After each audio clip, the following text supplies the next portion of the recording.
the way, I like it,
Hello. Hey Bababio, congrats on being the first today. Welcome in. Hey Shadow Chappers, enjoy the lurk time. Hey Gilgamesh Union. Greetings.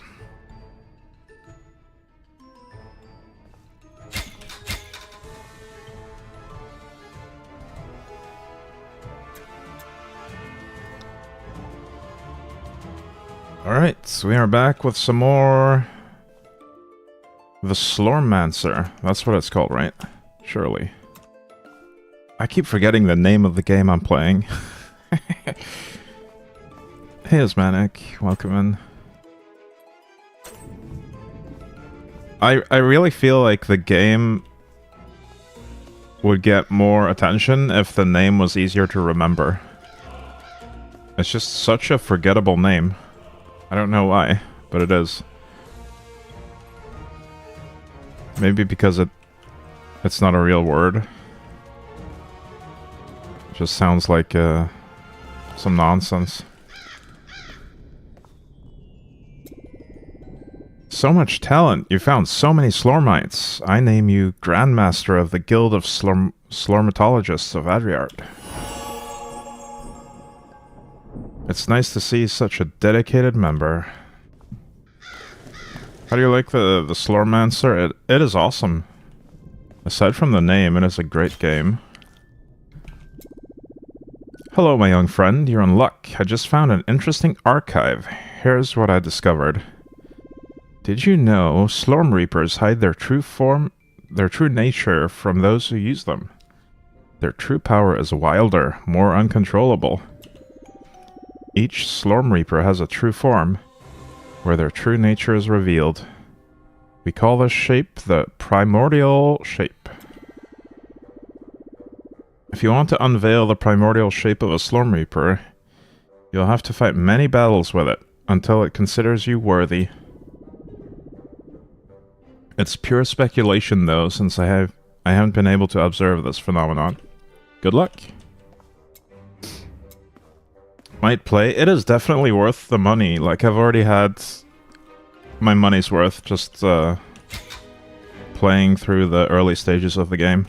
It has so much customization with the attributes. This stuff, which looks like something out of Path of Exile. And then the skills. Every skill has a skill tree. And you can respec it well. Speaking of which, I realized that I should probably respec.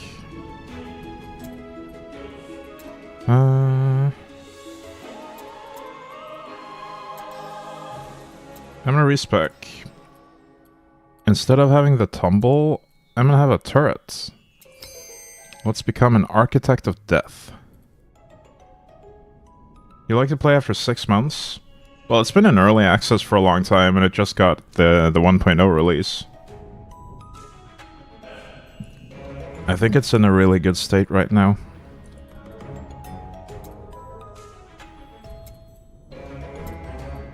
Gold find, max mana. Fire rate of Ballista. I think we go max mana here. So this is part of what I was neglecting. I didn't really use my main specialization skill tree very much. If you like it, I'll get it after a month then. Yeah, I'll hold you to that. Now you're committed. You have to get it after a month, because I already like it.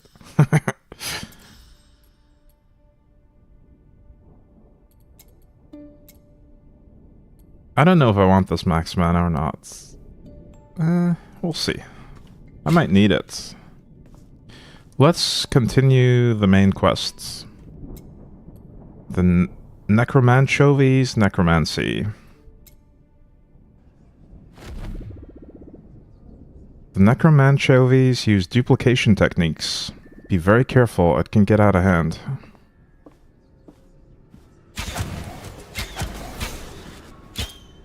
Oh, also, one thing I realized off-stream this morning is, in the filter, when you filter items, it automatically converts the filtered items into either fragments, gold, or nothing. At 75% of the value. So that's really huge. I get a lot of free fragments from just filtering items that I don't want.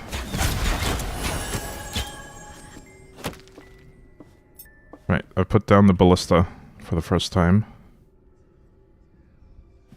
There's no enemies near it though. Let's try it here. Okay, there. I should probably do it like on a boss or something, or on a harder breach. Because I can pretty much clear a room instantly. The ballista's not going to do much then.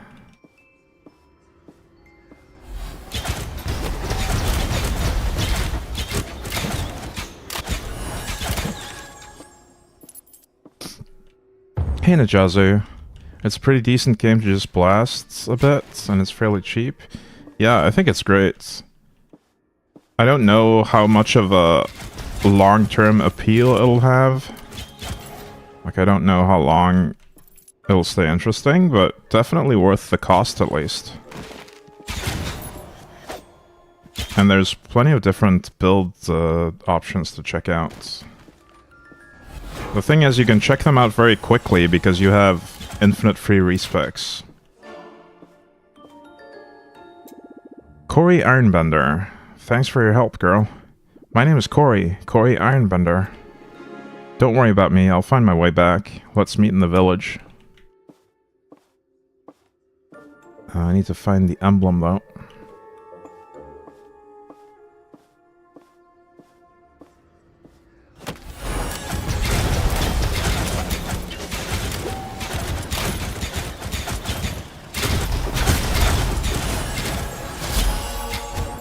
Nice.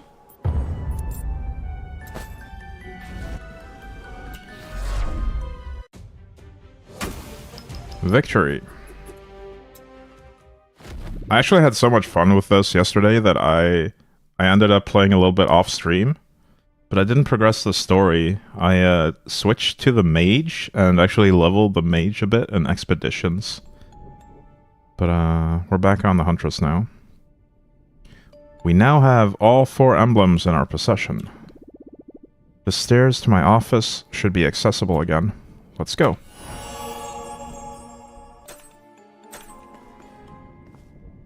There's another quest marker up here, though. What's that? It's Corey, probably. Reminds me of old DG games. What's DG? Oh, I see you own a Slormancer. These are dangerous weapons. I hope you don't do anything stupid with them. A long time ago, I personally forged some of the most powerful Slormancers. That's all in the past. Too many people have used my weapons for evil. I'm still a blacksmith, but I'm sticking to forging things that are completely harmless. Like spoons or buckets. You can make shovels.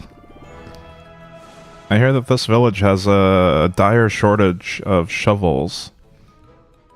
I don't make anything sharp anymore. Too dangerous. No scythes, no pickaxes, not even forks. Horseshoes at the most. If I feel like I can trust the customer. But I guess you're not interested. You don't have a horse anyway. So good luck with your little adventures. And if you're ever looking for a spoon, you know where to find me. You know what I like to do? Return to my old forge and do a little forging. It's a wonderful place. It's warm. The lava flows beautifully, and my tools are always perfectly polished. Dungeon crawlers? How is DG dungeon crawler? That would be dungeon crawler. The problem are the monsters. Thousands of them have risen from the depths. Hey, Eita. So it's impossible to go alone. If only someone would help me get back there. A brave and blameless adventurer. No one? I can upgrade these Slormancers of yours if you come with me. Alright, we're coming. That's the spirit. Ask Pelstrang to send you to the Great Forge. Come on, let's go. I'll meet you there. Pelstrang. That would be expeditions, probably.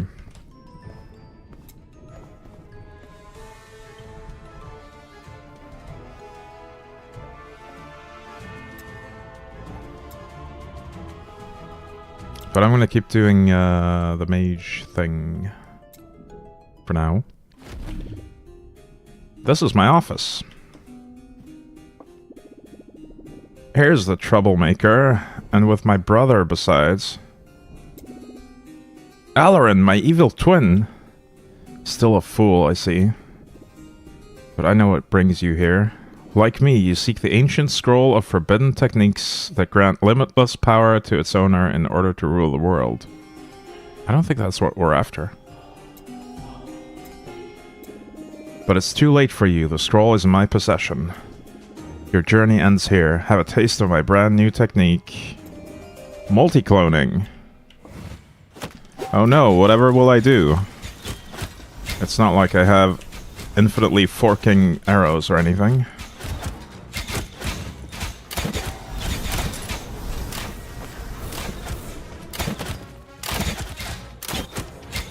I am running low on mana, though. Oh shit, what is that?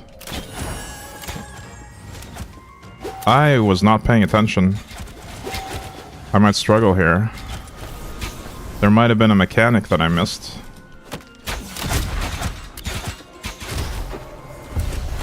Try to activate the seals on the floor. Huh. Yeah, I totally missed the mechanic there. I apparently needed to do something with the seals to avoid that... the thing that just kills me. Let's try that again.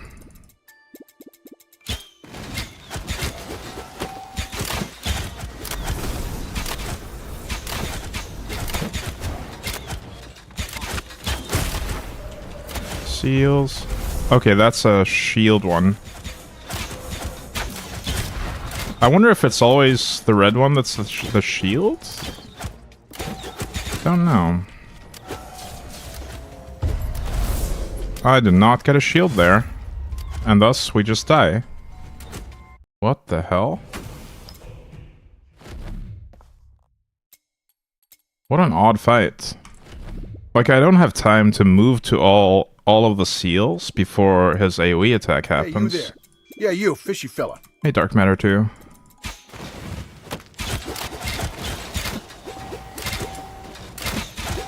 I am in pain. Let's try to pay attention to what he does. Maybe he'll give me a clue.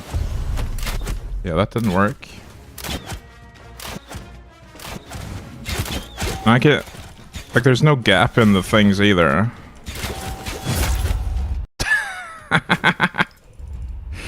Am I missing something here, chats? You can tell me if there's something obvious that I'm missing.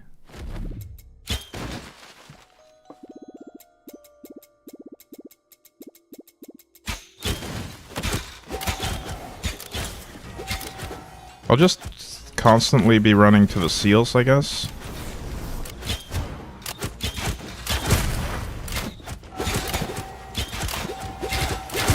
There's the real one. Maybe the seal next to the real one will be the right one? No? Damn. That's not it either.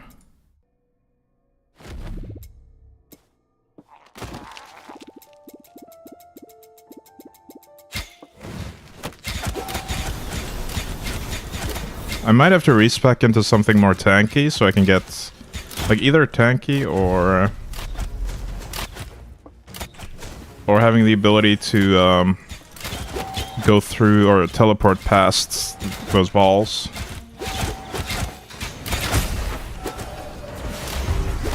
Okay, I found the seal this time.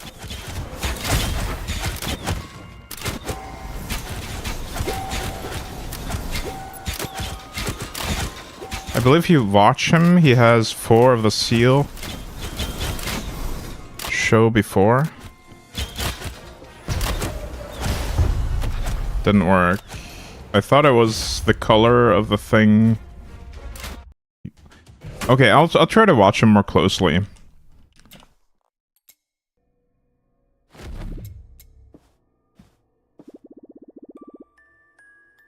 So now he's got a red shield. I don't know if that's relevant. He just has a red aura in general.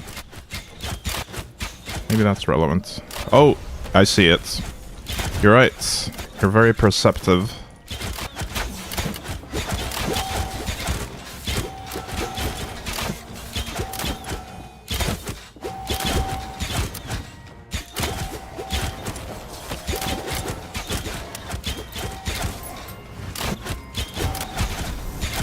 Now he's not doing that attack very often. Oh, he did the blue.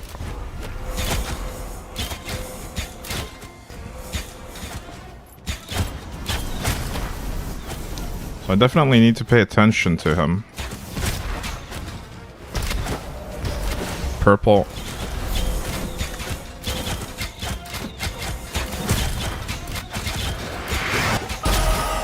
I leveled up during the fights. Alright.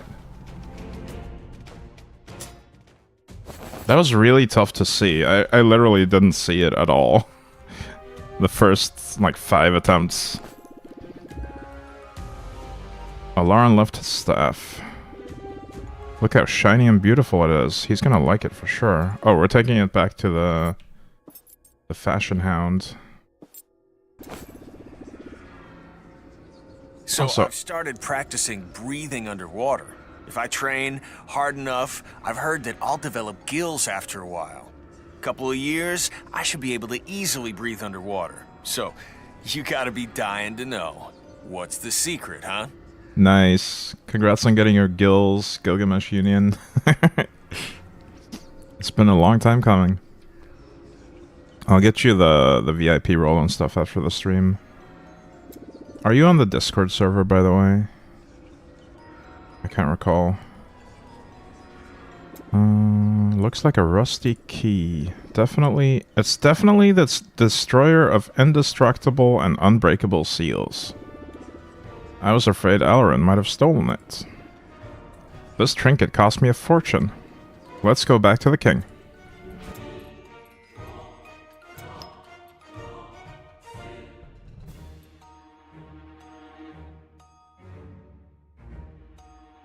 I also wonder what's the deal is with the colors next to some of these. Like, I know there's an extra bonus for every 5 stats, but some of them also have, like, colors next to them. There's green next to this one.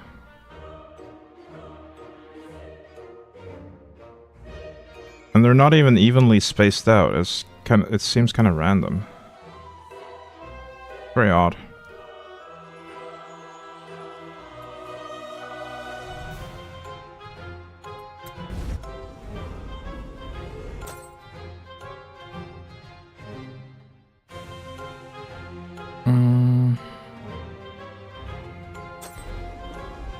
Let's head home.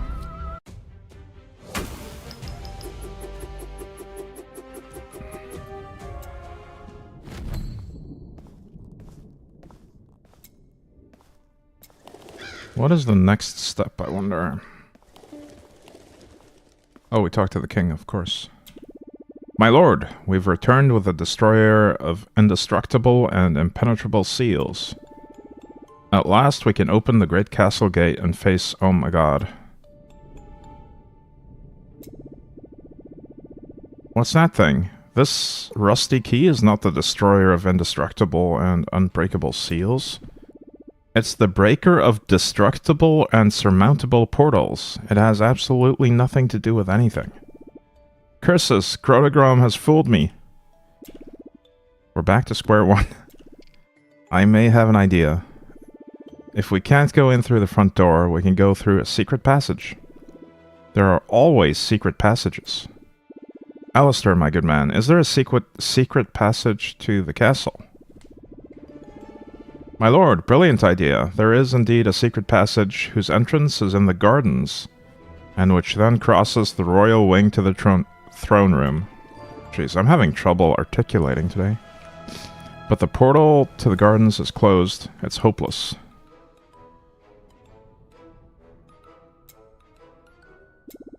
If only we had found the destroyer of indestructible and unbreakable seals instead of this useless breaker of destructible and surmountable portals. Ah, my lord, we should use the portal breaker on the portal that leads to the gardens. Clever. We found this portal breaker at the right time. The coincidence is quite fabulous. It seems that fate is on our side. Or that the writer doesn't know what he's doing. Well, go to the gardens and find the secret passage to the castle. The secret passage is at the very end of the gardens. And the place is currently overrun with all sorts of bugs. Good luck. We can get the staff to the fashion hound. Alarin's staff. It'll make a perfectly suitable cane. Promise made, promise kept. Here's another ancestral stone. I'm starting to look pretty good, right up there with the times. But it's getting cooler, and I could definitely use an extra layer. I'm counting on your talent to find me something both comfortable and modern. Yay, another rock. Okay. Where do I want to go from here? Ancestral skill... Mana lock and life lock costs... I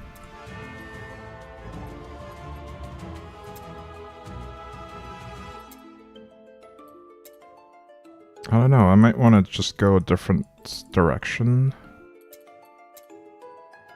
I haven't had time to look through everything here. There's so many passives and active abilities as well. I really don't know what I'm doing. Ooh, we can do this one. You have plus damage if you have less than 25% mana, which I'm spamming and wasting my mana a lot, so maybe that'll do nicely. Yeah, I could also search, that's true. Let's search for mana. Yeah, it's just like PoE. Wait, everything, every skill that has a mana cost associated to it will have the mana word in it, so that's not very helpful. Elemental.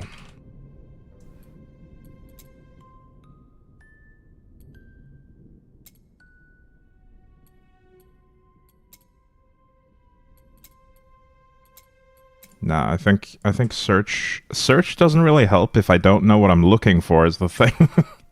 I don't really know what I'm looking for. I'll just figure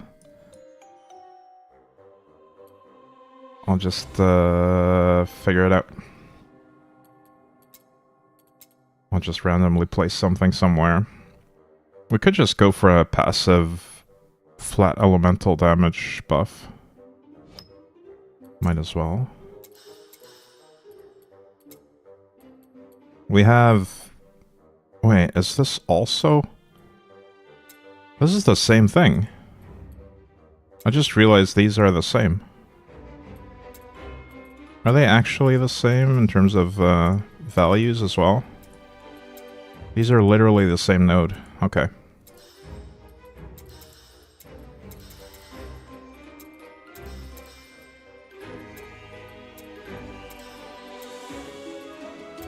They don't cost the same, though.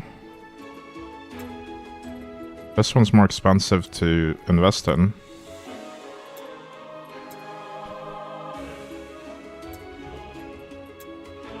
Interesting.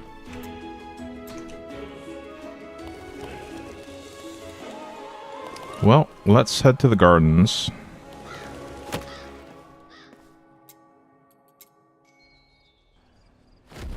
I'm actually considering going back to the movement skill instead of the ballista. Since I'm the gardener, I'll come with you. The garden is big and full of mysteries, so you might need my help to not get lost. Same as Puff Tree? What? Do you mean PoE? But I'm no good at fighting. I'll try to be discreet, milady.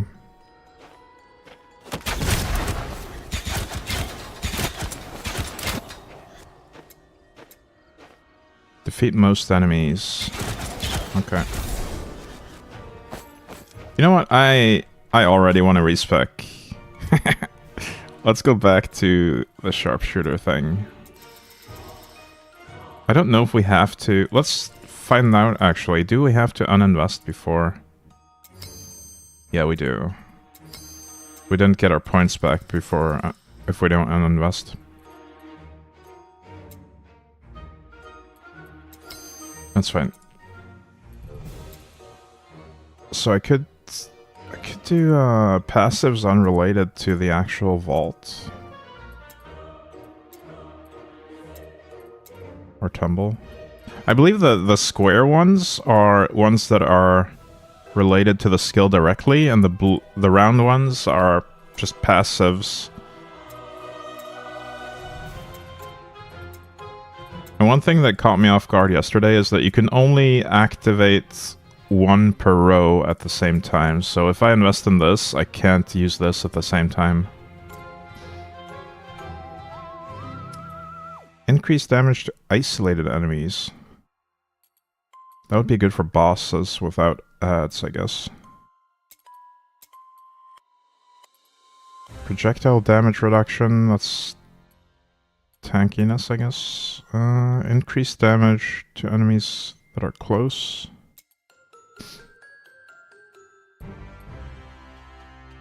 Tormented or delighted.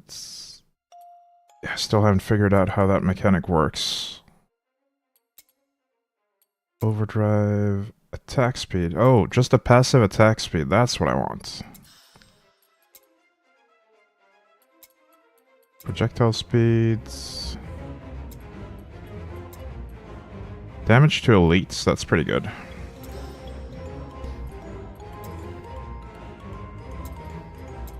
Your crit chance is lucky. Ooh. Additional projectiles if tormented. It does increase mana cost though. I'm gonna go with lucky crit chance, that's cool. And attack speed.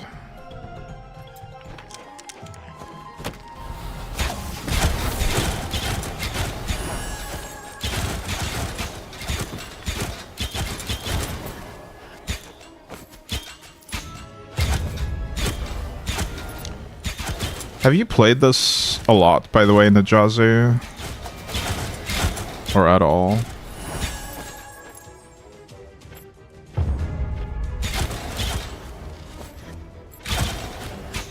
Started last night? Okay. Yeah, it just came out of early access, so I guess a lot of people didn't know about it.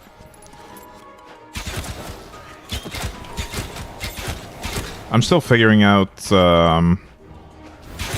which items I should be filtering and which I should actually pick up.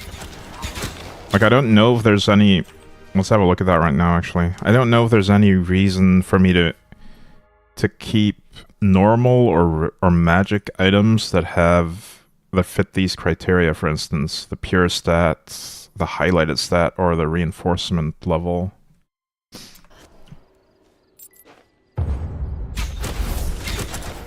And after watching your boss fight, I learned I got very lucky with my bow I got. Wait, did you get the one that...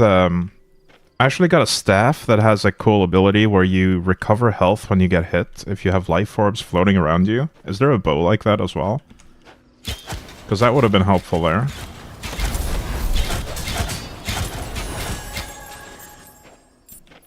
Or was it something else?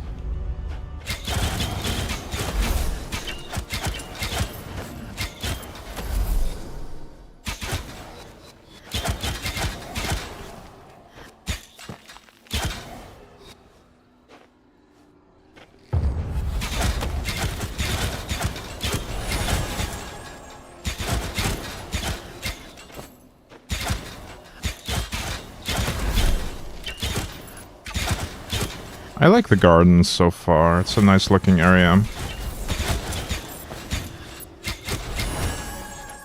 Oh, another thing is I turned off a lot of the useless text, like life gain numbers, mana gain numbers, XP numbers, Goldust numbers.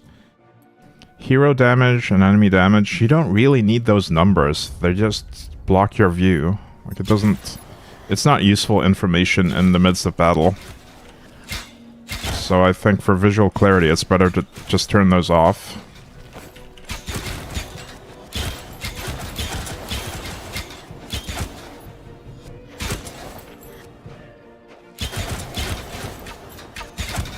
Because then you can see projectiles more clearly and dodge better.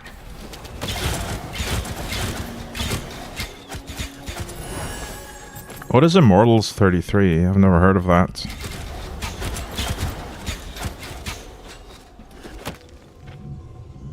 Next mission.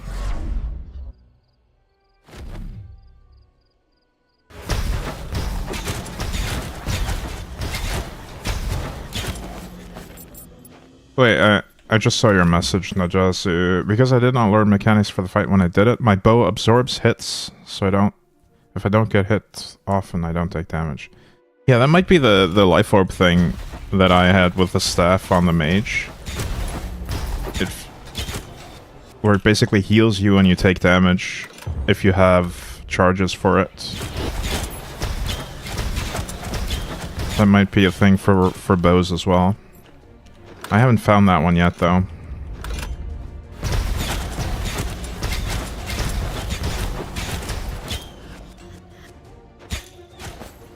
It's an old Xbox game. Oh.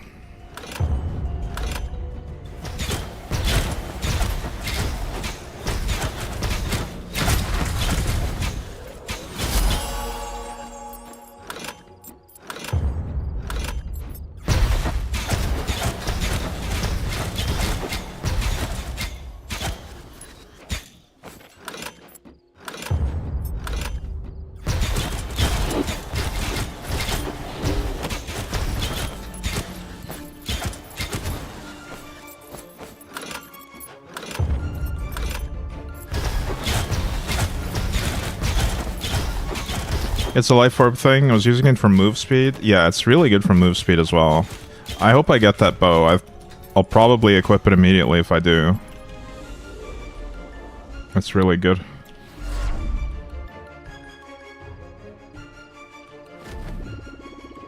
Can you read, milady? Because I don't really know how to. But there are signs in this part of the garden. You'll have to read them if you don't want to get lost. I wish I could read.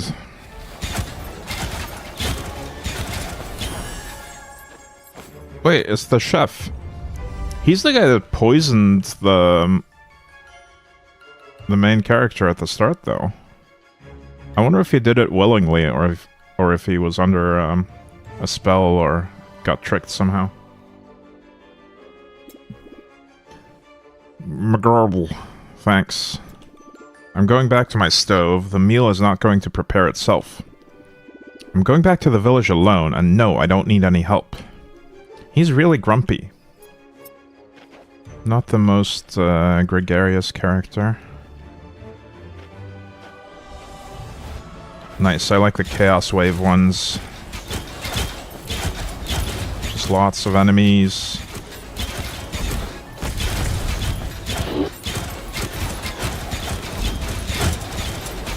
Oh, this is a tricky one, though. It's very, very tight and lots of projectiles. I need some life on hits. Or that bow. It reads, I'm tall when I'm young, and I'm short when I'm old. Oh, it's a riddle. Tall when I'm young, and I'm short when I'm old. You have to solve the riddle to find the right path.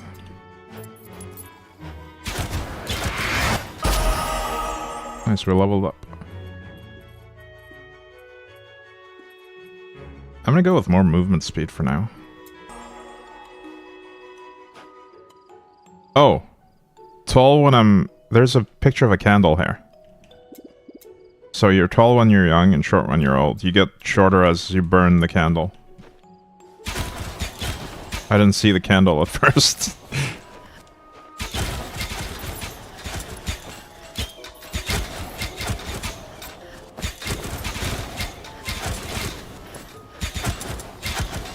The other one was a mushroom, but I don't think mushrooms shrink. I rushed life and mana on hit from the ancestral stuff. Yeah, I've maxed out the mana on hit, I think, but I didn't find any life on hit yet.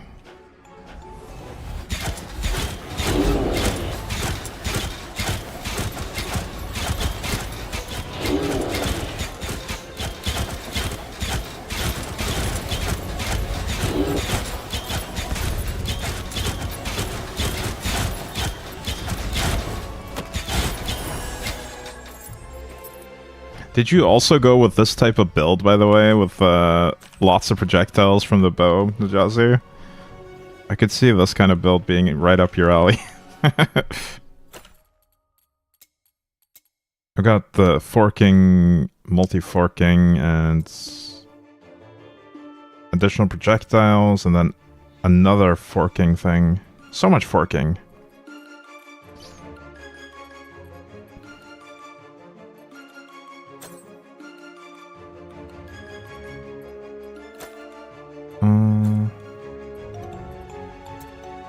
Life on hits. Is that a thing?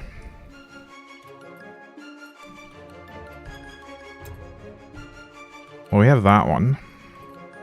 And that one.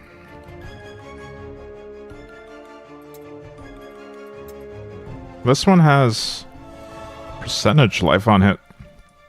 Interesting.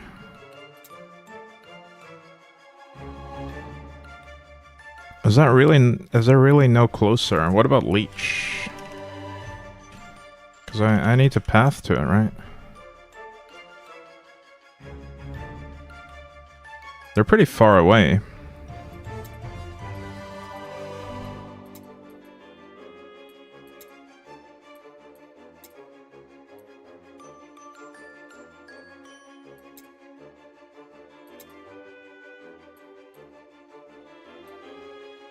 But I guess I could get rid of these and start moving towards mana on hits. No, I mean life on it. But that would be... I would need 3 more stones. Or 1 more stone, rather. So I guess we don't change it yet, regardless. That's fine. Can't get the build you want. I am a room, yet I have no doors nor windows.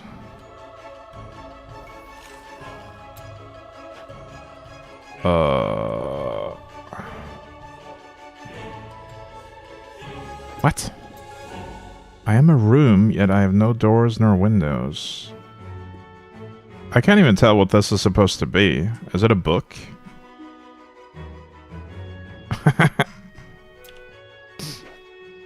I don't see how that fits with a mushroom, though, so we're gonna select the right option.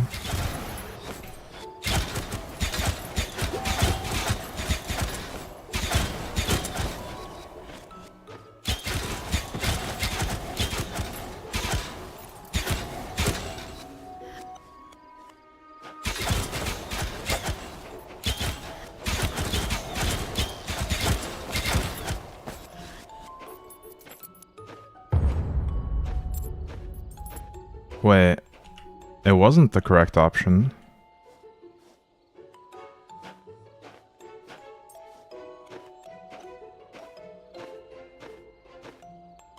I don't really need to solve the riddles, do I? Because I can just go this way afterward. How is a mushroom a room with no doors or windows? What does that mean?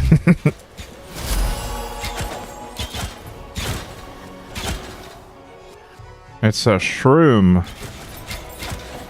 But maybe the riddle only makes sense in French.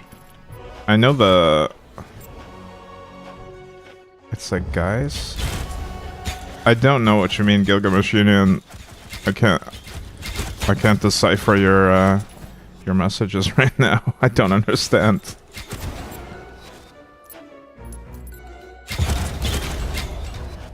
SF, guys? What is that?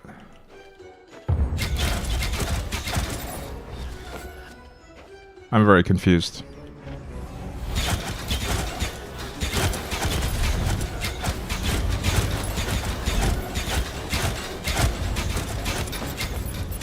Street Fighter? I know there's a character called Guile in Street Fighter. But I don't see how that's relevant to this situation.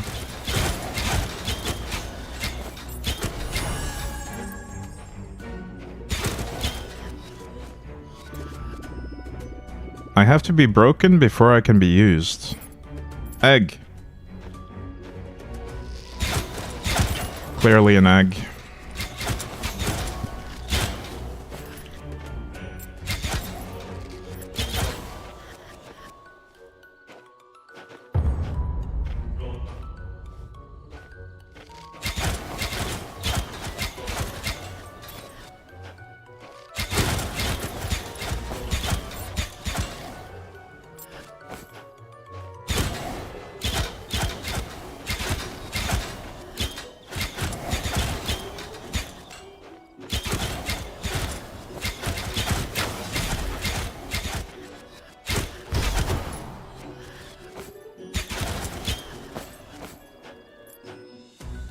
Hang on. We can look at some gear real quick before moving on. This one has slightly less movement speed. I think I want to prioritize movement speed, honestly, for boots. This one's lower quality. We already have mana flow cuffs here, which help with mana regen. I like that.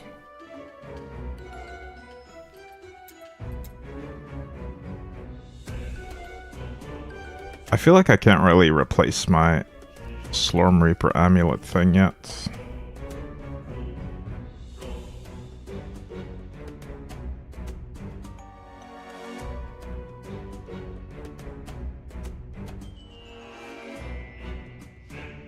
Okay, this one might be better. Although these stats, neither of them have really useful stats for me. Nah, I'll just pass. No major upgrades anyway.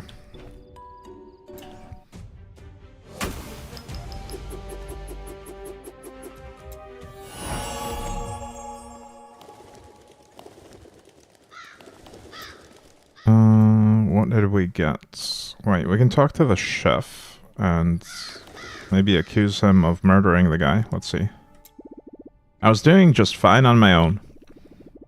I was just doing a little gastronomic espionage, which, while inside those breaches. Well, now, shoo. It's a well-attended place here. What?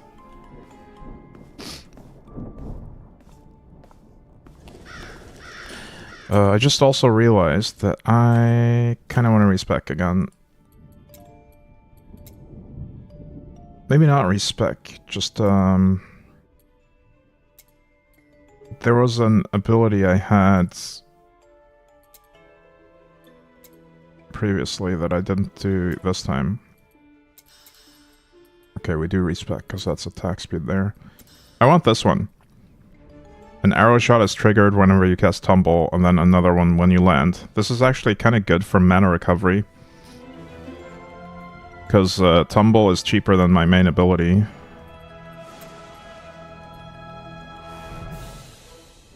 And I guess we could do some movement speed, but I don't want to increase the cost too much. Like, putting points into this will increase the cost of Tumble a bit, and I don't really want to do that too much. Reset its cooldown when you land. It's RNG though, I don't want to do that.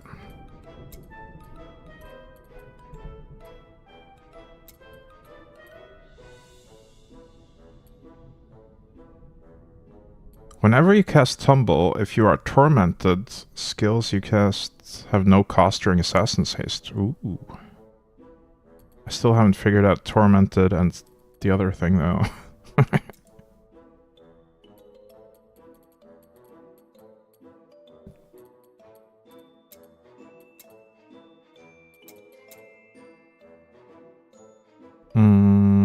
Let's do some more damage to elites.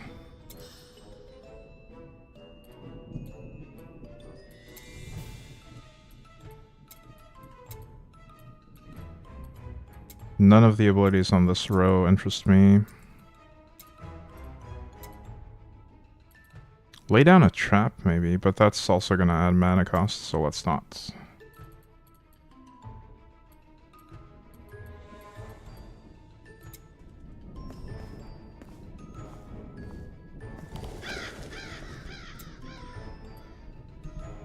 Alright, let's go... What are we doing here? Find the exit.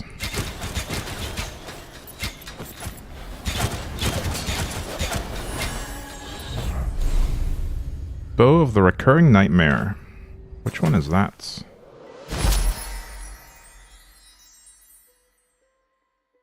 If you mouse over the little face in the bottom, it should explain Tormented Delighted. Oh, I know. I just, I can't read, and it's very long. I'm just too lazy to look at it properly. It's just so much text. I want to take in the game in smaller chunks than that. Unkillable Berserker? No. What was it?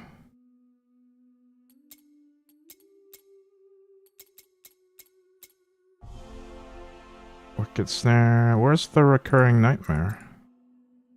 Oh, there it is. Max life per level. Armor and Ellie resist per level of your max life. Whenever you're dealt skill damage, you gain Fighter's Bane. Fighter's Bane increases your armor and armor pen. Ellie damage does the same for Ellie. Okay, this is very complicated, but not really helpful. I'm gonna stick with my current bow. Let's see if I can figure this out, though. Delighted. Whenever you cast a skill that is different from the last skill you've cast, your Serenity is lowered by 2 toward Tormented. So if I alternate skills, I get Tormented. If I spam one skill, I get Delighted.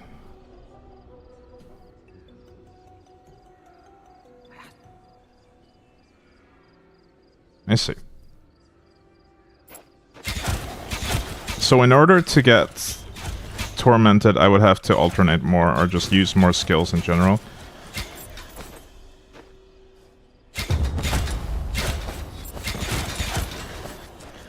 I kind of want to swap out my secondary. Explosive arrow's not really doing it for me, but I haven't looked through the other ones properly yet.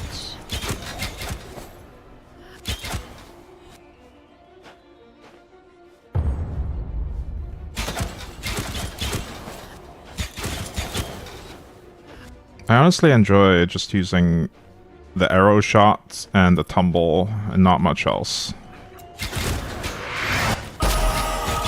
Especially when the tumble triggers arrow shot as well. It feels really satisfying.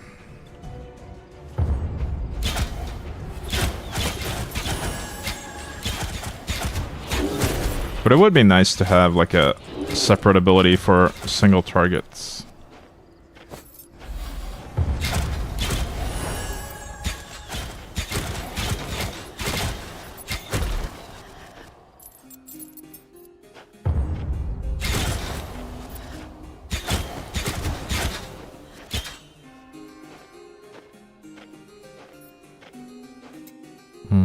More of this.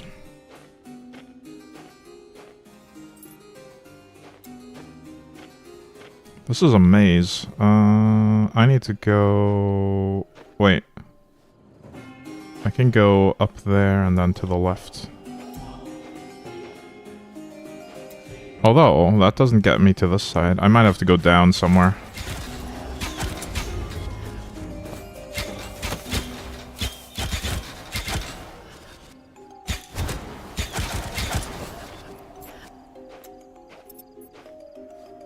I was talking about this yesterday, but one thing that bugs me a bit is that the top right minimap is fully revealed. So I can't tell on the top right minimap whether or not I've been somewhere. Whereas the auto map that you activate with tab, that one can show you where you haven't been yet. I don't know why they didn't also make this the same, like, this should also not be fully revealed, in my opinion. It should match perfectly. I'm in a maze. Let's go back this way and then down.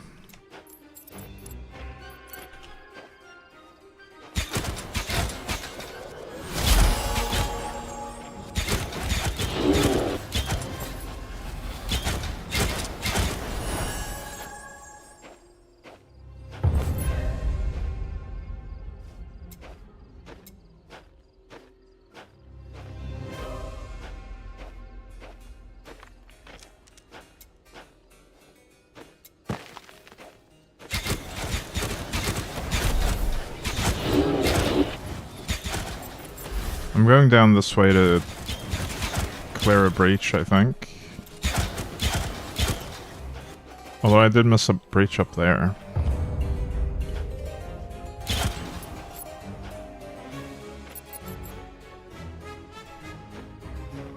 Okay, Okay, let's go to that one.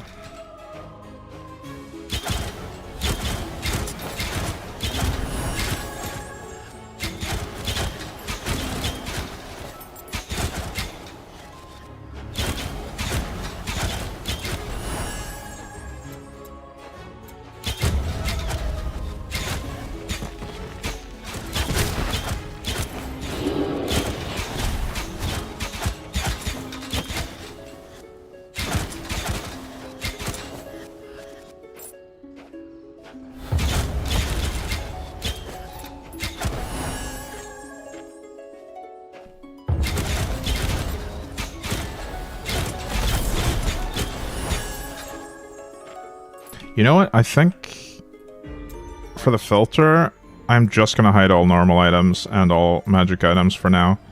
Because I have a feeling that these options are mainly for advanced crafting stuff, which I'm not really interested in doing while I'm leveling and finding upgrades on a regular basis anyway. Maybe we'll even hide... Nah, we don't hide rare items while we still have them equipped. I'll keep rares visible.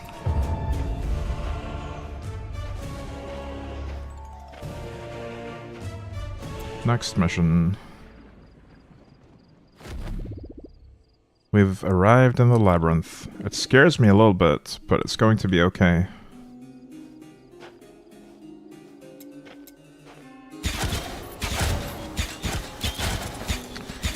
I think I should just have the automap active at all times. Because the minimap just confuses me with the fact that it's fully revealed.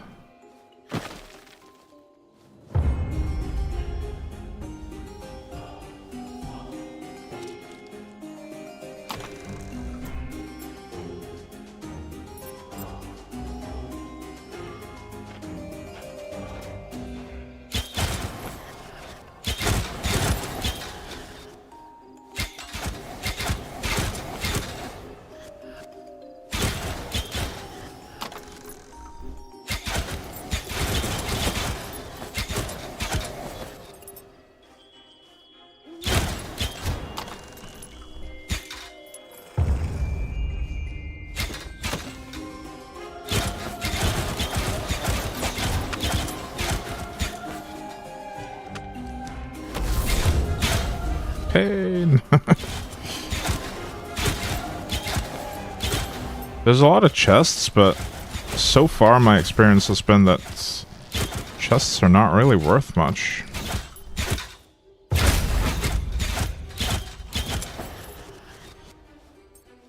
So I think I'm not going to go out of my way to find those chests. Unless they're already on the path that I'm taking. Hey, Uncle Mel. Morning.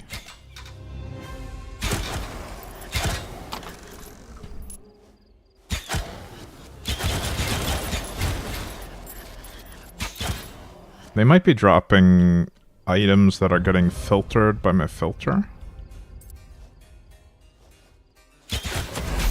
And thus only giving me gold or fragments. I don't know.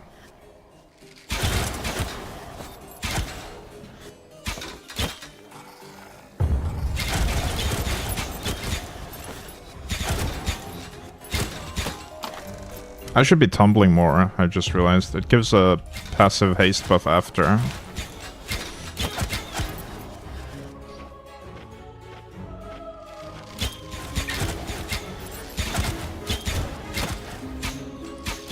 Should use it for movement, not just to get out of attacks.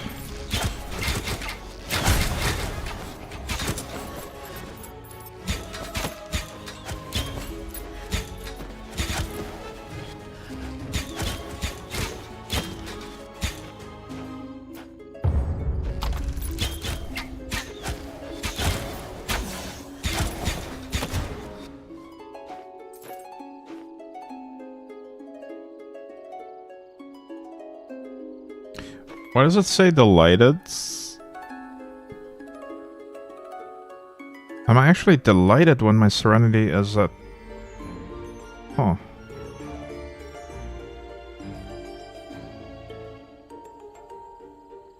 I would have thought that this was tormented, not delighted. Do I have it backwards?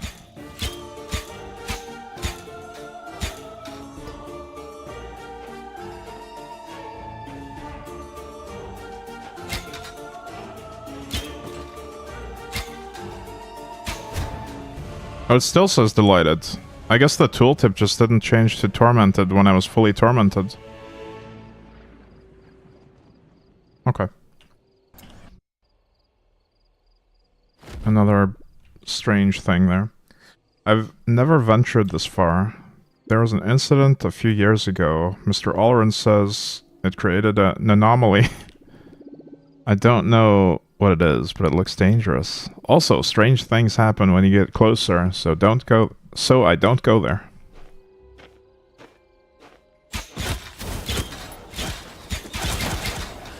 An anomaly.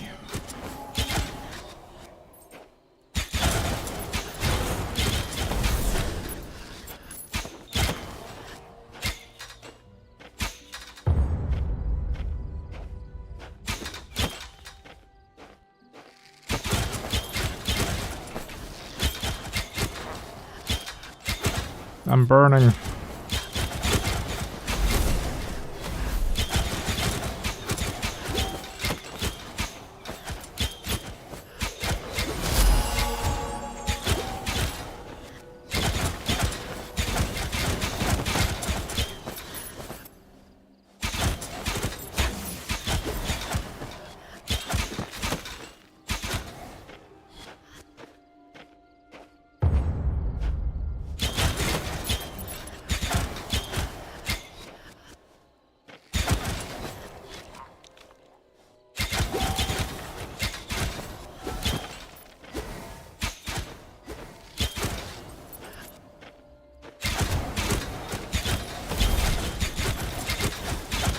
Who is Slorm? And what are they mancing? Hey, Sully. Yeah, that's what I want to know. There's a lot of, weird terms in this.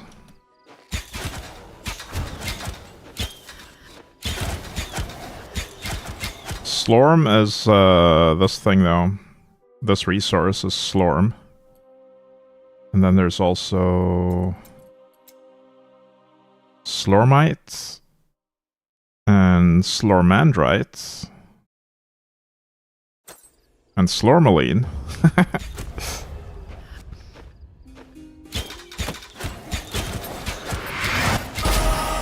Much Slorm. We have to read again. How's the game? It is awesome, actually. If you like PoE or Last Epoch, this should be right up your alley. There's skill trees upon skill trees, and there's lots of free respecs. Lots of loot. It is way more complex than it appears at first. Like, there's so many systems. But they're introduced gradually and in a pretty intuitive way. Like, they did a great job of the tutorial. I honestly feel like this has a better tutorial than Last Epoch, for instance. It reads, "You're at the end of the road. Only madness awaits you in here. It's all over, m'lady. We have failed. Should we get back to the village? Wait, on the side I see small hand-carved writings. I think it says 2, 4, 2, 3, 1. 2, 4, 2, 3, 1. I'm gonna write that in chat. 2, 4, 2, 3, 1. So I don't have to keep this open. Alright, 2, 4... Oh, we should probably kill stuff here.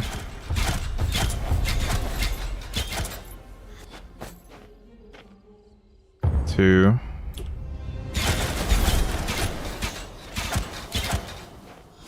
3, 1.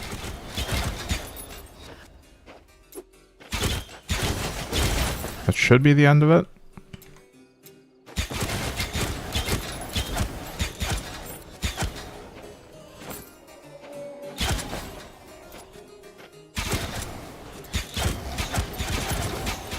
If I did that correctly, that is.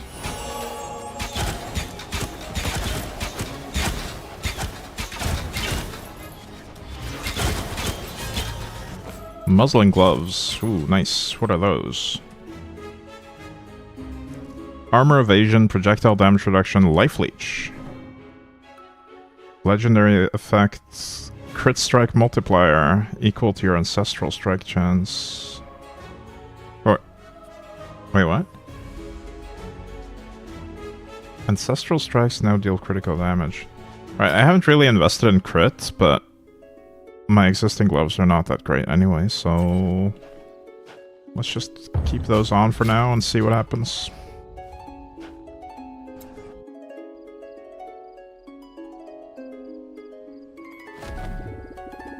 We are getting closer to Mr. Oleron's anomaly.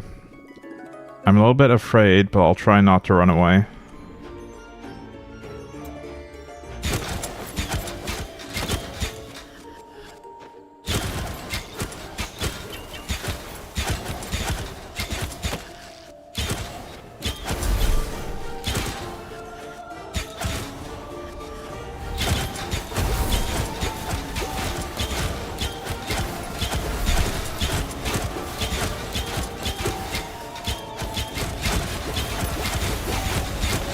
Assault Theatum. That should be a helmet, I think.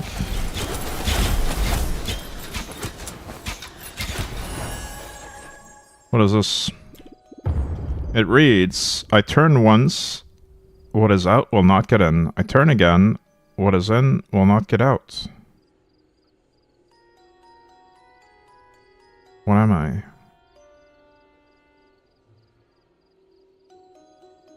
A valve, maybe? The only icons are key and flame.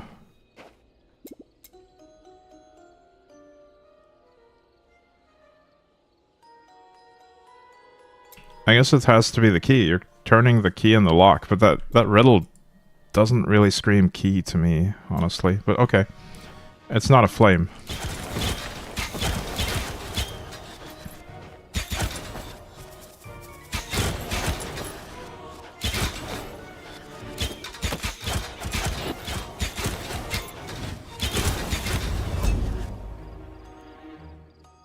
I got chilled. You have reduced movement speed. Wow. Maybe they meant the lock? I don't know. I feel like the riddle was better suited for a valve.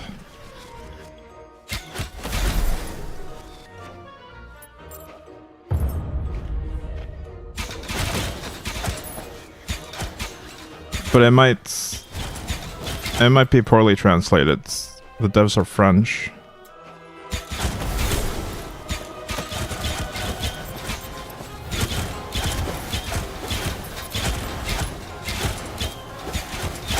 That being said, though, the translation seems to be pretty good so far. In general, I haven't seen a lot of mistakes in it.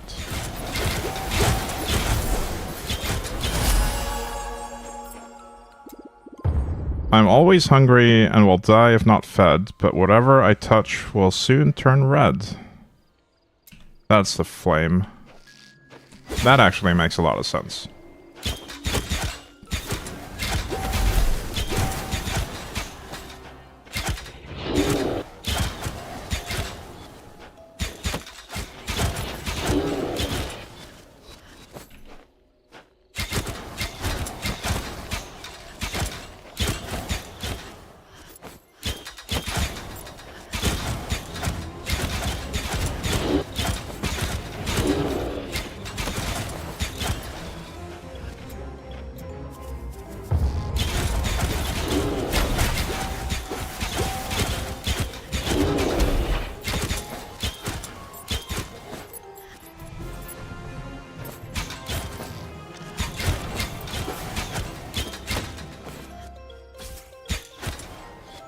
There's a lot of chill effects here. Oh, it's because Cataclysm Ice Strike. I see.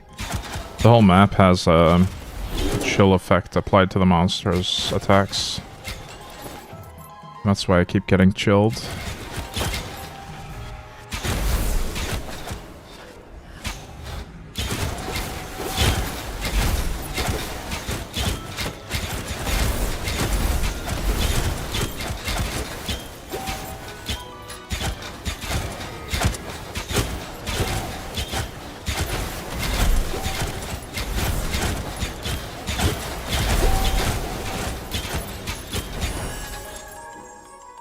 Nice. I have lakes with no water, mountains with no stone, and cities with no buildings. I still don't understand what this is an image of.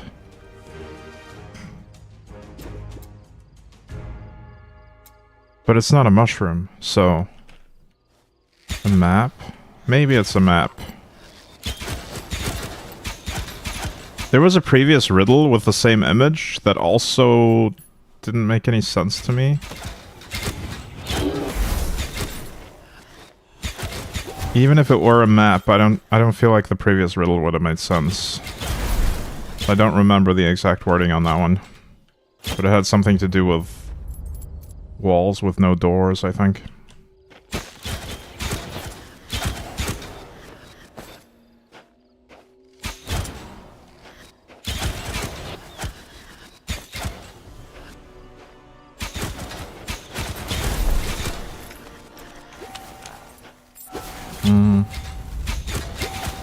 A home with no doors or windows? Yeah, something like that. The other thing that the image could be is a book, but that still doesn't make sense to me.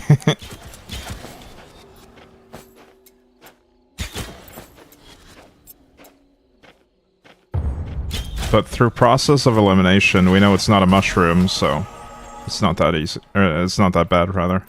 It's fairly easy.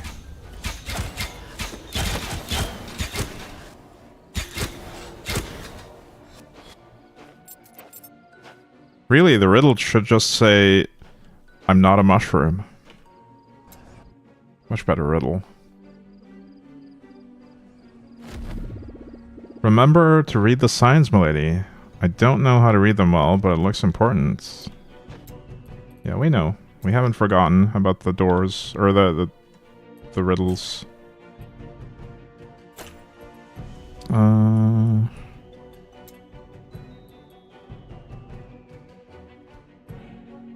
Investing Slorm in any ancestral legacy effect, whether it's equipped or not, grants elemental damage at a rate of 1. Why? Why does it do that? Huh. Interesting. Whether it's equipped or not. Oh! So even if I just invest in something and don't even use it, it still gives elemental damage? Weird.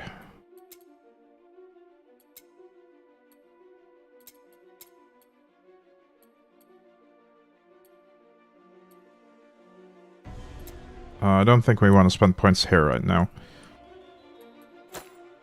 I want to go back to this. Damage to elites. Are there any other good passives here? Crit strike chance, but we have the trigger on the same row, so we can't do that.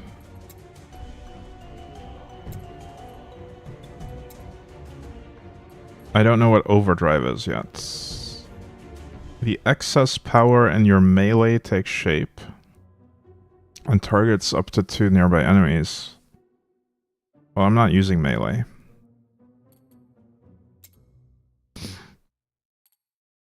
Attack speeds. Oh, if you become tormented or delighted, it's disabled though, so I need to alternate if I do that.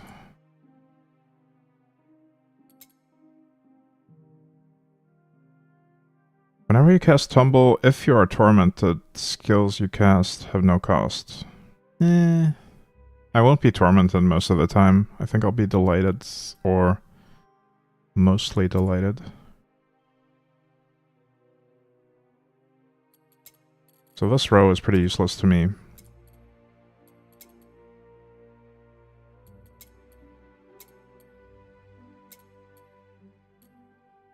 Increase damage to enemies affected by negative effects. That one could be very useful. I could just apply a simple aura or something that applies a negative effect. I could just get an aura. I actually have an aura from an item that I'm not using right now, Because it also has a positive effect on them.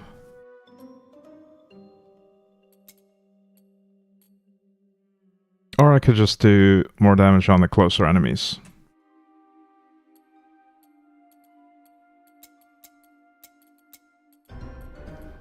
Let's see if Explosive Arrow has gotten anything good, though.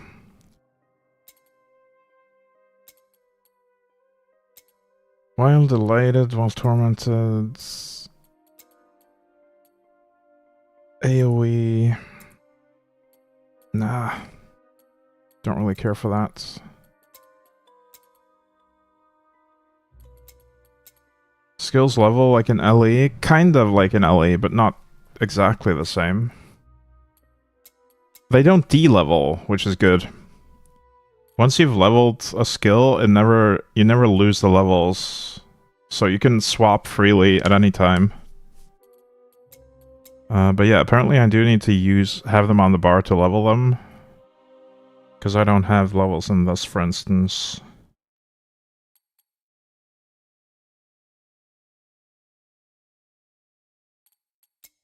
I kind of want to try another arrow type. Let's try this one. It looks cool.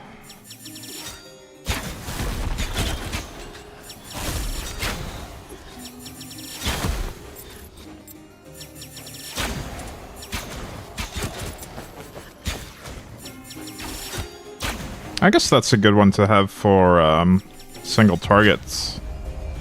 Because I know the skill shotgun in this. If we have 3 projectiles and they all hit, they all hit.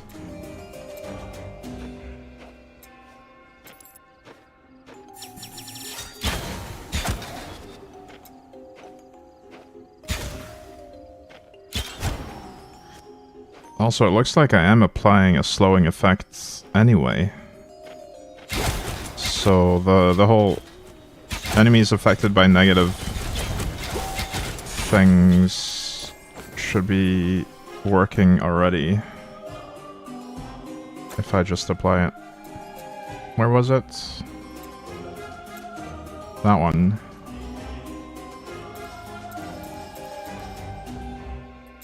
That should be working already since I have a slow effect. I don't know where I'm getting the slow effect from though.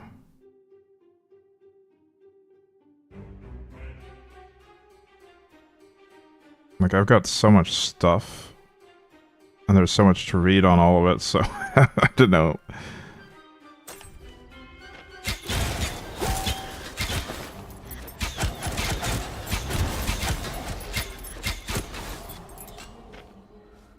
Find the exits. Okay, let's go northwest for that.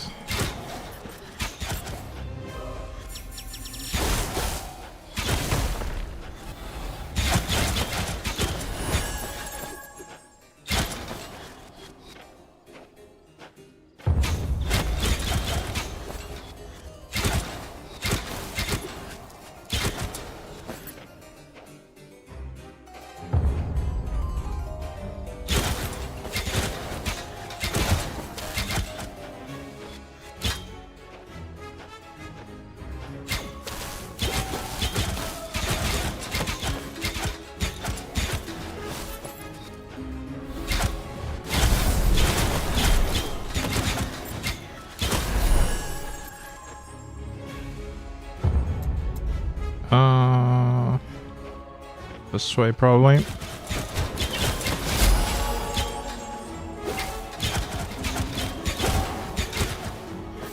I just realized we have out-leveled the capacity of our legendary amulet effects. The Slorm Reapers will only get upgraded to 25.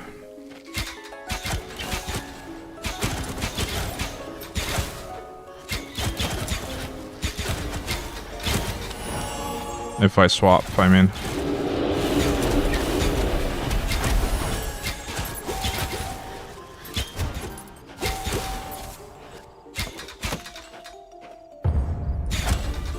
Hey, G'dank. Quack. Welcome in.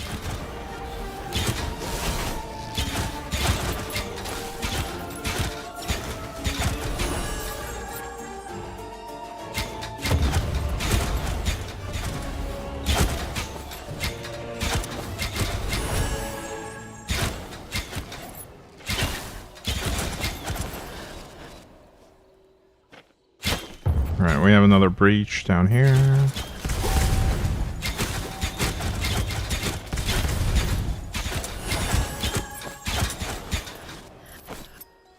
Oh, I didn't look at this. Cataclysm lightning strike. So it's...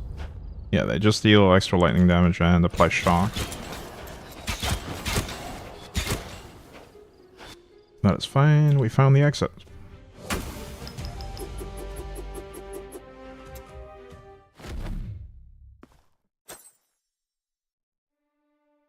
Did I get anything useful here?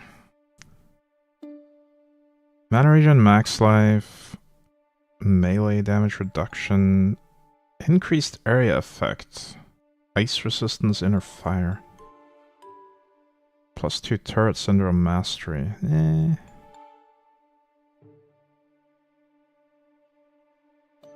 I don't know about that one.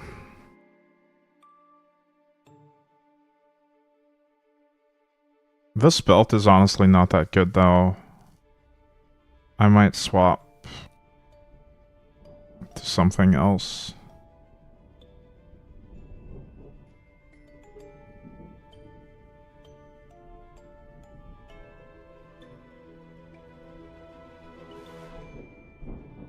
Another set of boots. I think I already looked at these.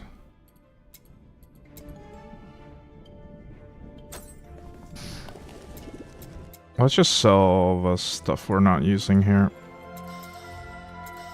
At least the non-legendaries.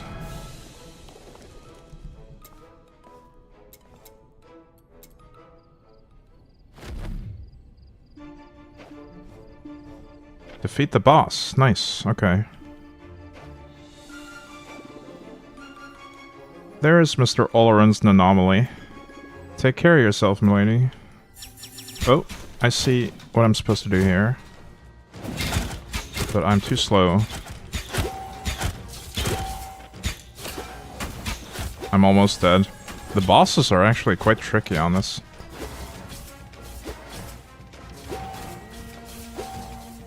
Do I just have to dodge this?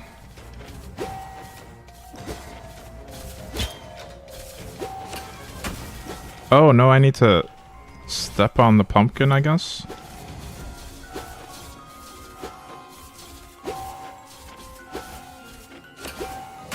Weird.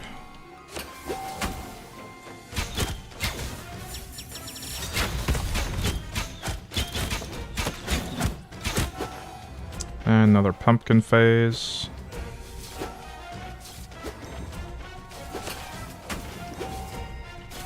I mean, I wasn't expecting the boss fights to have mechanics like this, but I guess it makes sense with WASD movement to have stuff where you actually need to move in very specific ways. I would hate this if I was using click to move. This would be so annoying. If charged by birds, step on pumpkin. Yeah, that's words to live by. Clearly works in real life as well.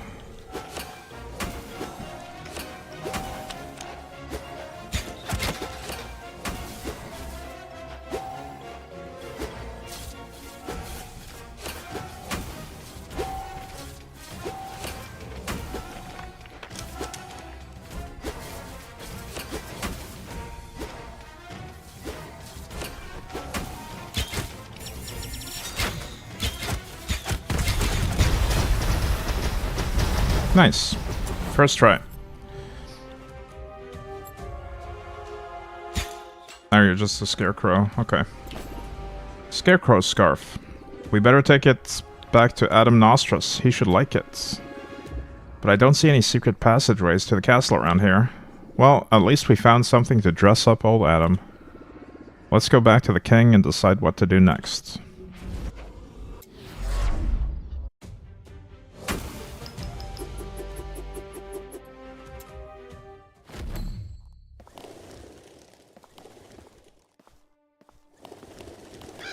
I'm gonna dress up Adam first. Scarecrow scarf. It's beautiful. Congratulations, my young friend. Here's a new ancestral stone for you. I don't know where you're going from now on, but you seem to have an eye for clothes that fit me perfectly. So I'm trusting you to bring me something gorgeous.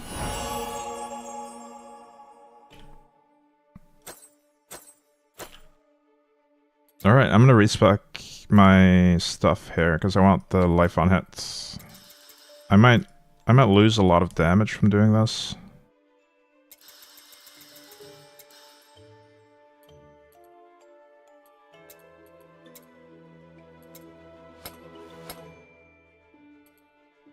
We'll see. So the life on hit that I can get is probably gonna be either that one or that one.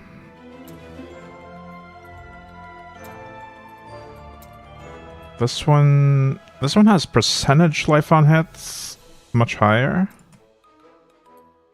Oh, it has life and mana on hits. This one does. Okay. So we could forgo that one and just go for that one maybe, but I think I need this much mana on hits, honestly. I need the dedicated mana one. So I might as well go for the dedicated life one as well. Gold found, that's fine. The next skill you cast, primary or secondary, applies Soulbound. Soulbound deals a bunch of damage per second and heals me. Ooh. That's an ancestral skill though. Okay. Is Leech instant? I don't think Leech is instant, but I'm not sure. I've not experienced Leech very much yet. I mean, I haven't had a lot of Leech.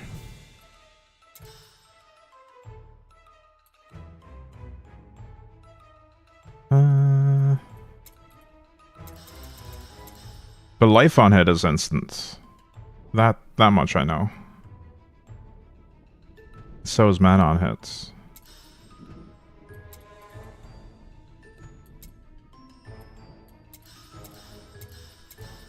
You know what? Magic Find seems really nice. Let's do that.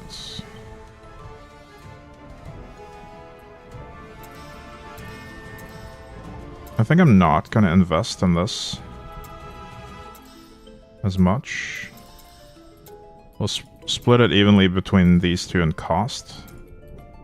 I guess it was already kind of there, wasn't it? Okay. That's fine. Hopefully I didn't forgo too much damage there. I did unspec a couple of damage ones.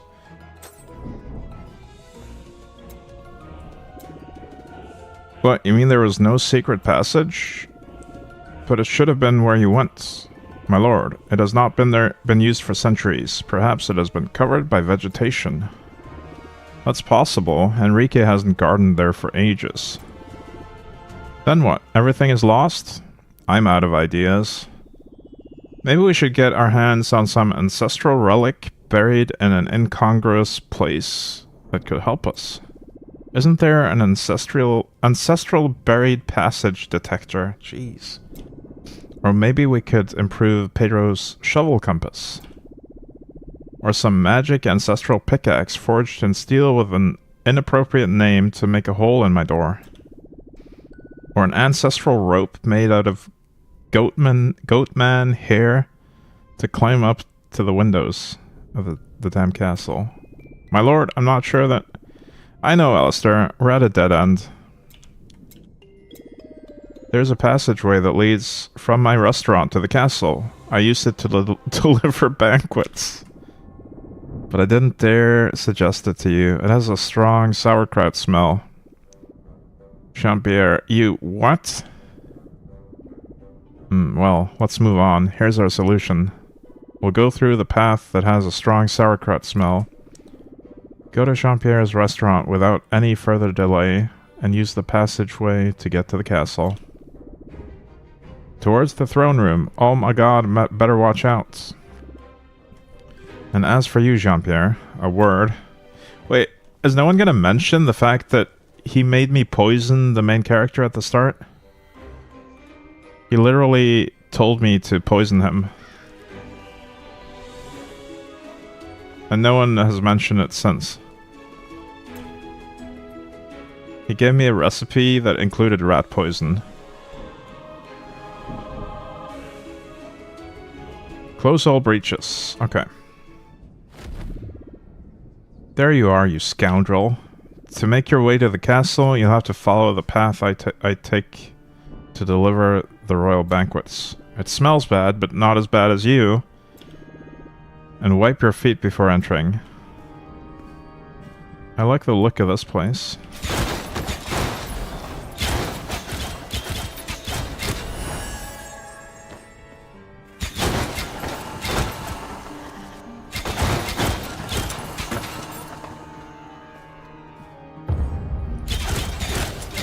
Well, I need to take damage before I can learn how good my life on hit is actually. Maybe I should take some damage. Hit me. Oh, these guys don't deal enough.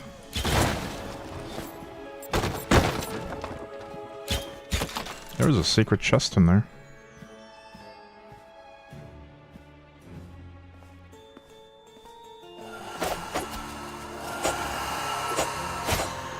Right, we're down to less than half health.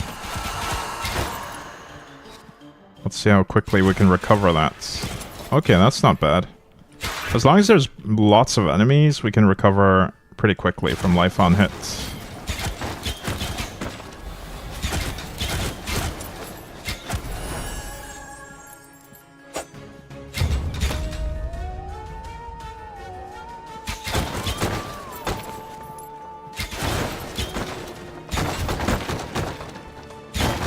I think this is my favorite biome so far.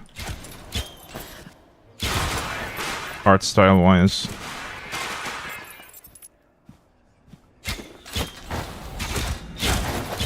Looks really nice. And I can actually tell where the doors are.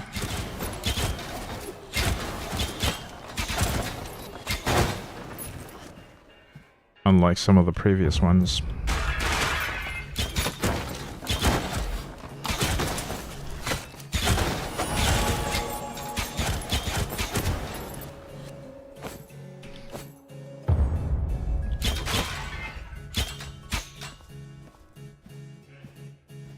I also like the music in here.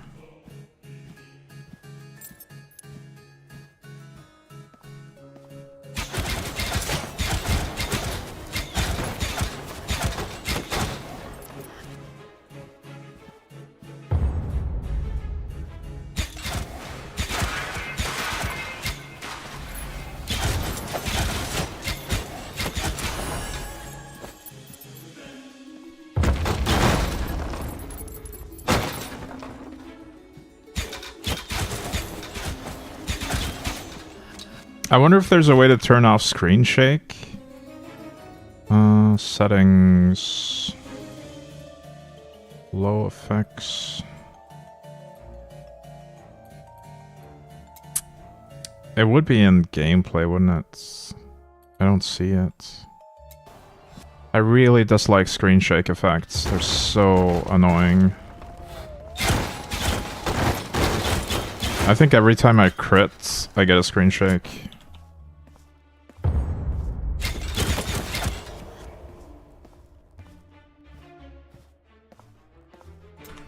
It's on the right side, camera shake. You're right! I'm blind, thank you.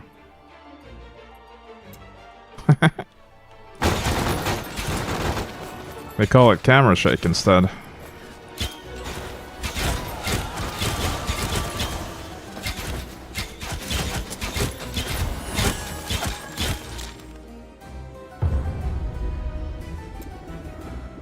Karanos. Well, here I am back among the living. Thanks a bunch, lass. Are you the one trying to save everyone? You should come by the tavern later. Got a few bits of info that might come in handy. Anyway, enough chit-chats. I could really go for a pint right about now. See you later, lass. Head home.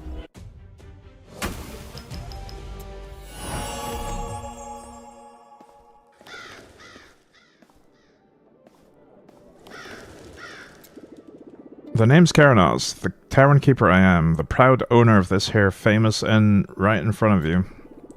Wanted to see it, cause I know things. Things folks ain't aware of. I'm the eyes and ears of this town, you see. After all, plenty of things go down in a tavern. You know, I heard about what happened to poor old Brian. Sad business, that. But listen to this. Rumor has it, Brian and Elena, the king's daughter, well, they were getting cozy, sharing some sweet moments, they were. Enrique spilled the beans, saw him frolicking in the gardens. I'm telling you, because what got me thinking, is that right?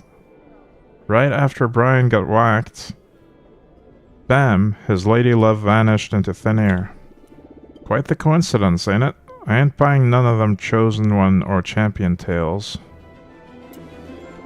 I'd bet my bottom coin it's a tale of love and revenge. If I were you, I'd be looking in the direction of a jealous man. Find the jealous one, and you'll know who poisoned Brian. But hey, I might just be yammering nonsense. I mean, I would be very suspicious of the chef that actually gave me the recipe, including rat poison, but that's just me. We haven't even questioned him for that. So bizarre.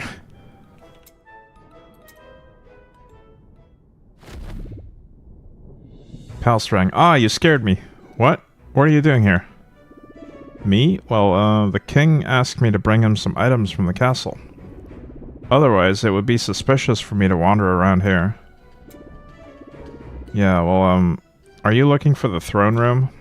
Alright then, proceed through the back kitchen until you find a staircase that will take you to the upper floor. Yes, from there you can reach the trophy hall. There shouldn't be any monsters there at all. Maybe it was just a poor culinary choice? Yeah. I mean, it was probably some influencer recipe. It was supposed to be a protein shake, and it even said that the rat poison would make your muscles bigger or something. Something to that effect. Maybe he watched a really dumb TikTok about protein shake recipes. The trophy hall will lead you to the king's chamber, just before the throne room. Good luck. He was just really influenced by the old Tide Pod challenge, yeah.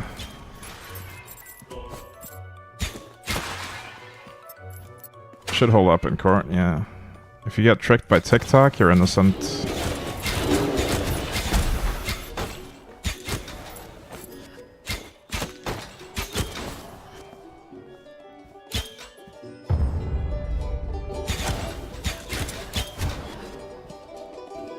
Oh my god, these jesters all make a lute sound. Like the musical instrument. Lute. Playing over the music. That's kind of annoying. Maybe that's the point. Maybe they're supposed to be annoying.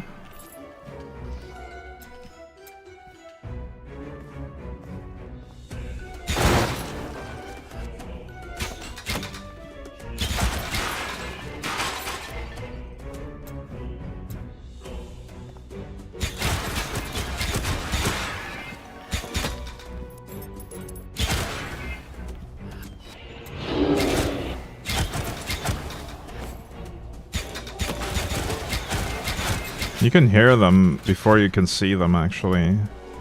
I can hear that there's jesters in that room, but I haven't seen them.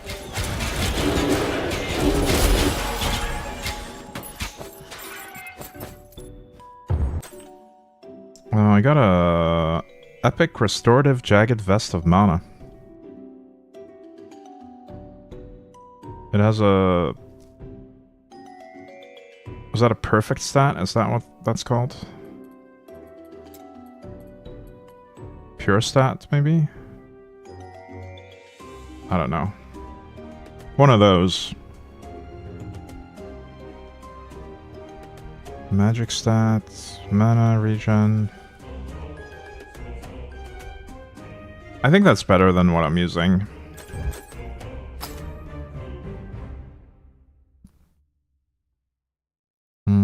These ones are not, though.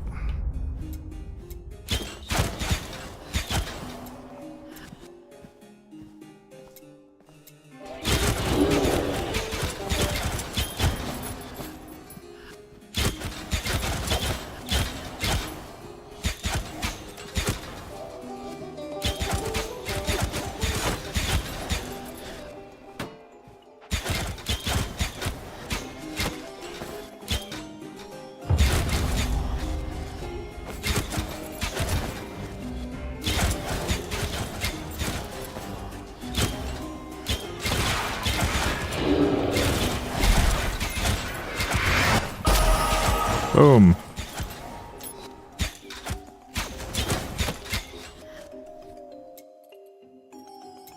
Nice, we got this movement speed stats.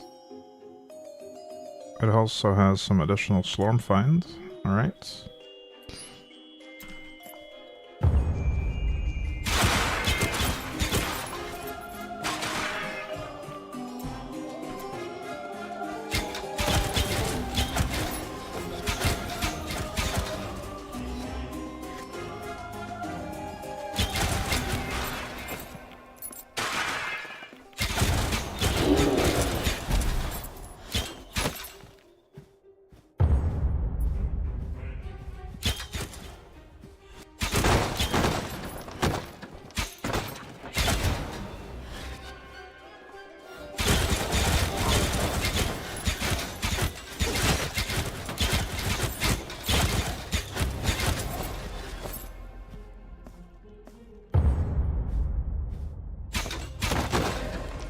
Next mission. Oh, it's you again. Me? Yes, the king asked me to sweep the floors in preparation for his return. He wants everything to be clean. But, haven't you encountered any ambushes on your way? Well then, keep going. You're heading in the right direction. What a peculiar little character. Palstring is being very suspicious right now. Mastery level 9 for Tumble.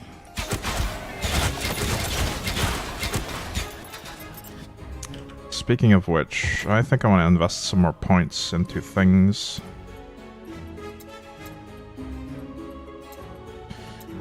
But what things?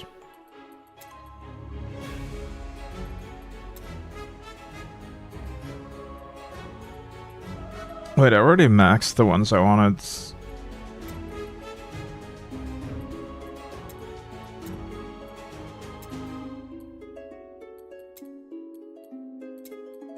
We could do projectile speed or ancestral strike chance. Oh, I've been neglecting to even use this. The next primary is yeah, okay. We can press 3 to do that. Can I move the skill? Yes, I can move it to 2. I think I want this on 4, because I never want to use that. That's an aura that I don't want.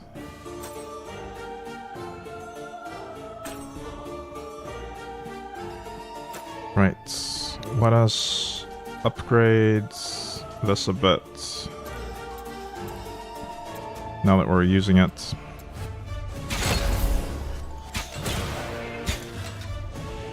I mean, it's only going to be worthwhile on really strong enemies, probably.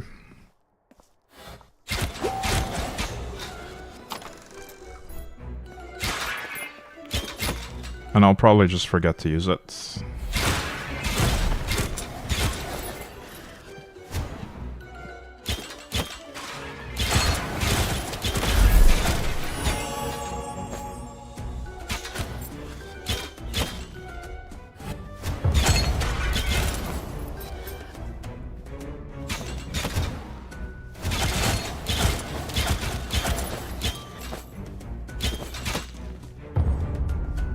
But it is kind of a heal as well. It steals health, I think. So it should be good for bosses, maybe.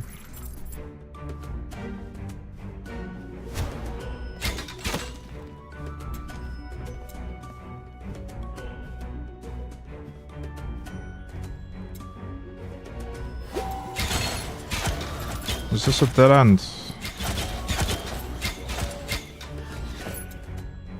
I guess it is.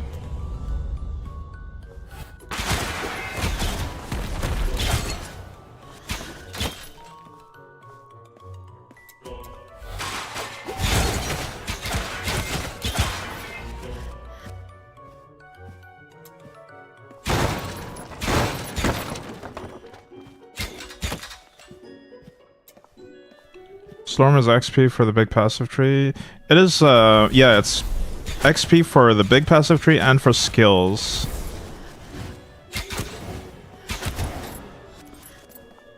You spend the Slorm points on both these skills and on the ancestral legacy things.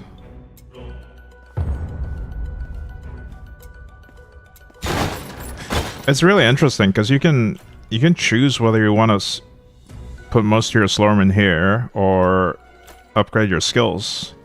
You're not forced to do either one. I currently have no investment in this skill at all.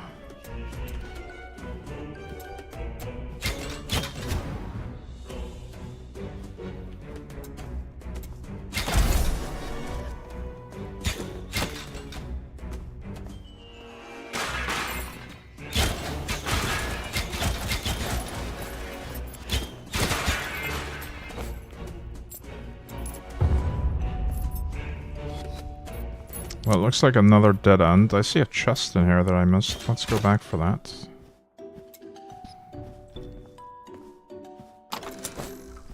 Oh, that actually had items.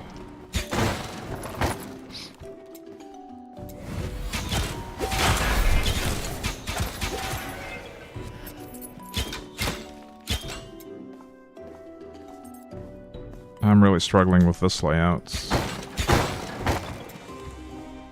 Okay. Over here maybe? Nope. That's a dead end.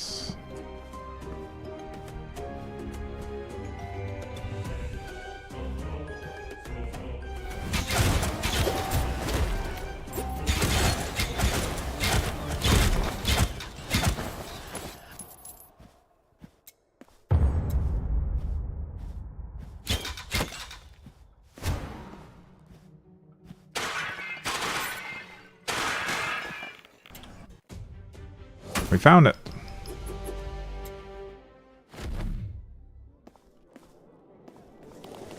What do you have to say? Oh, I reckon I got all sorts of wanderers coming to wet their whistle on my noble establishment from time to time. And sometimes they talk, and some of them are mighty knowledgeable, I tell ya. They know things, they do. Once there was this fella who claimed to be a historian. Yes, sir, he spun me a tale. The real deal. Seems like it ain't the first time old oh my god has come around, you know. Yes, sir. They say it's the fourth time, but them folks who write them books, they ain't too keen on discussing it much. Oops, I missed one. I double clicked. Seems to frighten the common folk, you see. So the power of the Champion of Ara, the very same power that Mr. Brian McRib possessed, it's said to be passed on when the champion kicks the bucket. But I guess gets passed on all random like, you know? Someone from the kingdom. You gotta prove yourself worthy, I reckon. And word on the street is that the only Champion of Ara that can defeat oh my god. Is that only the Champion of Ara can defeat oh my god. So we better find out real quick who ended up inheriting them champion powers, or there's gonna be trouble, mark my words. I learned all this by reading the inscriptions of the champion sanctuary near old Nadam Nostris. Oh yes, sir, I can read. I didn't understand everything, but it sure seemed important. Well... I think we keep our current gear for now. Let's just keep going. His Majesty's secret chamber. Oh, it's you again. You're not dead yet. Oops. Yes, congratulations. You're not dead. I'm very happy. Keep going in that direction. It's safe. There's absolutely no danger. Straight ahead to the throne room. He does have a very, very suspicious behavior. He does, doesn't he?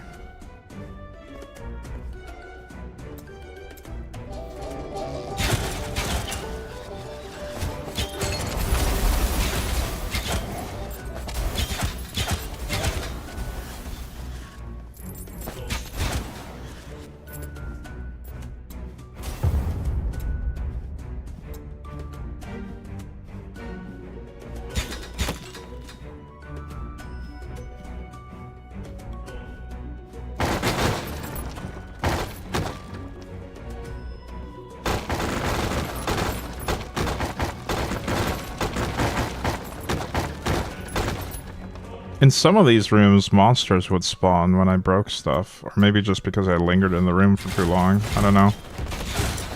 But not all of them, apparently. What is that? Okay, there's a lot of stuff here.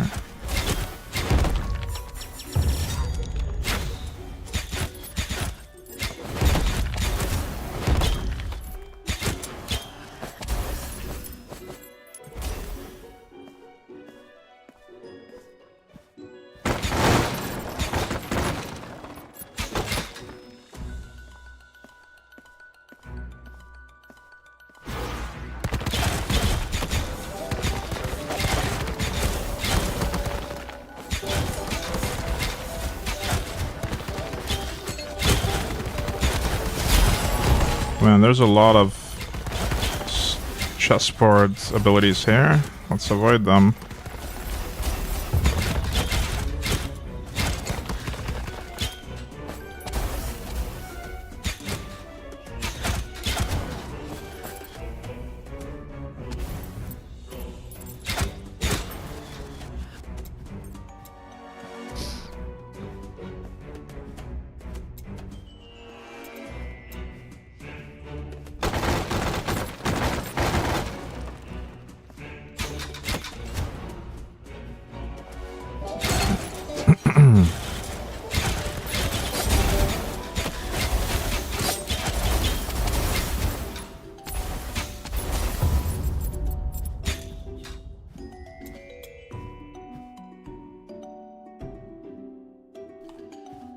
I had to cough for a second. Managed to mute the mic, thankfully.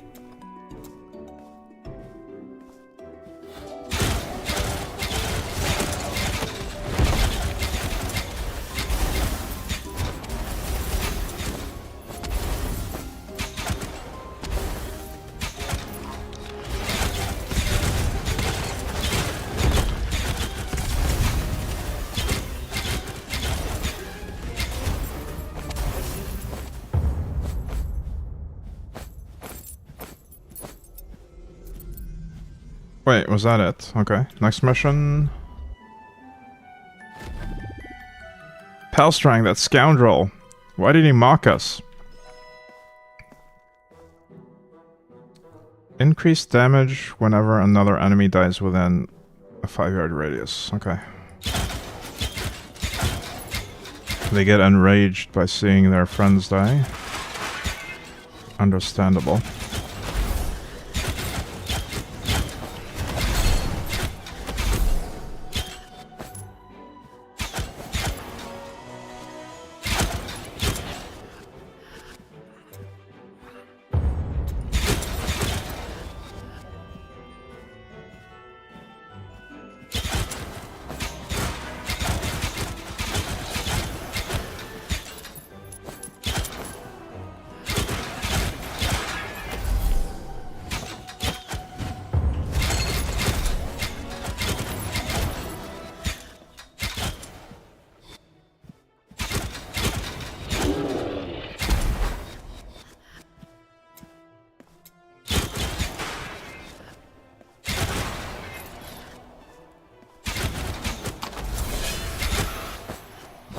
Nice. 2 epic items.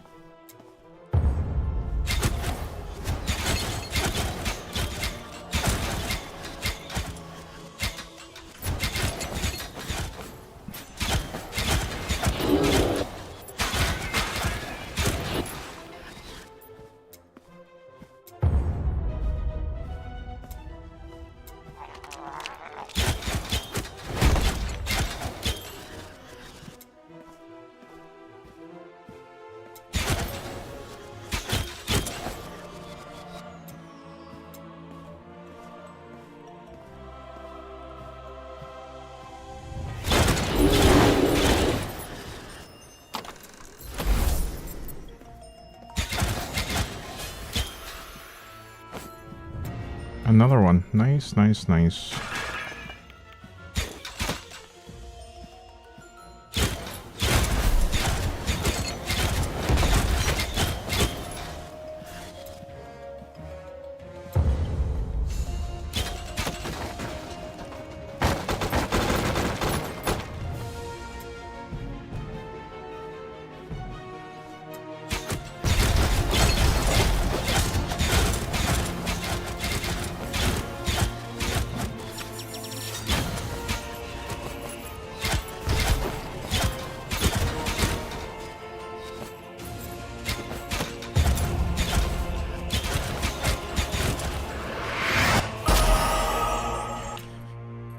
Nice. We leveled up again. I'm not sure what I want to do next, though.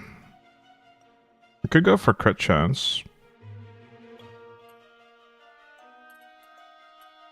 What is the next big note here? Attack speeds. While in combat, as long as the last skill you cast as a totem, you get a totemic dexterity stack. I'm not using totems, though.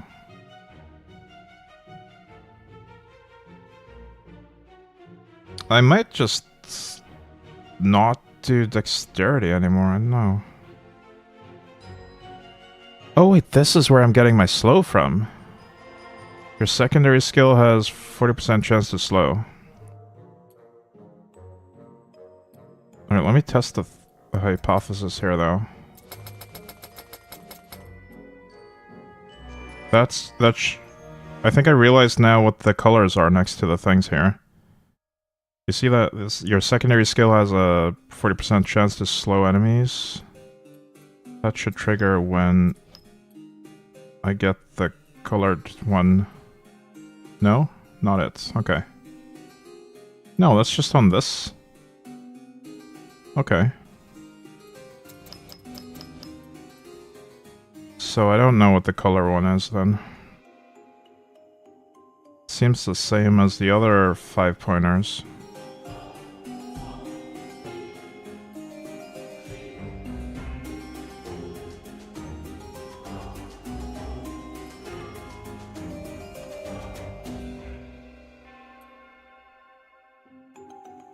Let me see if there's any other 15-pointers that are worth getting for me right now. Greed stack when you pick up a new item. Area of effect with less mana. Less than 30% mana. The cost of skills you cast is reduced by 5% for each secondary cast. Whenever you deal critical damage, you have +2 life on hit. +2 for every point after this in this trait. Huh. So if I do a lot of determination, we get a lot more life on hit. You have critical strike damage for every enemy within 2 yards. Chance would have been more interesting than damage, I think. We do get crit chance from the 5-pointers here and the Fury branch.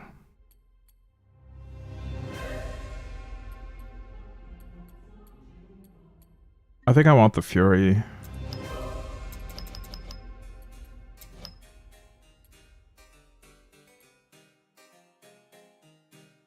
I'll keep this slow, and I might just unspec this actually. Maybe unspec all of it even, and just focus on getting this stuff.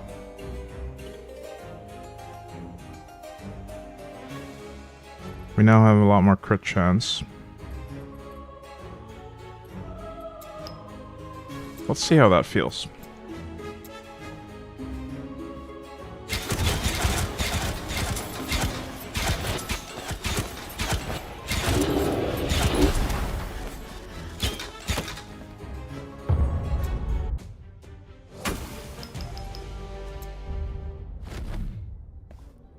More quest markers, more rumors from the innkeeper.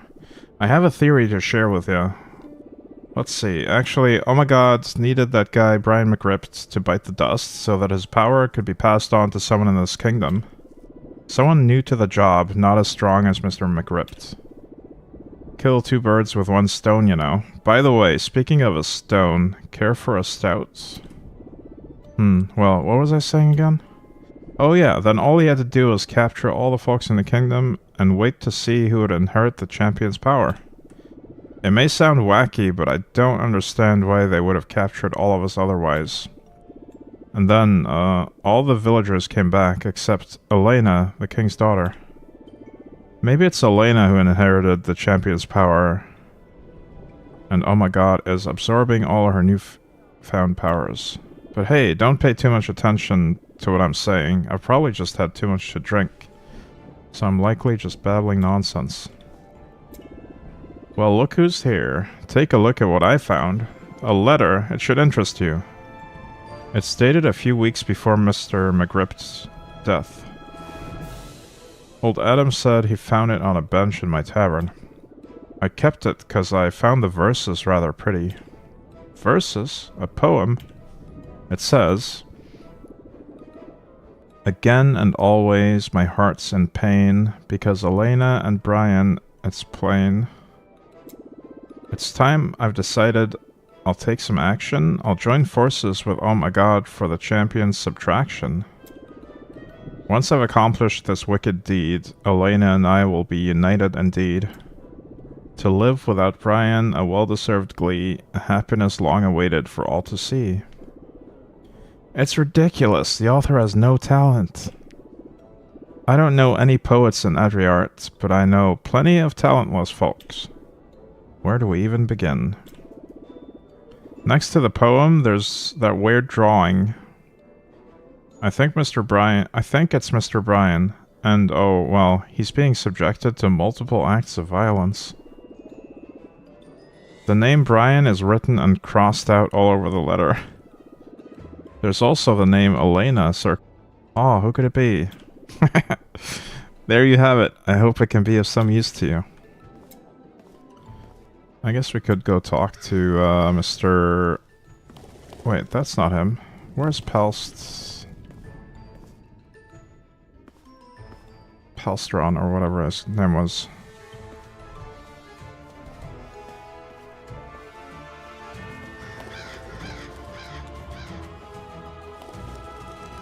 Maybe he's not in town anymore. Maybe he's skipped town.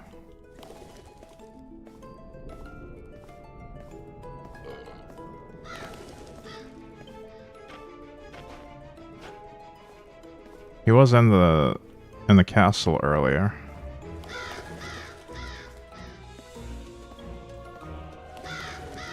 It was one of these guys though, one of the puddings. Palstrang, that was his name. He has disappeared, so the king asked me to replace him. Maybe he'll never come back. Anyway, are you ready to embark on an expedition again? No, not right now.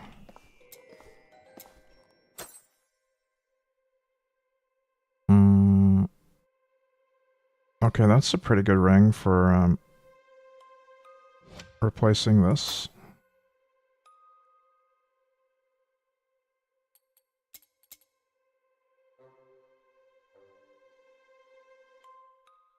Arrow shot mastery. Ooh.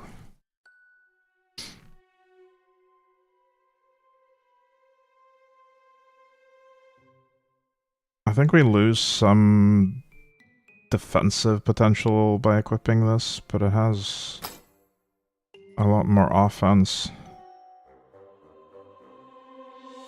Attack speed, max life, increased area. Yeah, this is just straight up better.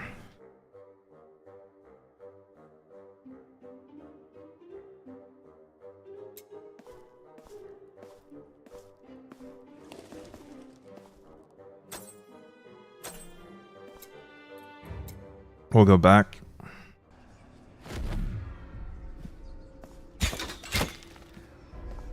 Close all breaches.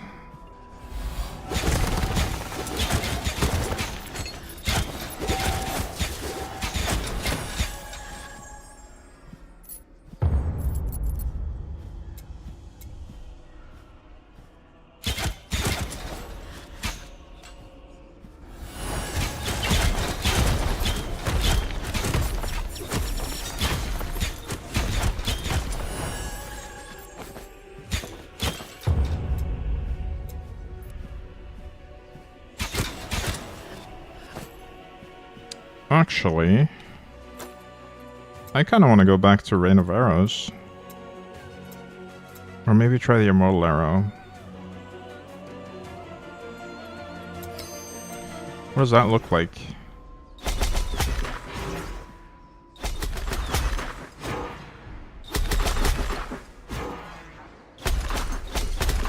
Oh, interesting. You select multiple areas for it to path to. That's a bit too tedious to use, I think. I might just go back to explosive. And then more area.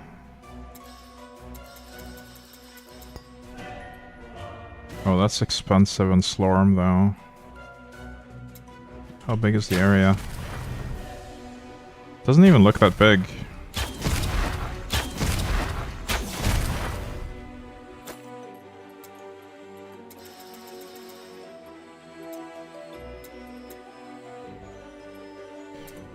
Now that we've unlocked some more rows on this, let's see if there's anything interesting there. Rebound chance. Ooh, yes. If you fully charge it, it has 100% rebound. That's great. That means it bounces. Reduced mana cost.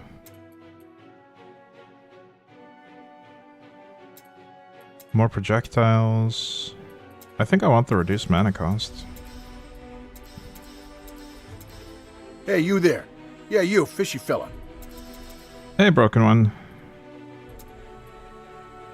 Elemental damage. Applies wormhole.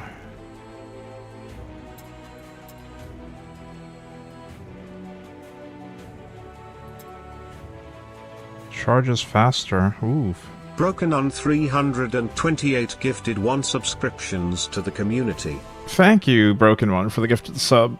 I really appreciate that. You're too generous.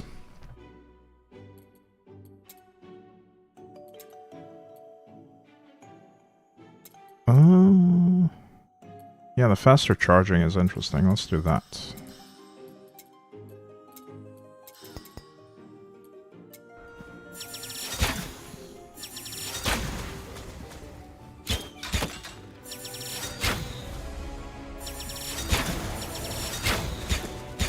That makes it a lot more useful, having the ability to charge it more quickly, because it's kind of slow otherwise.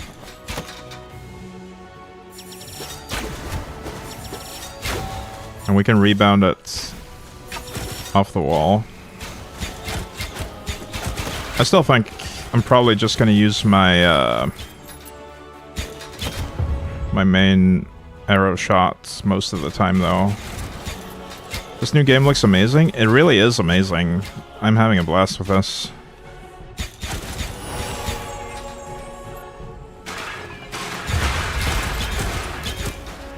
Such a cool game. So much depth.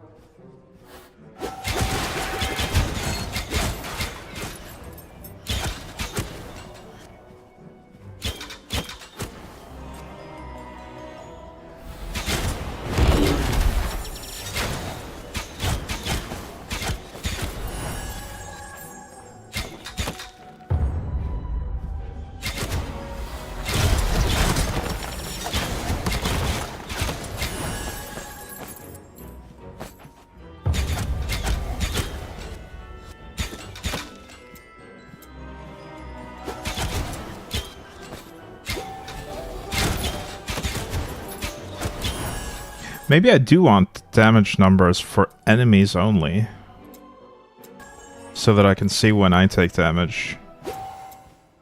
Let's have a look at that. 88. Okay, the damage numbers are kind of hard to read, and in combat anyway. I don't know. No, I don't think they're very useful. We'll turn them back off.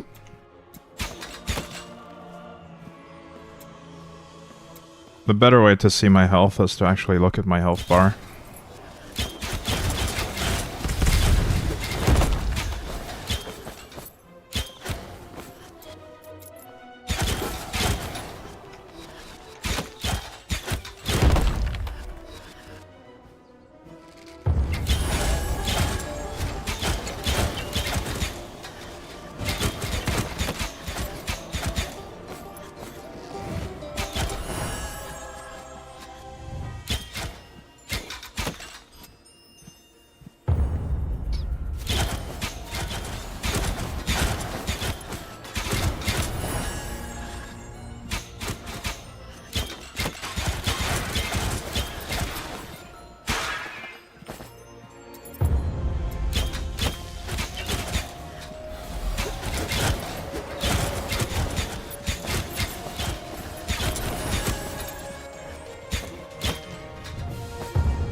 I think I want to unspend my points on this as well. Maybe just leave 1 point, or we could literally just not invest in it at all and not have this ability. But it's really cheap anyway, so might as well.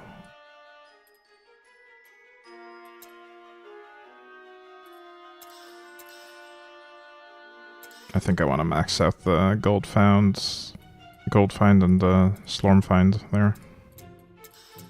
And that stuff as well, more damage. Am I dealing elemental damage though? Hang on. I guess I'm dealing some because it's applying flats as well.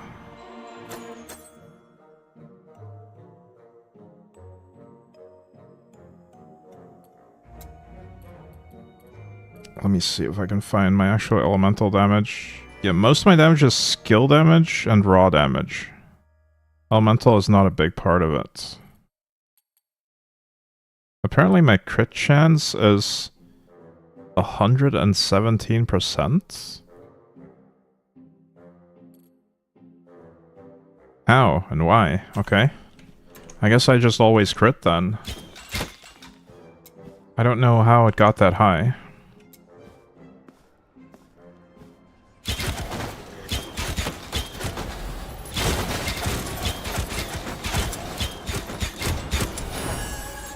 Well, that should make it easy enough to start using ancestral abilities that only happen on crits.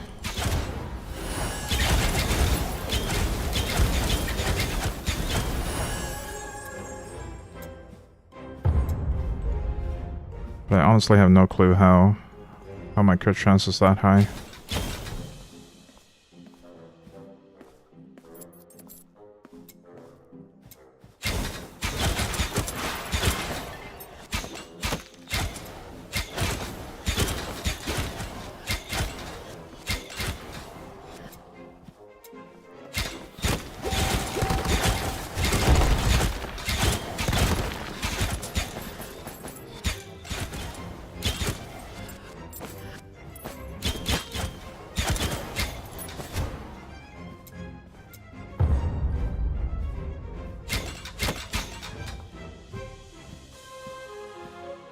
This should be the final breach.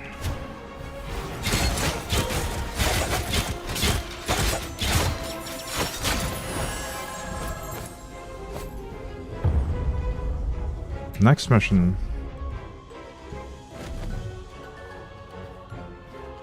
Defeat the boss, the traitor. Ooh. I'm not even full health. Okay. Palstrang, the infamous one, he's the one behind all this. Brian McRip, reduced to a small blue orb of light serving an incompetent. You'll serve as my bedside lamp once I'm done with you. Can you see me? Of course, you wretch. I thought poisoning your protein shake would take care of you. But it seems the power of the champion has protected you. But why? Oh my god promised me Princess Elena once his ritual was complete. Without you around, she would have eyes only for me. It is obvious. Oh, come on. Wait, where is she? Now that the champion powers she inherited have been extracted by oh my god, we are free to leave. Once I ensure your total annihilation and that of your partner. Let's finish this. I am worried that I'm gonna fail the boss mechanics again. Because this was a multi-level area. Okay, maybe I shouldn't be worried. That was easy. Oh. I need more power. One last time. There's another phase. It is done. My power is limitless. Bring it on. Okay. I don't like this arena.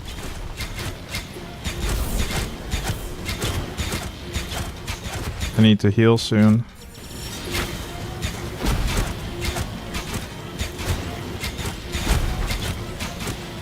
Okay, we're doing okay. Not the best, but okay.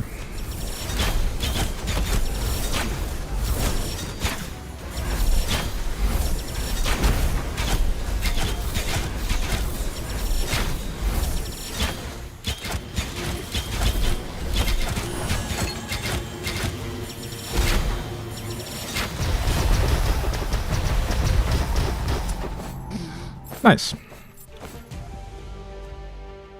Pick up Palstrang's hat. It's not the best time to discuss fashion, but I believe we should return it to the old Adam Nostris. Wait, he already has a fancy hat. Is he gonna wear 2 hats now? Who knows? He might have one of these ancestral stones for us. Hey, Elena. What horror I have experienced. Well, what are you waiting for? I'm a damsel in distress, so I kindly ask you to help me get out of here. Oh, okay.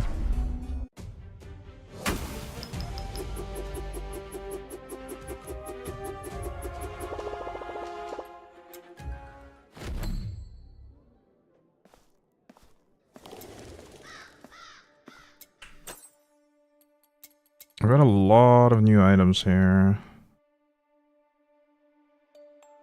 But most of them are rare. And most of my equipped stuff is... Actually, all of my equipped stuff is epic or above now. Let's start filtering rares as well.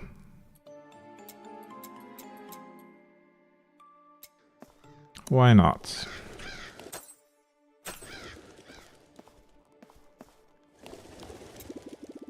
Elena, my daughter, what happened? Father, it was horrible. I found myself in a sordid place. With him, the Slormancer, the Slormancer? Oh my god. Exactly, him.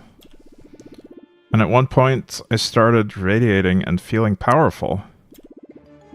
The innkeeper was right. She's the one who inherited my champion powers. That's what oh my god has been seeking all along. This evil man then said he had been waiting for this a long time. I found it disgusting, so I told him off. He then placed me in a strange contraption to extract my power, he said. It lasted a very long time. Afterward, he handed me over to Palstrang with a satisfied look, and then the adventurer arrived to save me. He gave Palstrang a good beating, then we returned. What matters is that you're safe and sound. Adventurer, a word please. If what my daughter says is true, then oh my god now possesses the power of the champions of Ara. It has never happened before. It's a catastrophe. The seal on the door is gone. Oh, it's true. It looks like an invitation. Perhaps we should try knocking. Sure, why not? I'm gonna knock on this door after my next break, though. I'll be right back.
Boo. Hey, Gadden.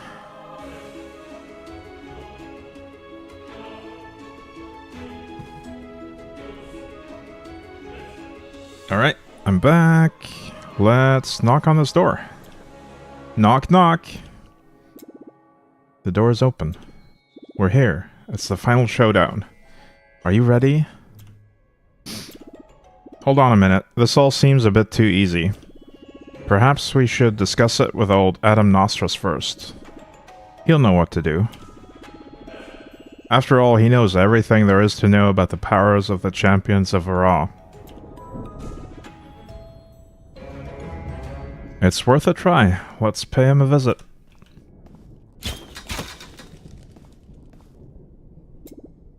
Oh, it's you. You're saying you defeated Palstrang? And that the champion's powers were taken by Oh My God? Hey, Raziel.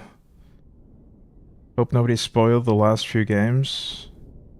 There's not been too many spoilers lately. I got through, Look Outside without any relevant spoilers. There was one guy that tried to backseat me, but we got rid of him pretty quick. I think for this game, spoilers wouldn't really matter. The story is kind of silly anyway.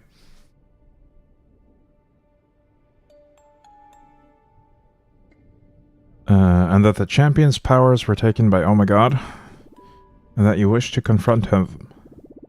My dear friends, I must stop you right there. You have no chance. He's a tremendously powerful enemy. I know this because I've faced him before. But back then, he hadn't taken possession of the champion's powers. It's hard to say how much stronger he has become. But one thing is certain, you are not ready. Let's talk about more realistic things instead. Like this magnificent hat you found. I don't know who decided we should only wear one hat, when two are certainly better than one. We should start a trend. Is it for me? That's very kind of... Here's another ancestral stone. I knew he was gonna wear two hats. Well, as for Oh My God, we will need a plan. I need some time to think it over. And he's now wearing two hats. But I just got another stone. Let's see if I can put that somewhere useful.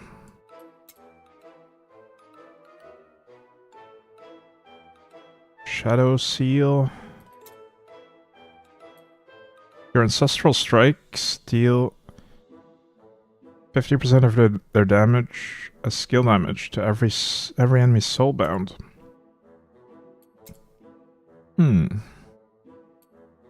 That's a bit too convoluted.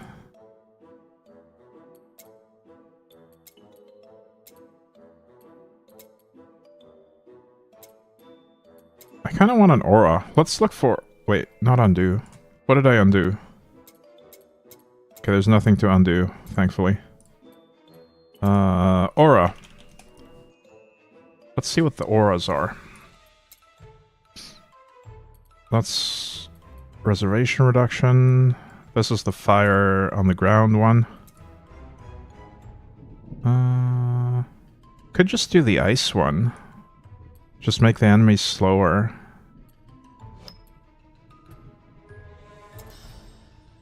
I think I'll do that.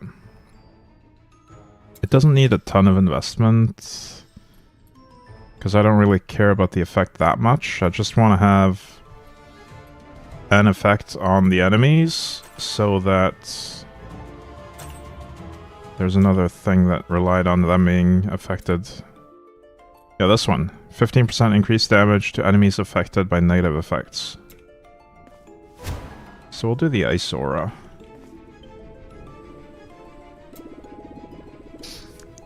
I had a few seconds to reconsider the situation with Oh My God. He seems to be comfortable in the castle, which makes me believe that there's no rush. With my help and a little training program, you should be able to confront him in no time. But you'll have to follow the steps meticulously. There are no other options but to make you much stronger. It won't be easy, but it's doable. Get to the big panel in front of the castle where I've put together a series of trials that will help you prepare. Come back to me once you've completed a few of them. Oh. I guess there's no more story now until the end boss, maybe. Because now it's pointing me to the expeditions. That's interesting.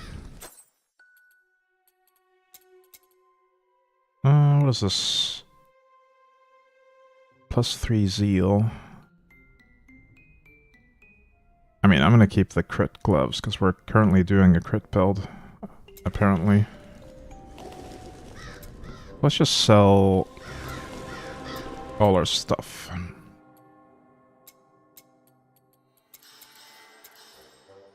Even that.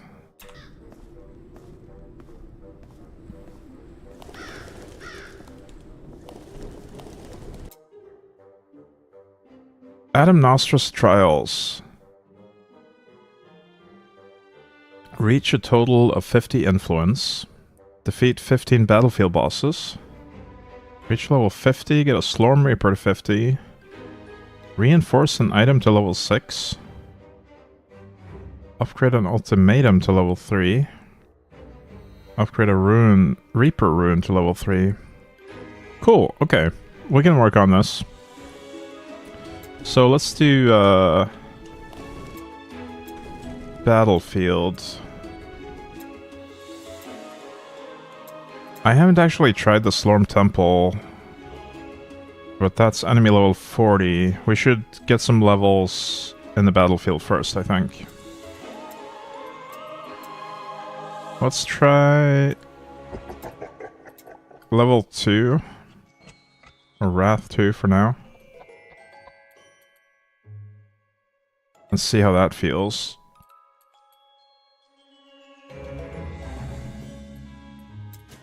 The music is cool in this. Yeah, it's very non-offensive, like it's... or inoffensive, rather. It doesn't bother me, so I haven't turned it off. And some parts are really cool.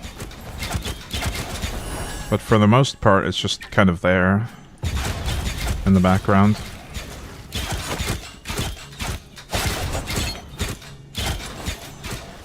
It might have been a mistake to add Wrath at all, actually.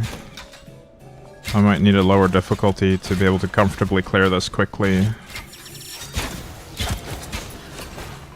We'll see.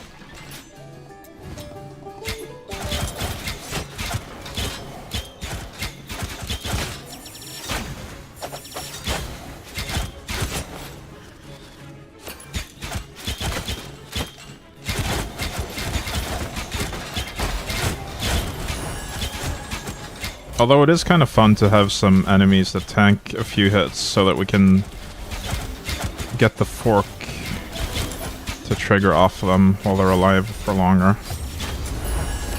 I like the fork effect.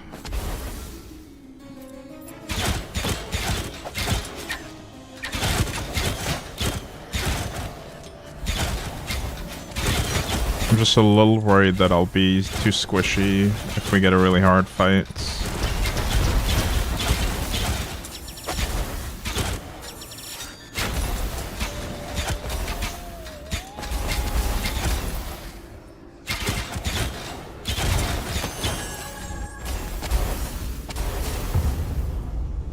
Next floor.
Maybe more crits?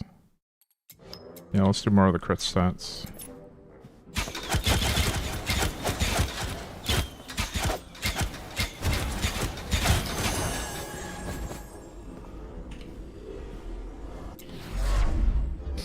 I actually think I picked the right difficulty level. Wrath 2 seems pretty appropriate for my power level right now.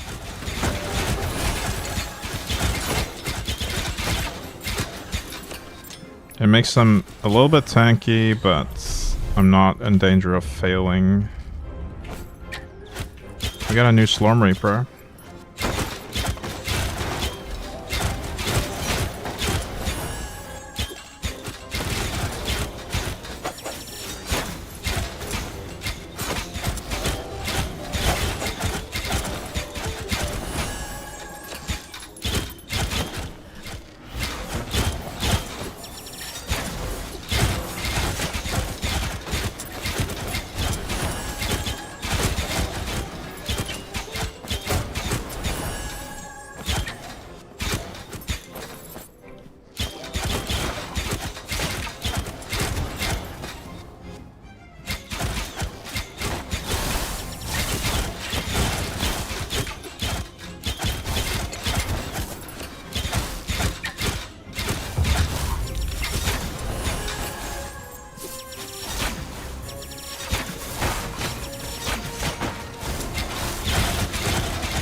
I feel like it's still not worth using this very often, this void thing, unless I don't have mana to cast my main ability.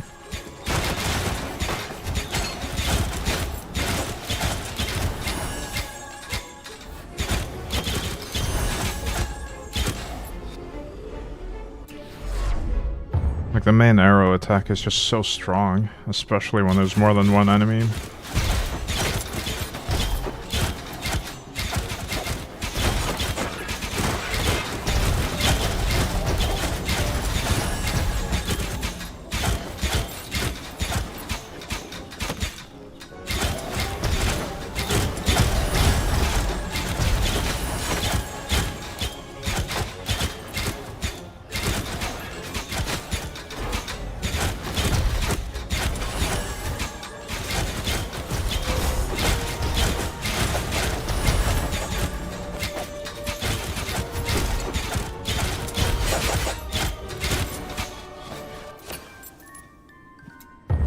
I look forward to being able to use these Elder Slorms. I just want to level a few more times so that we're at the appropriate level for the temple. Curious to see what that content is like.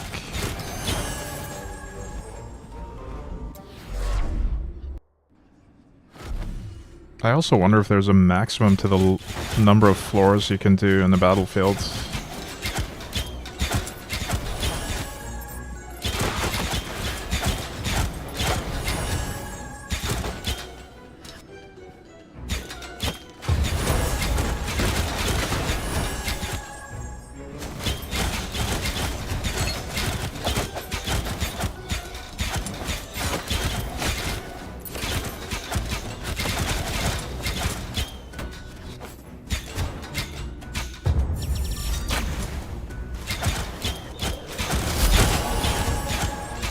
Storm Reaper 36.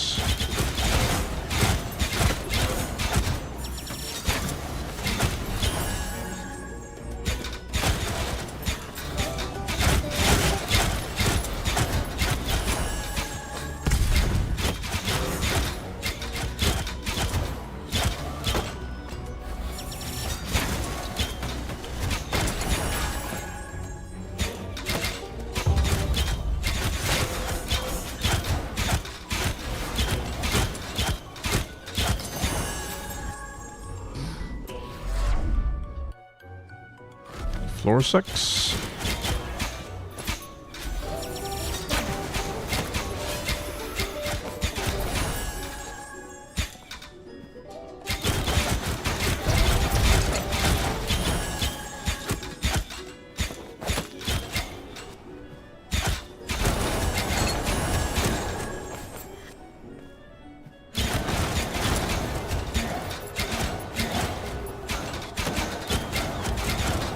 Oh, everything is doing shadow damage now, or void damage.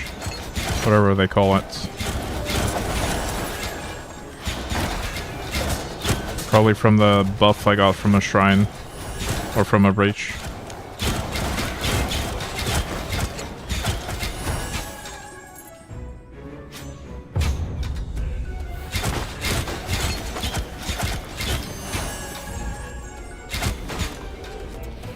That was a quick floor.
I think I'll go back to town after this one.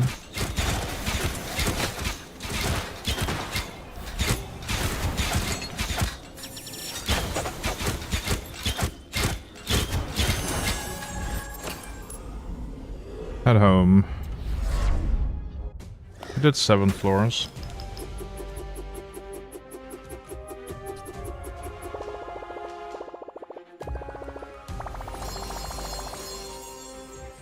That's a lot of influence.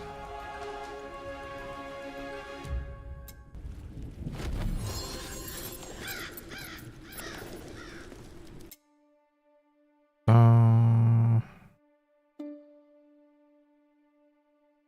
we need a total of 50 though. So I guess it's not that much. What is the new Reaper I found? Inner Fireworks. What's that do? Inner Fire Chance.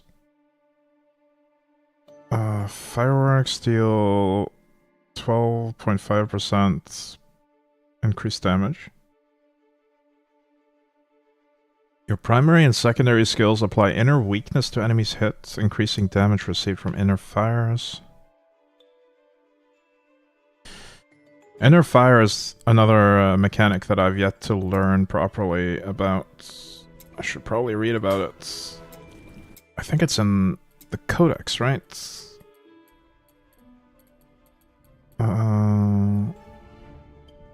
Character attributes? No.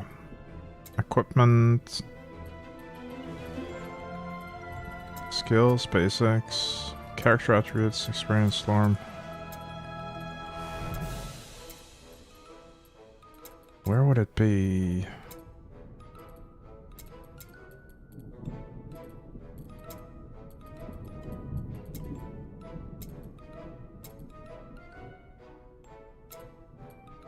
Maybe I'll just view it on the stat screen instead.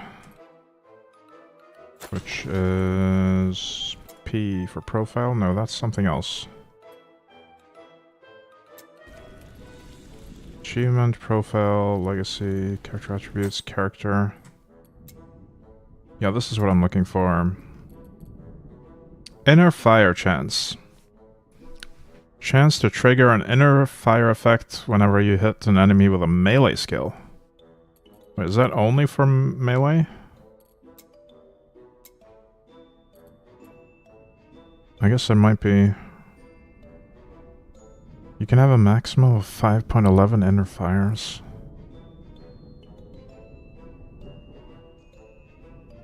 Okay, so I think the inner fire stuff is not really relevant for my build after all.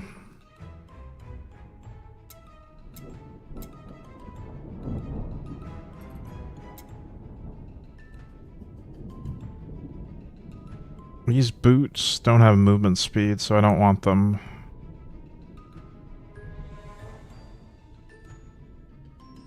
And neither do these. Oh, this one might be better, though.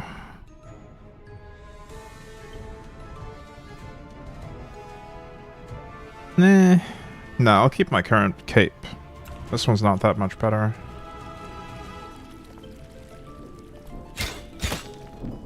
What do you have to say? Quite a talent. You must really love Slormites and carry the guild in your heart. I name you co-president of the Guild of Slormatologists of Adriart. Congratulations, President. I wonder what that even does. Higher ranks in the guild.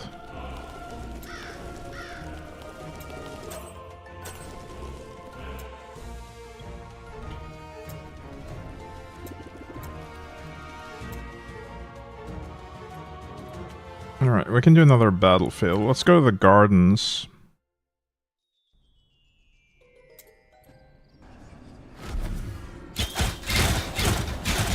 Oh, that's a lot of AoE. Okay, we're fine.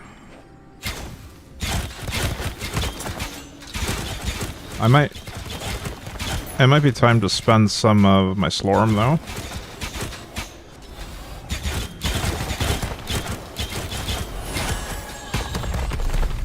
Oh, the trainee. That's another Reaper.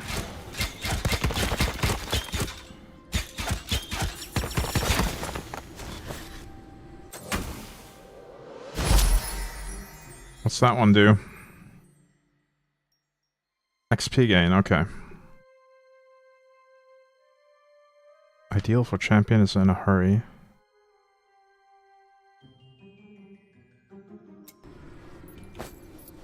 I'm gonna keep my my current one for now. Unless I find the life orb one that I know is really good.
Oh, they silenced me while I was casting my secondary.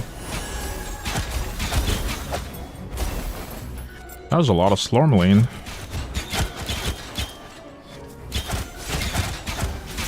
Or Slormalite, or whatever.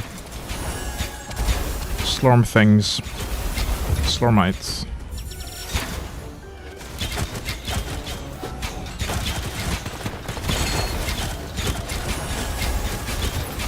Probably a mixture of both. Slormandrites of aptitude.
Nice freezing effects.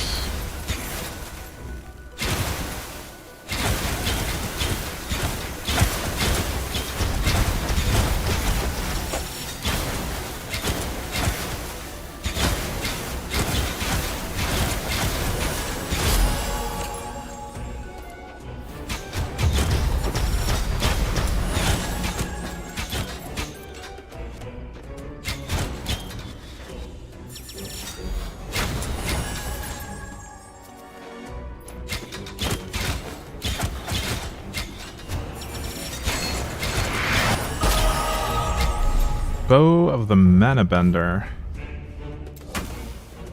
What's that one do? R. Mana regen, additional damage per level of their mana cost. Wait. 8 per level of their mana cost. Oh, 8 per level of the Slorm Reaper. And we also have an ability associated with this. You have +0 life regen for the next 8 seconds. Which scales from my mana regen per level of the Slormancer. Okay. I don't have mana regen apparently. Because it's doing +0.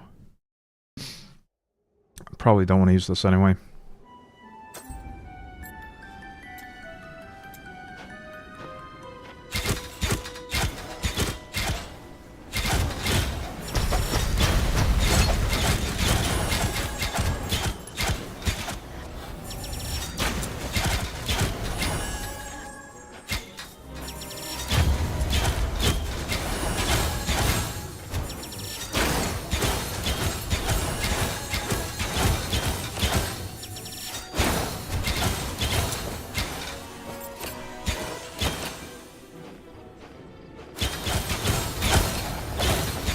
Oh, I'm currently invulnerable, I think.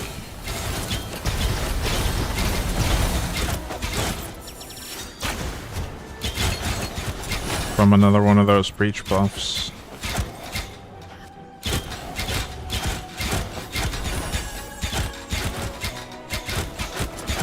Okay, there it's gone.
Oh, the spider nests. Ooh.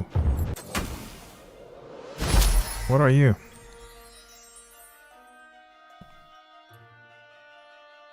Pierce chance, rebound chance. Ooh, wow.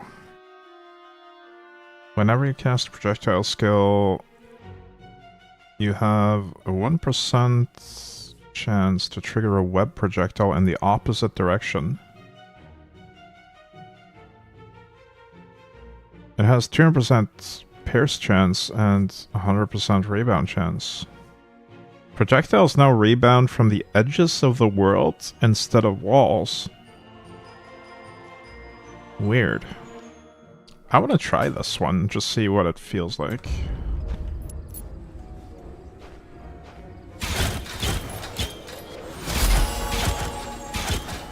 It's gonna rapidly level up. Hopefully.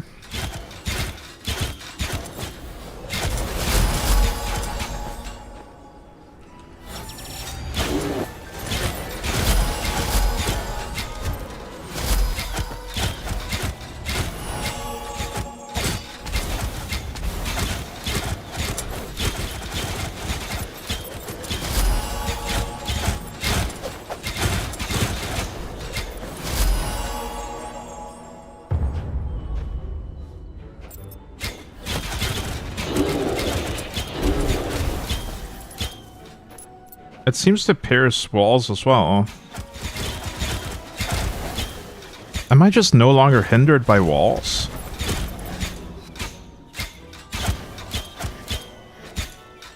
I can shoot over this wall now.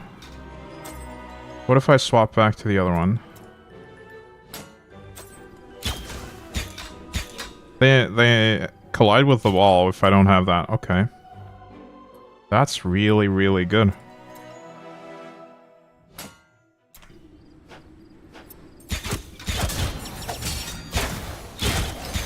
My projectiles literally don't collide with walls anymore, but they do collide with the edges of the screen.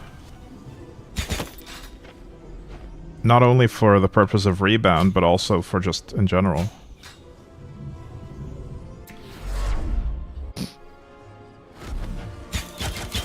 So I can basically wallbang.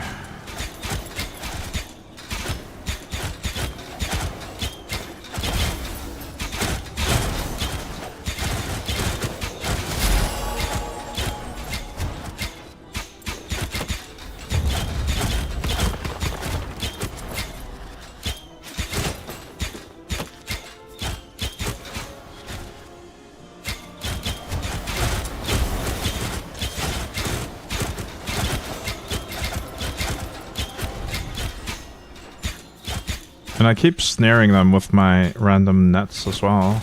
Pretty good.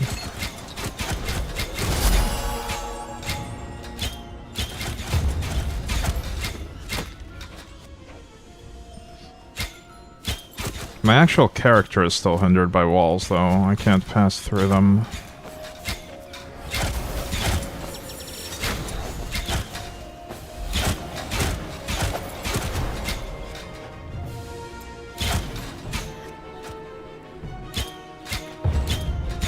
Wait, what? Oh, never mind. For a second there, I thought I couldn't hit them over the wall. I can.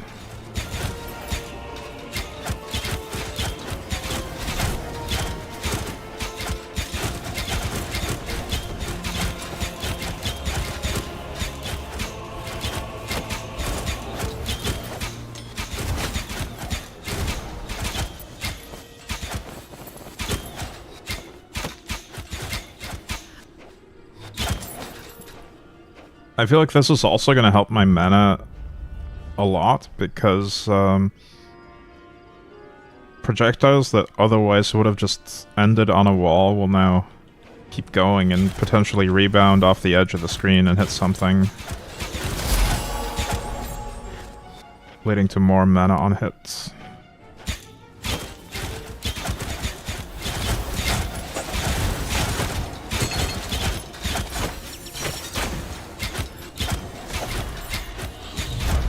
Drumbow of War.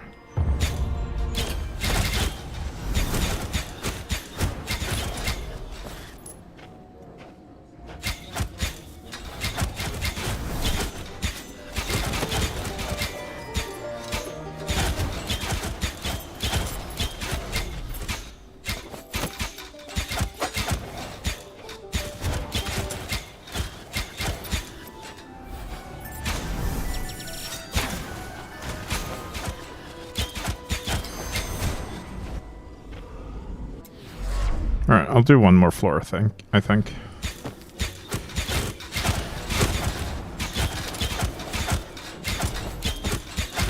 And I should probably spend some Slormite soon. Or Slorm, rather.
Alright, let's head home and spend some stuff.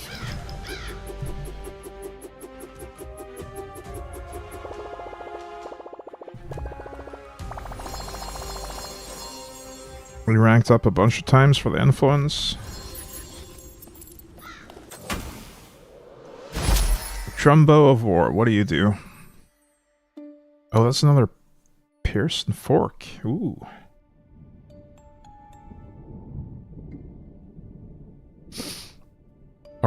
Both multiplayers are also added to drum effects.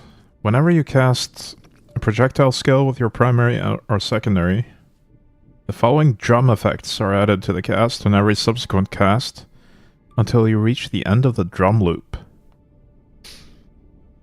Cast 1 deals increased damage. Cast 2 has pierce chance. Cast 3 has fork chance. Oh. Pierce and fork is more in line with my actual build for this. Fork. Fork. Multiple arrows. Fork.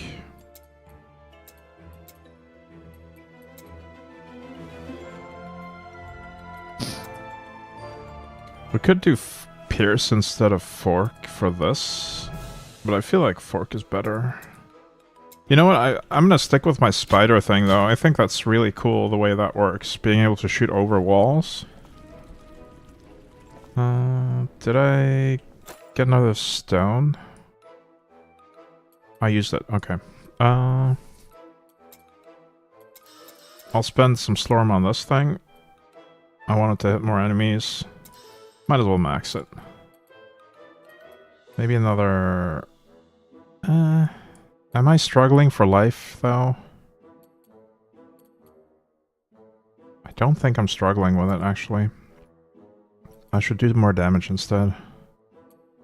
But I want raw damage or skill damage. Let's see if we can find some skill damage on the tree.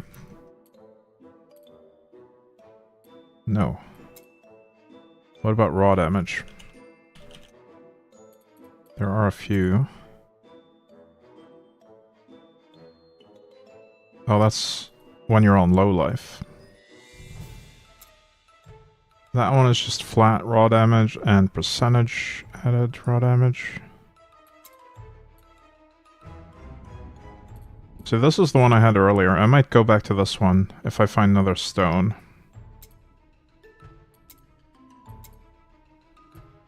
But I currently can't get that without dropping my aura or dropping this, so... I guess we'll have to get another stone. In the meantime, I guess I could go for some skill upgrades instead. What is that? It refreshes poison instead of forking, or instead of extra forking. Honestly, this is only 10% chance. Is that even worth it? I feel like that's not gonna be enough. Let's try the poison one instead.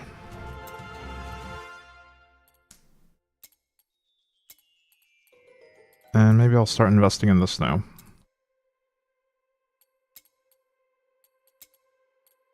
Or put some more points in some of these things. More movement speed. The total cost is really not that bad after all. Yeah, we'll max that. Attack speed when tormented or delighted.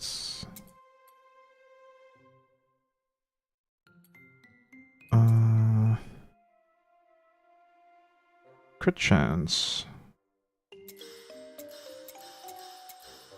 During Assassin's Haste. Sure, I'll do that.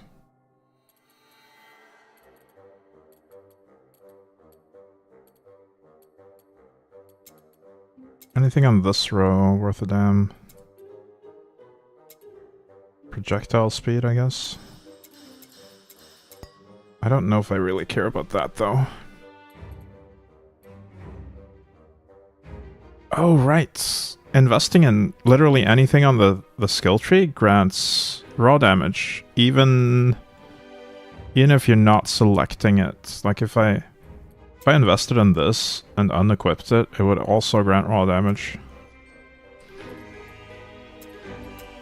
Because you can only have one per row, but you can invest extra points just for the raw damage from this. That's cool.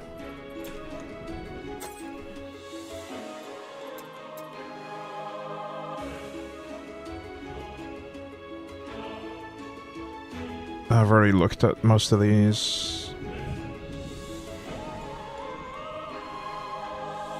All of them, actually.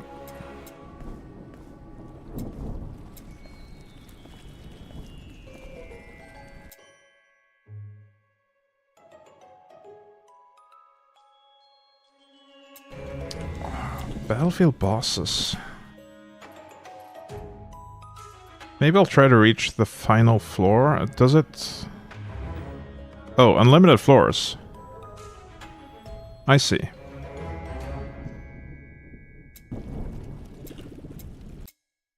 I'm gonna try the Slorm Temple, though. Let's just attempt that. Single floor per expedition. Complete a floor to unlock the next one. Exit before the Keeper finds you, or face consequences. Wrath level not available. Cataclysm not available. Mysteries. I've never done this before. So this is the famous Slorm Temple. It's nice and shiny. You should learn from this, Brian. Last time I was in your hut, it smelled like a stable. The place looks quiet for the moment, but don't be fooled. Once the Slorm Temple detects an intrusion, its defense mechanisms activate. We will then have little time to finish exploring the place and run away before it wakes up. The Guardian, the ultimate defense of the temple. A 30-feet-high behemoth, all made of stone, immortal, and of colossal power. That's what I read in my old grimoires. Well, what are you waiting for? Go ahead and explore. I don't really know what we're looking for here, but it's not much anyway. There's not much anyway. So it should be easy to find.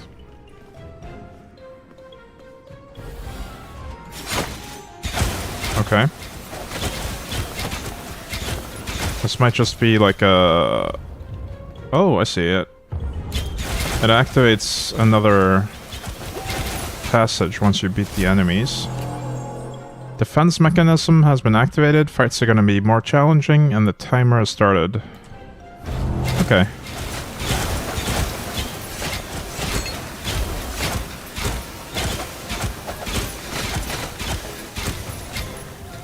No, there's like a thing to dodge as well.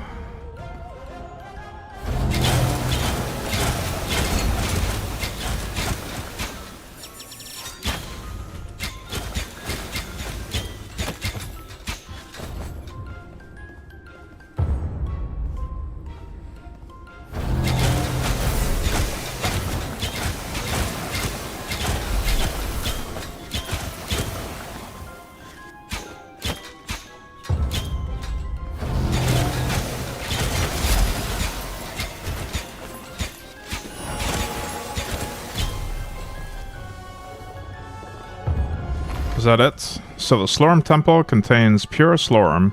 It is very valuable to me. By manipulating it, I can provide you with improvements that help our progress. We're going to need a lot more pure Slorm, so I suggest you continue exploring the temple.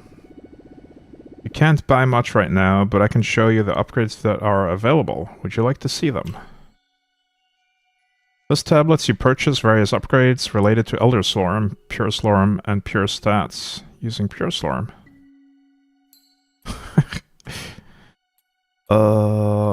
This is similar to Paragon levels in Diablo 3, I think. Kind of feels like it. Elder Slorm finds... Safe capacity... Pure stat max score. Temple defense damage. Okay. There's not a lot of different ones, but I don't know. I kind of want capacity because I've been getting Elder Slorm and just filling the bar very quickly. But I guess we could do 1% Elder Slorm finds for tutorial purposes. I don't want to invest the rest though.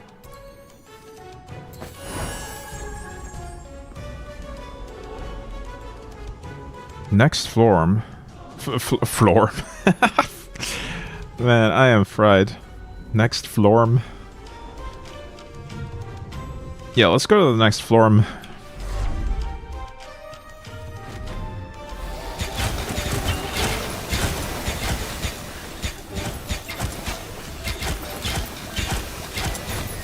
For Florming.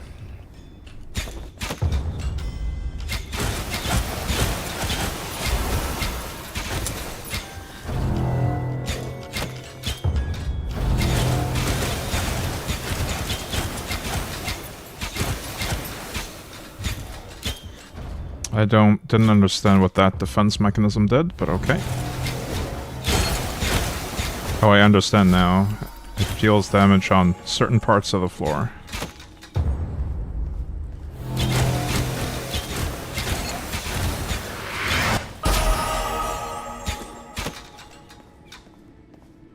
I'm gonna invest more into this.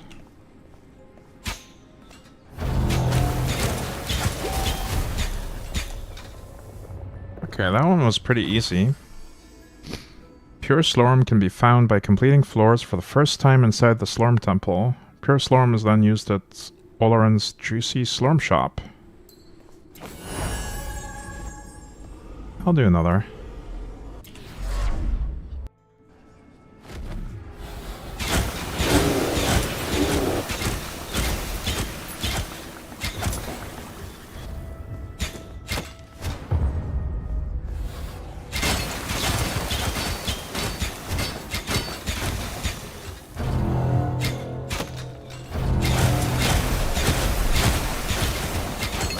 I kind of really like this, actually. This temple thing, it's cool.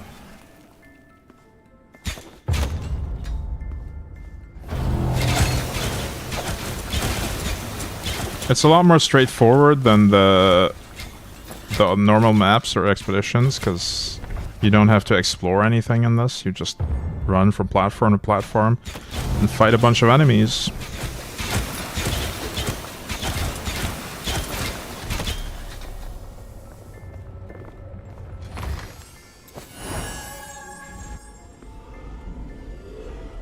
I don't have the Elder Slorm to cover the cost.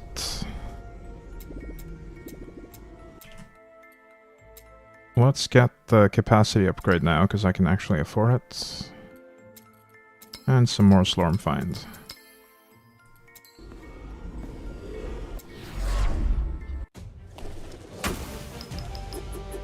Three floors cleared.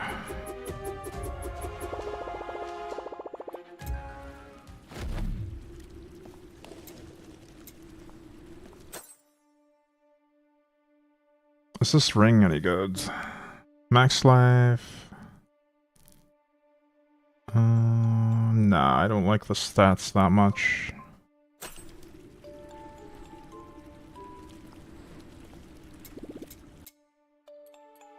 The Great Forge, I haven't done that one yet.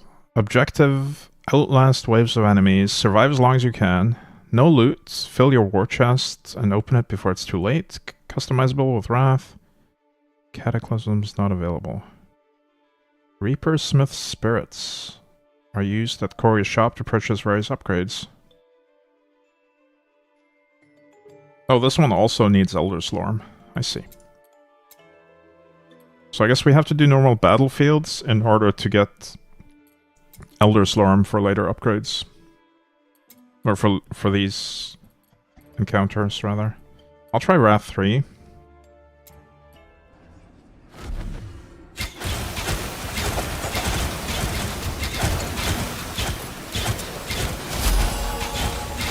Which means they will be a bit more tanky.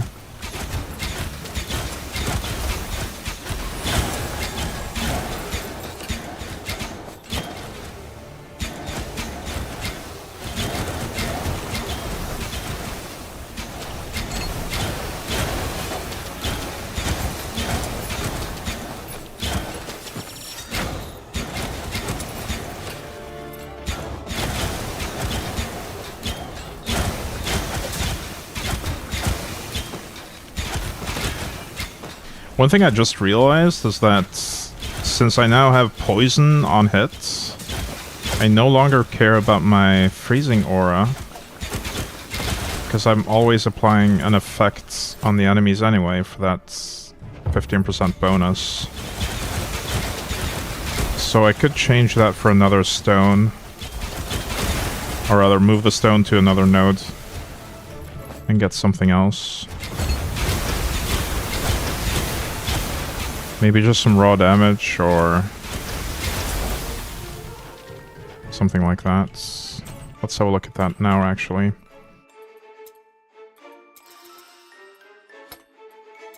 See, this one has raw damage and damage to elites. Let's invest in that.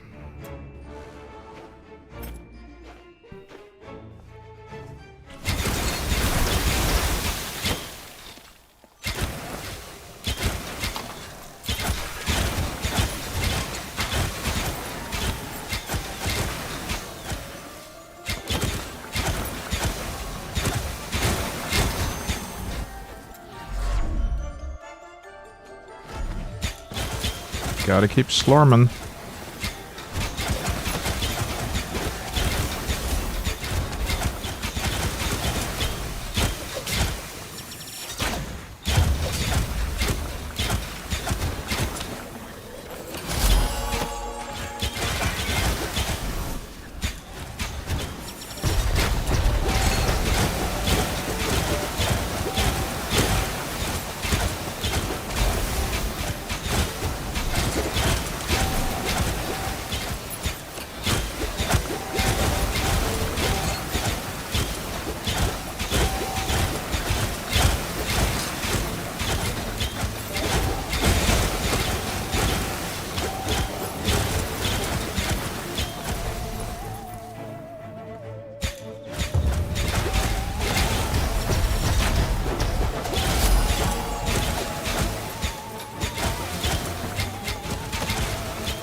I don't see the way in there. Oh, I need to go around this way, I guess.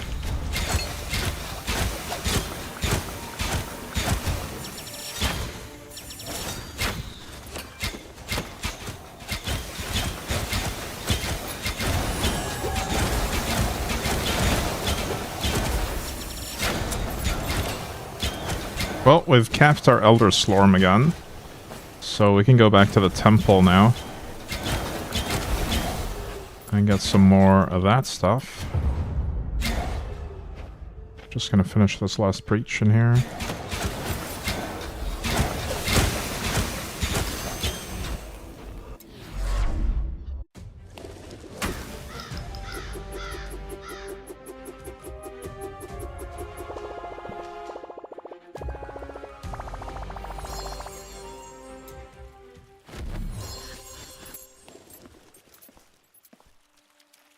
I guess we're now technically entering the end game in a way.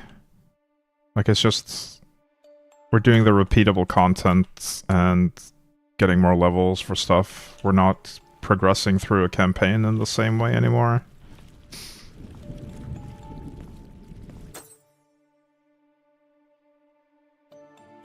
Mana regen, max life. Ooh, movement speed. I think it's time to replace this amulet, actually. I want to see if I can reinforce it first. I haven't reinforced anything in ages. Don't even remember who does it. Let's see, is it this guy?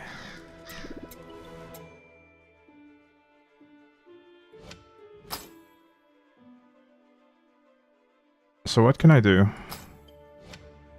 I can add mana regen and levels. Okay.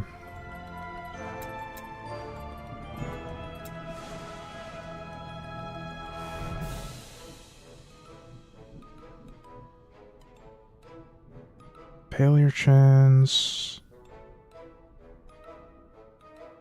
Man, there's so much stuff here. Critical reinforcement. Negation can be used by Friedrich to extract the reinforced level of an item. Aww. That's basically a rune of shattering from last epoch then.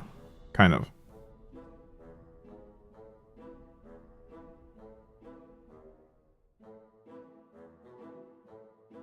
Enhanced reinforcement.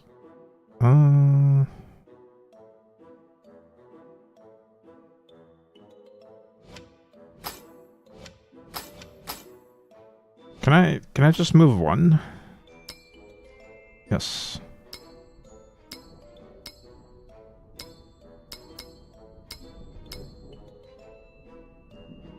The Slormite will not be consumed if the reinforcement fails. Oh. Reinforcement level +5 and above.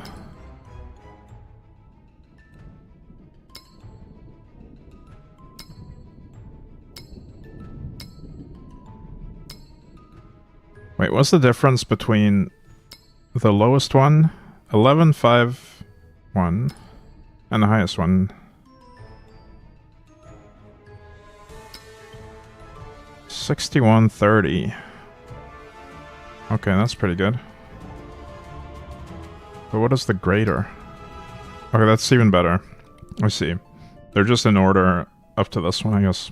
Even though this one looks bigger and juicier.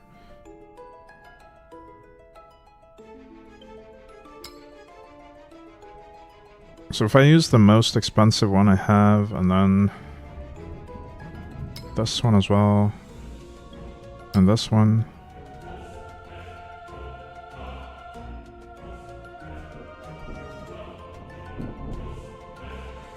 Reforge? Reforge Legendary. Minus failure chance. Okay, I'm just gonna hit the button and see what happens here. Double reinforcement. So we got +2 to this. I see. Can I do more? I might have to level it some more before doing that to get the potential.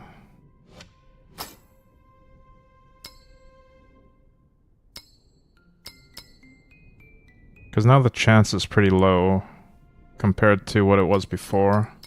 With more potential, the chances will be higher, I think. But we could do this one now.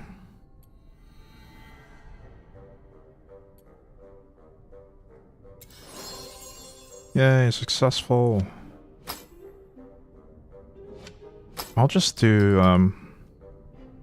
all of the ones I have.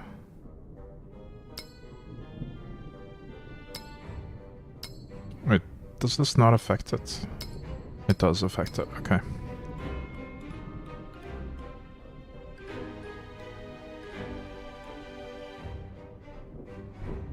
Will not be consumed if the reinforcement fails. Yeah. Maybe we don't waste that. I feel like this is going to be stronger than these anyway, so I don't want to waste these. And our chances of success are pretty high anyway.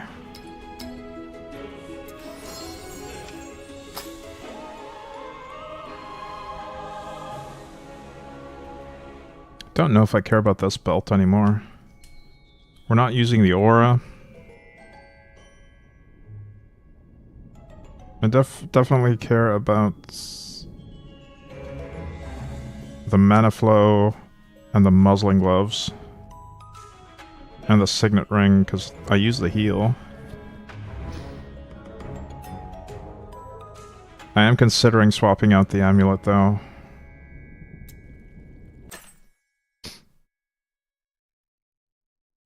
Like, even this one might be better. Because it just gives movement speed and life leech. I'm gonna try it.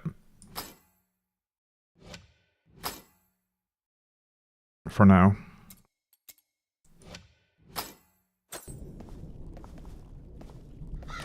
Can I afford the storage yet?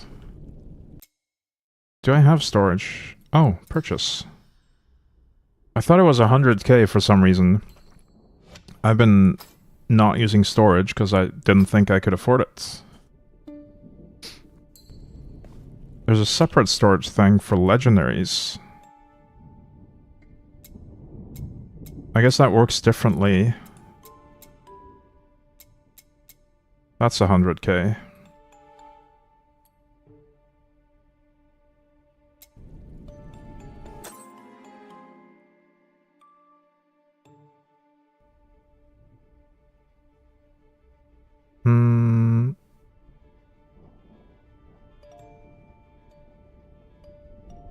This one might be better. Sinlink gifted 1 subscriptions to the community. Hey, thank you for the gifted subs, Sunlink. Really appreciate that.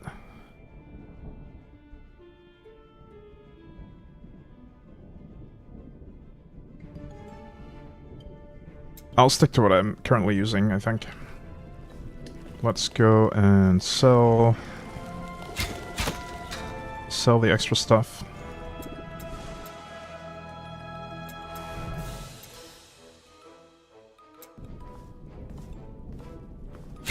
And let's do some more temple. Thank you for streaming this game. I saw it here, got curious, bought it, and already spent 7 hours playing it. It's so fun. I know, right? It's so good. I can't believe I didn't know about this game until the day before yesterday. And now I'm addicted to it. I hadn't even heard about it. More people need to know about this game. It is amazing.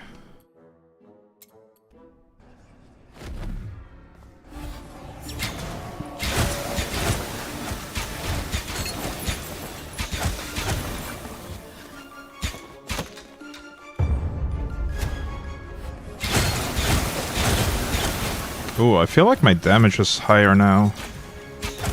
I feel a bit stronger.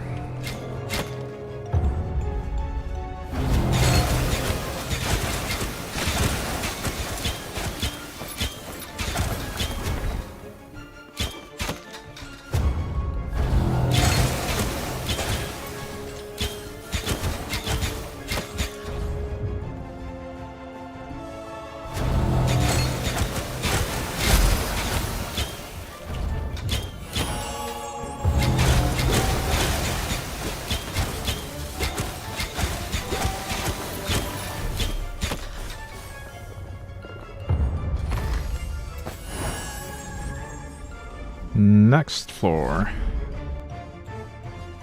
This game is a prime example of why we don't need graphics cards to get better. We don't need ray tracing or any shit like that. We definitely don't need fake frames.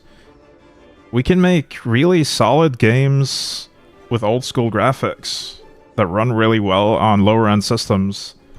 There's no need to improve the graphics anymore. It is pointless. This is just way better. Let's just play retro games forever.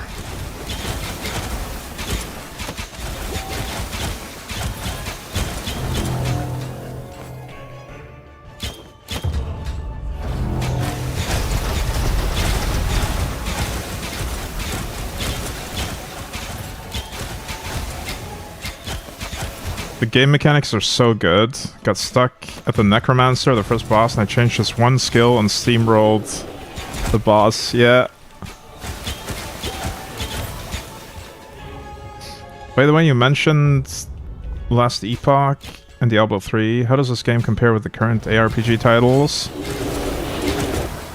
I think it's easier to get into than Last Epoch.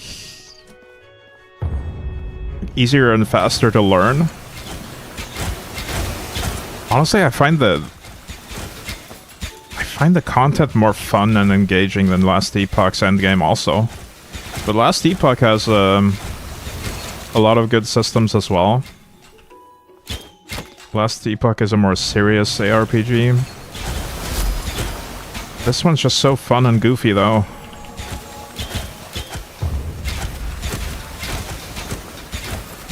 But I would definitely rank this right next to Path of Exile and Last Epoch in terms of how good it is. Diablo 3 is trash though. I don't recommend Diablo 3 or 4 for that matter.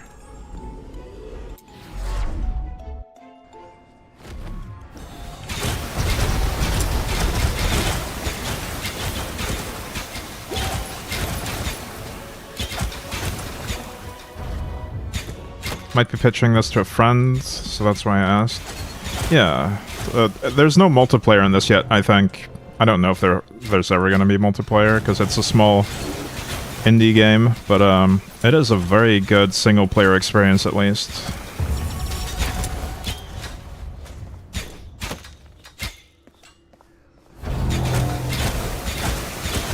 I guess that's one of the big differences between this and other ARPGs. It is purely single player.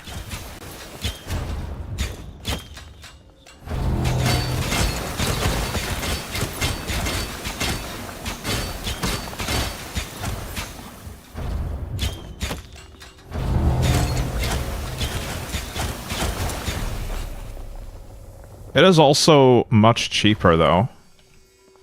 Like this is the cheapest of the good ARPGs on the market, I think. And it is definitely worth the money.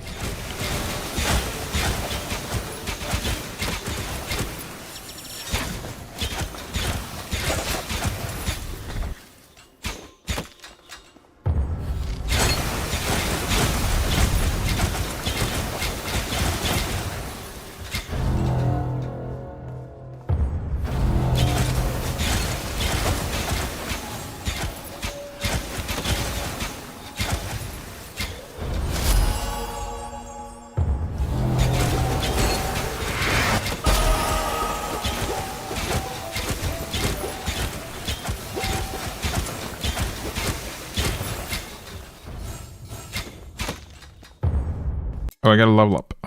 Let's do another point in this for some more armor penetration, apparently. Sure.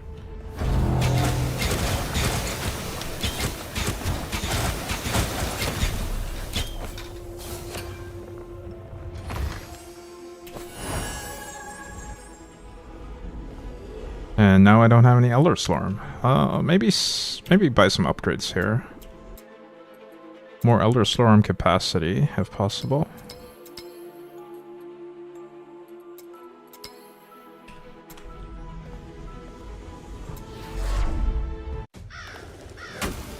Victory!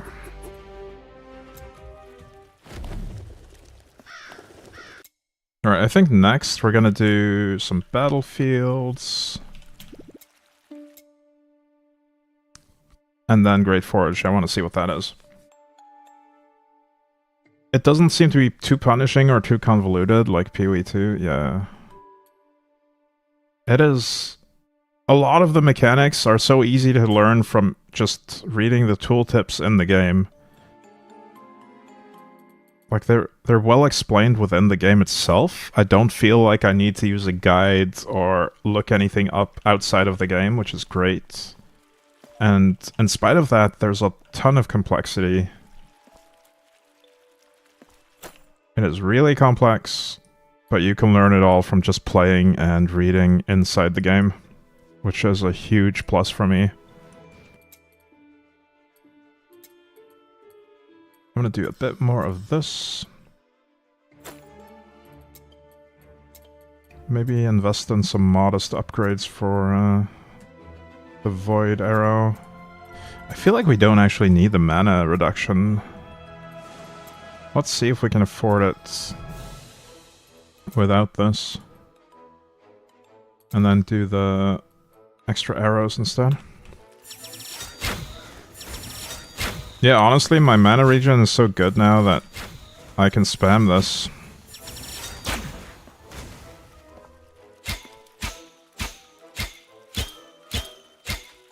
I can even shoot a bunch of these guys and then start spamming this after. Yeah, it's fine. It feels like a very good balance between a classic ARPG and games that run focused... games that are run-focused, like Risk of Rain or Cult of the Lamb. There are modifiers, positive or negative, and while there are not many different abilities per character, the way they can synergize and interact with each other is mind-boggling. So many possible builds. Yeah, it's not just the character skills, there's also the Slormancer skills that can drastically change how things work, and the Ancestral Legacy skills as well. There's skills hidden in some of these. Some of these are active, some are passive. Like currently, the Soulbound ability on my bar is from the tree there. From that one.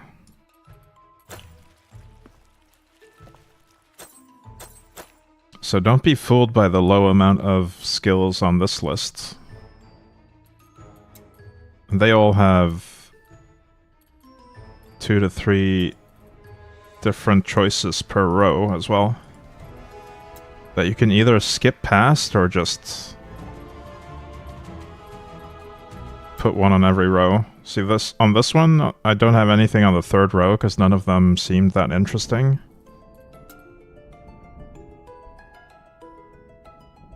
I guess we could do the projectile speed one. After each rebound, arrow shots damaging... Oh, that is actually interesting now. Because we have rebound from the Slormancer.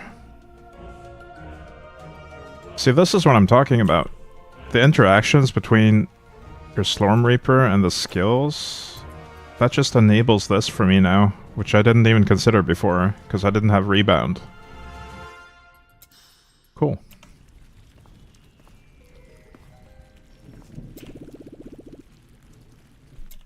Let's do another battlefield in the prison. I haven't been there in a while.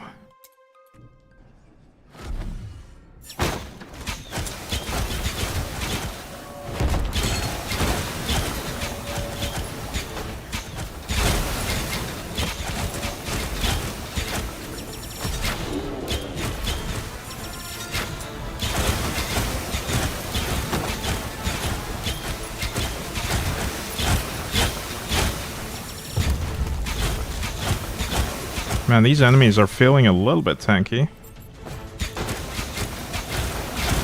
It is on Wrath 3 though.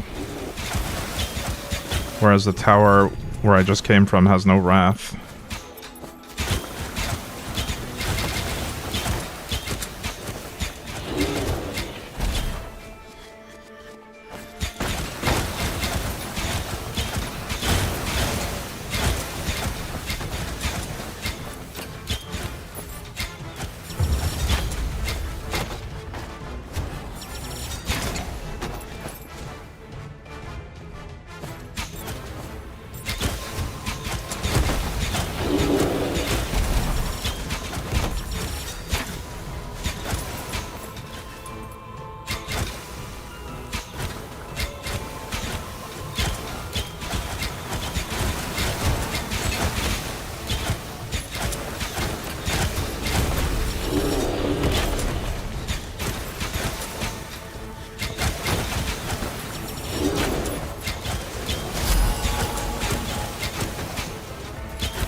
Uh-oh. Okay, we're fine.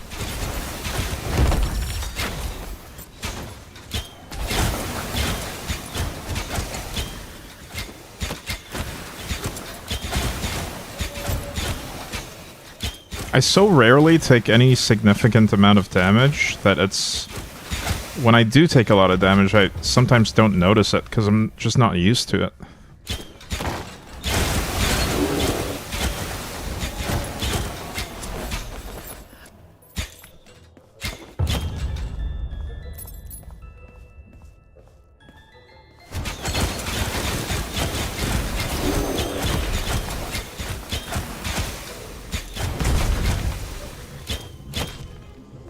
I'll do another floor.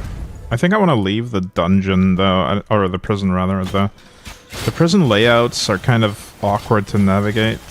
I find it hard to find the doorways to the next parts, because some of them are blocked.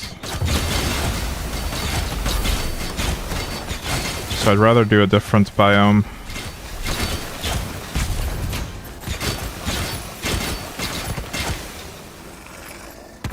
Oh, I actually ran out of mana there. Presumably because of the shield dudes. Or maybe there's a mana steal thing here. I shouldn't be running out of mana.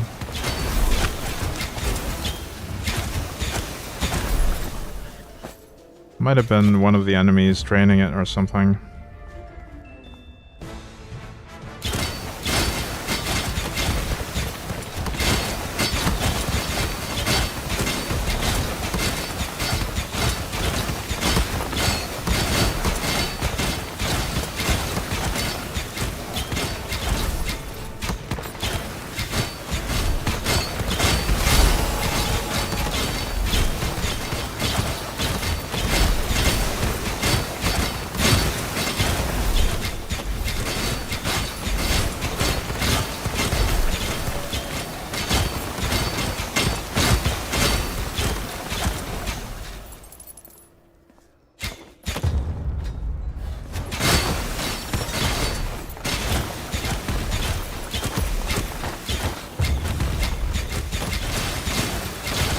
I died several times to these ghost things that cast a kind of aura. It took me so long to realize it's a dot. Yeah, that's part of the reason why I turned off hero damage, enemy damage, life gain numbers, mana gain numbers, display XP numbers, gold numbers. Like, all of this information is just too much. You need to pay attention to your surroundings instead of the damage numbers, I think. I might even turn off the status numbers, like poisoned... or status text, rather. It might not be necessary. I know I'm poisoning them. State text. Let's try without that. Because they do appear with an icon anyway. We don't need to see the text for it.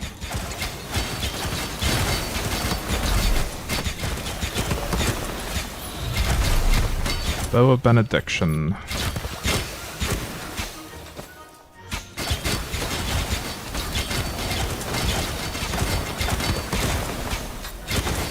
But yeah, I think I know which dot you're talking about. I remember that one being a bit hard to see on some backgrounds as well.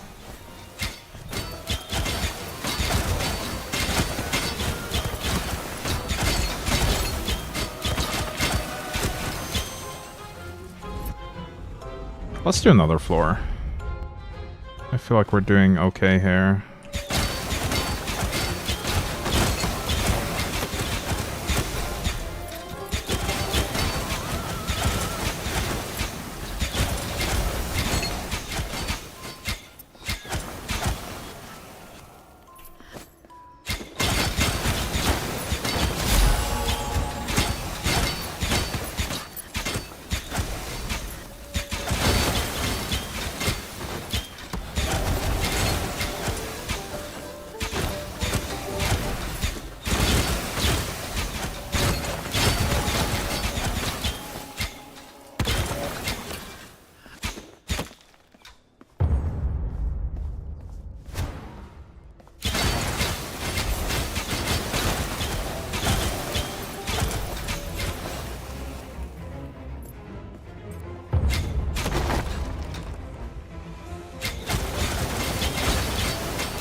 Nice. It does seem like the void arrow is actually decent against single target now, compared to just spamming my arrow shots.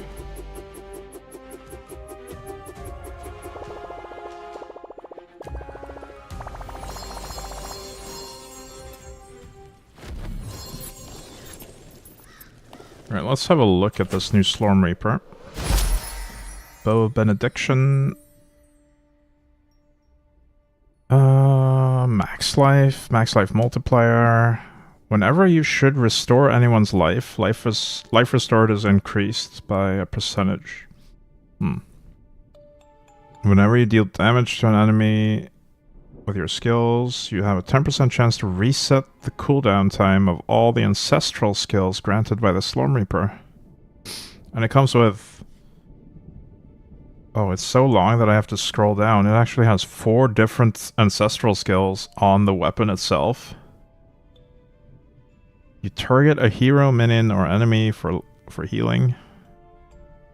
Equal to 50% of your max life. Necrotic Curse. Cursed enemy should gain life, they lose life instead. Whenever a cursed enemy should gain life, they lose life instead. Okay. Rejuvenation, that's a healing over time effect. Radiant Healing. Just an AoE heal. I wonder if this is meant for future multiplayer. Like, there's no multiplayer right now, but this really feels like it was intended for healing other players as well.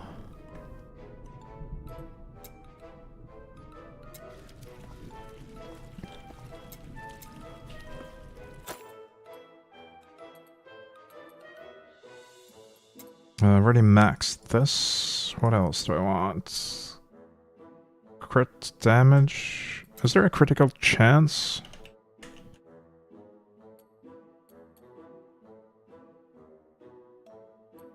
Critical. So this is the crit chance node.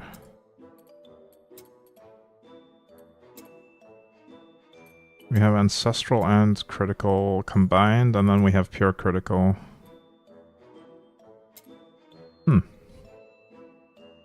They're pretty far away though, I can't reach them right now.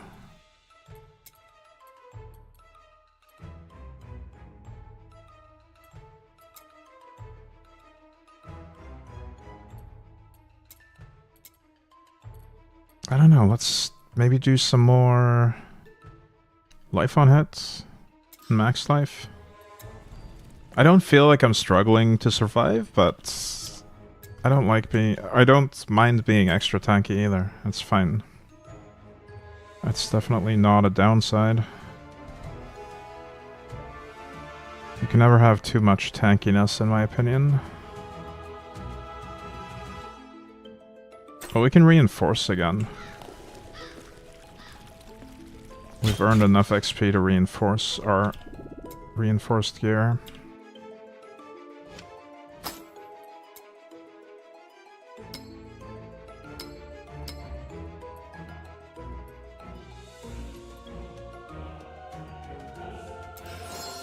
Successful.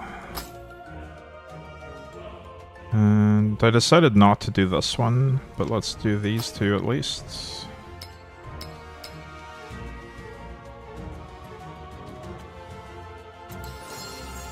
Double reinforcement, nice.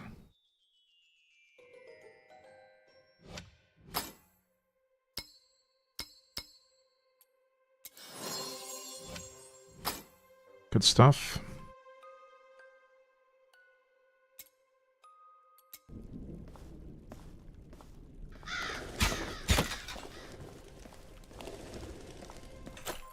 Is there anything else here that I wanted? We could do more charge speed for this.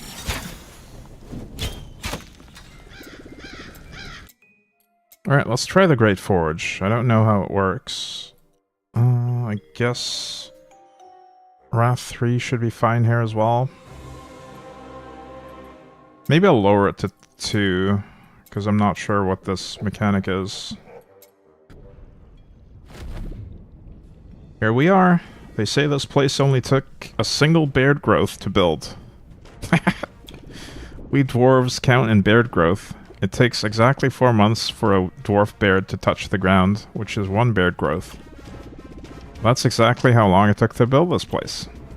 It's short, not like my beard, which is long. You know what I mean? You must be wondering why I asked you to come. You'll have to defend me from hordes of monsters while I forge. Child's play. For the duration of our little expedition, which will probably last less than a quarter of a mustache growth, or a 16th of a beard, I'll be filling your chest with all sorts of treasures that we're gonna find, or that I'm going to forge. Come back to me when you want to leave. I can hear monsters coming already. Are you ready? Start. Open the gates, normal challenge. Oh, this costs additional Elder Slorm. So I have to pick this. Each wave, enemies will come from 2 different locations. Okay, up here. And up here. Wait, are they teleporting onto me? That's cheating.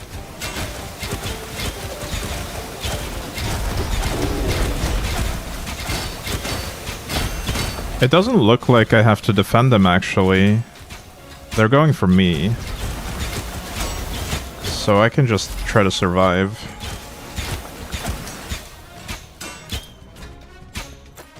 Next wave. Choose your path. Light Strike, normal challenge. Nullifying Shield. Ice Strike. Enemies deal ice damage. Enemies ignore the first hits. Enemies deal light damage and have a chance to apply Stay, Slow, Armor Broken, or Elemental Resistance. Reduced. I don't know what these spirits are at all. This one gives 19, so we're gonna go with the Ice Strike.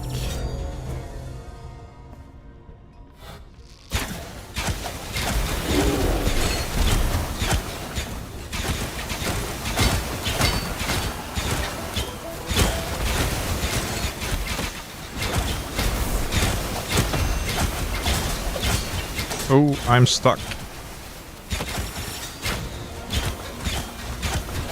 That was scary. It's confirmed, enemies use crazy builds too, yeah. I mean, they get crazy modifiers sometimes. Next wave. Regeneration, non-elites regen, and elites regen a bit less. Slormaline quality. Increases the overall quality of Slormaline stored inside your war chest. Equipment quality. Increases the overall quality of equipments stored inside your war chest. The Reaper's Smith's spirits are used as at Corey's shop. Okay. We can do the... I think we focus on mainly just survival here. This one seems like it might get tricky if the enemies get too tanky for me. But 10% per second on non-elites sounds trivial. 2% on elites. Probably also trivial, honestly. I'm gonna try it.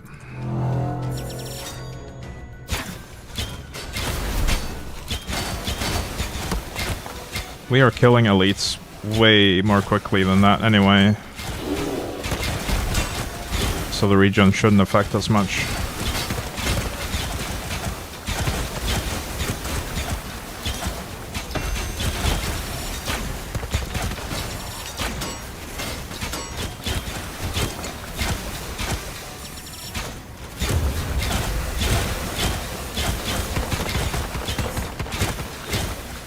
There's a lot of crowd control.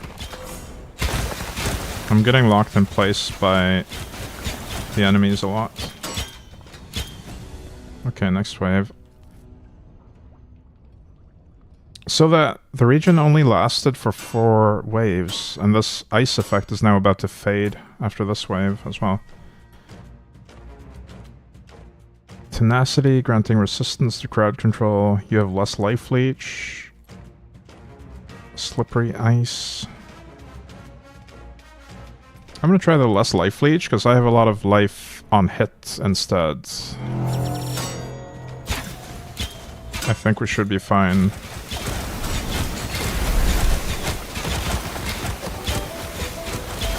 I mean, I have life leech as well, but mostly recovering through life on hits, I think.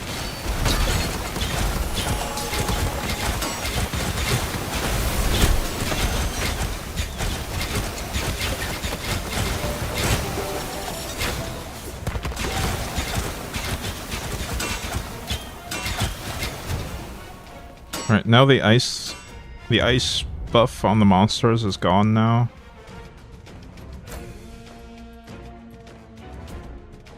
Enemies explode upon dying. Enemies trigger a lightning bolt upon dying. Every 3 seconds, a shadow symbol appears next to you. Oof, that sounds annoying. This one has a green symbol on it.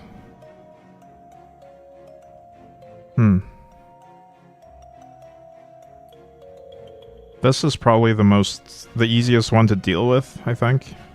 The explosive one, because I know what that looks like, and I know how to avoid it.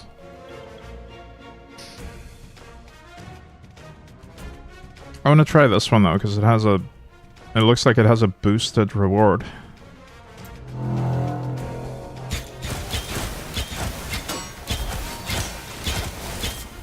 I think that the lightning strike is pretty trivial to deal with as well, as long as I'm not stuck inside the enemies when they die.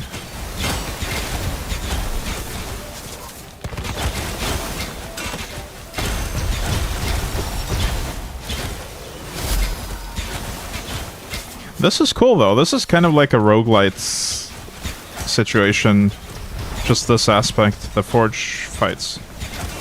Because you pick between 3 random challenges every time. That's very roguelite-esque.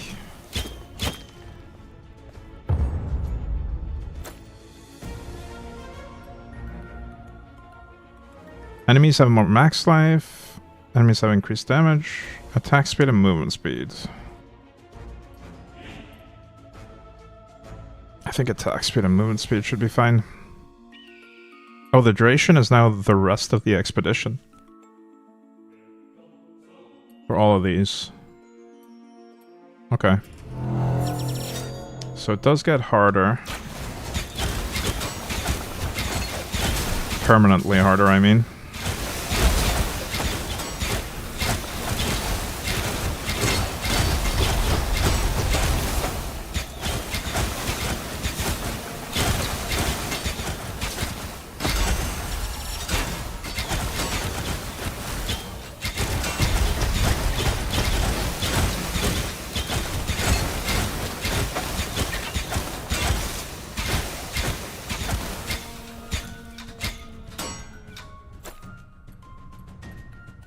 Yeah, these are all rest of the expedition again. Another magic. The siege leader has 1 additional projectile. Siege leader's spawn chance increases. Huh. New attack patterns. 40% max life is pretty rough, but I think we've outlasted the percentage-based life regen now, so that should be fine, because it's no longer on there. I don't mind the siege leader having extra health, that sounds fine to me.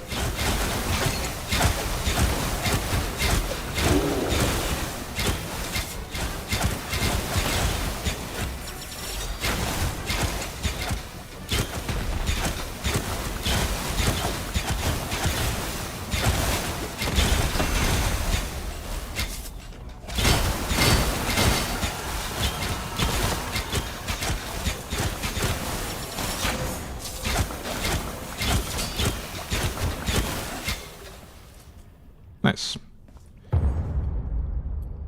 I think I'm gonna keep going even more.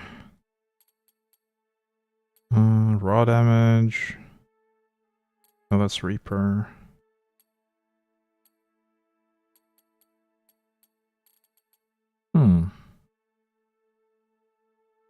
I might go for toughness, actually.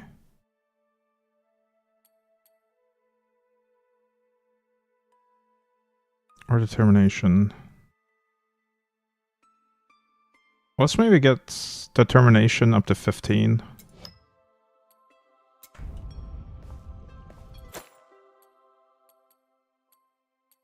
Ice Strike is back. Oh, now we're back to 4 waves again. For the duration. Summon 3 large fire waves upon dying. Seals of blindness. I'll do the seals of blindness. These things. Okay. That's not too bad.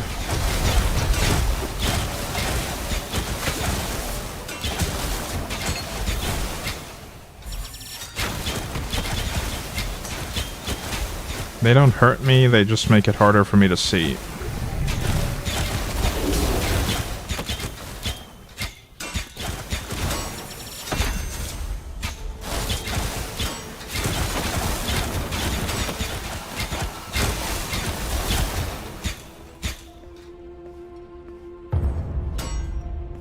Next wave. I think I'll stop at 10. Probably. Evasion and crit chance. 50% increased elemental damage. Whenever they attack, they create lightning bolts on their sides. I'll do evasion and crit chance, I think.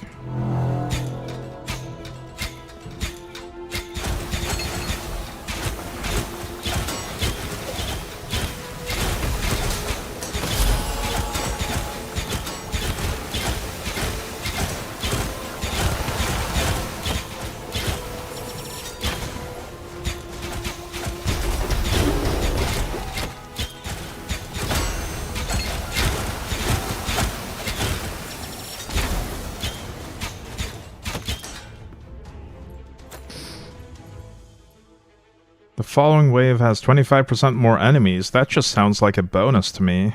I'll do that. Don't even have to read the others. More enemies means more projectiles with my build.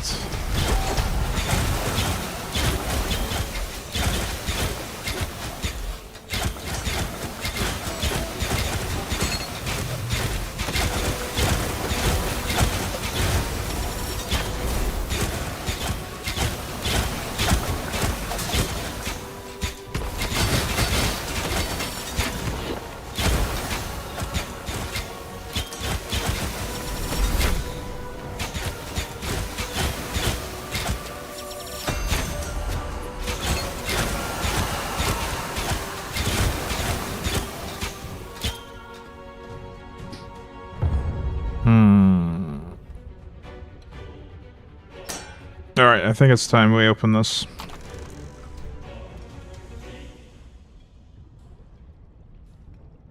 Alright, so we got 4 different thingies for him, spirits. War chest quantity is 0%, war chest quality is 0%. Oh. We got 1200 gold, 5,000 Slorm. That's not a lot, honestly. I was expecting a bigger reward here.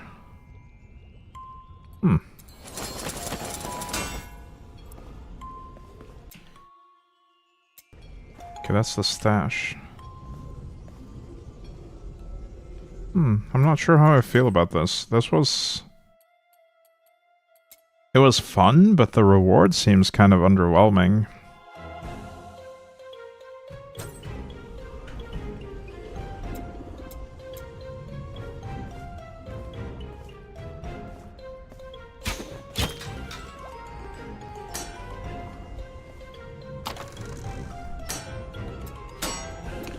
Beware, there are enemies left. No, they're not. There's not. There's only blinding thingies.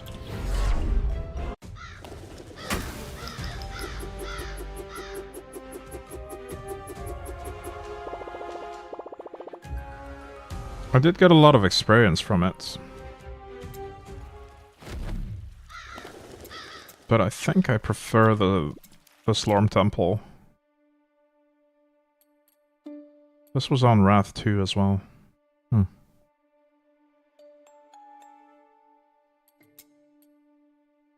Alright, let's proceed through the Slorm Temple. I think I only have enough Elder Slorm for 1 or 2 floors in this, but that's okay.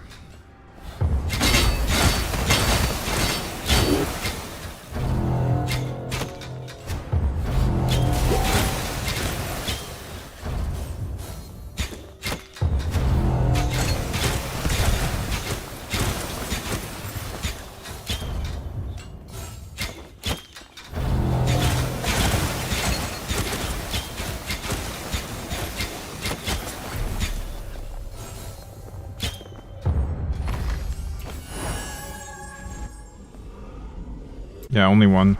That's fine.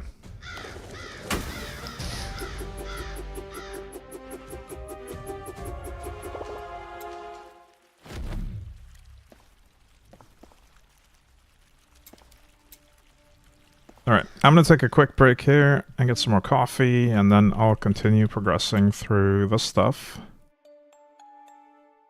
We've yet to fight battlefield bosses at all, apparently.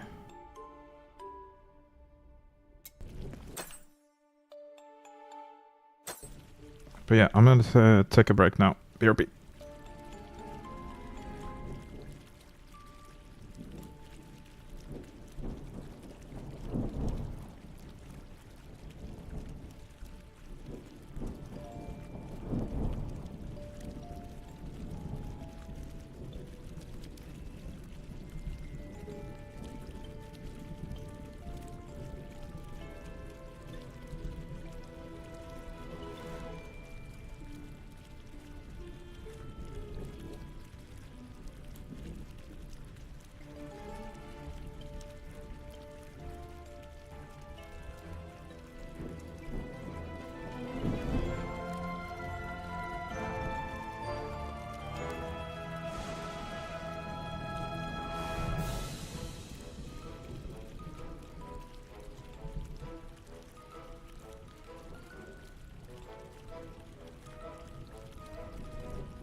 Alright, we're back. Let's grind some more expeditions. I'm gonna go Battlefield Wrath 3 again, but this time... Royal Wing. Wait, Graveyard? Battlefield Journey, random and ever-changing environment, boss events. Chosen fixed environment, no bosses. Oh, we have to do the bosses. Clearly.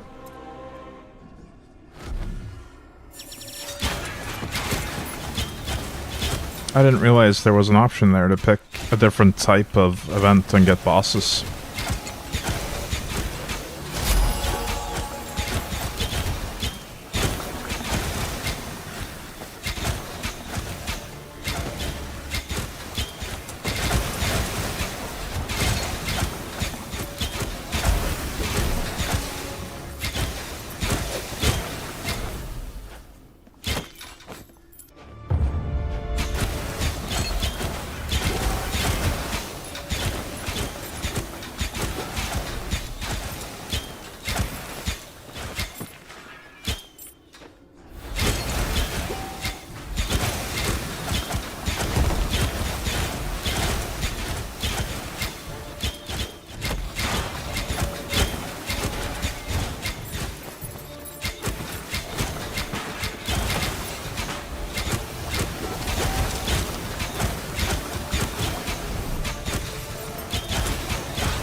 That was a lot of overlapping AoE, but we just killed them before they actually managed to attack.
Fine bracers. Nice.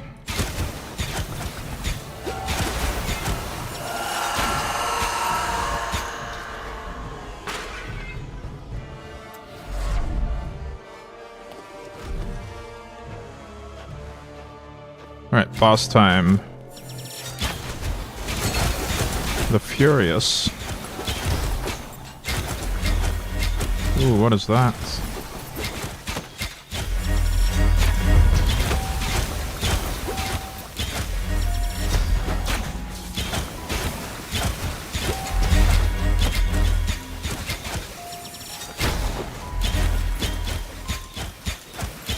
Fairly easy to avoid that AoE.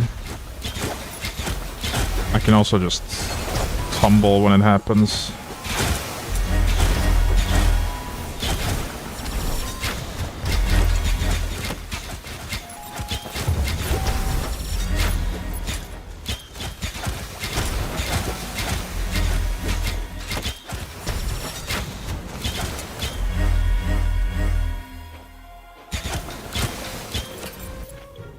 Alright, that's one boss down.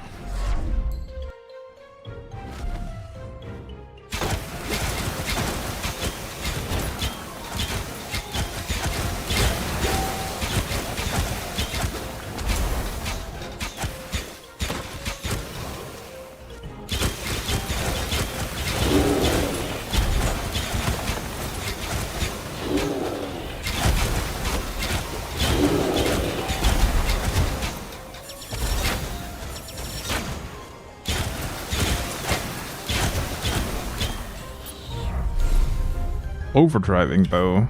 Nice. We got a new Slormancer.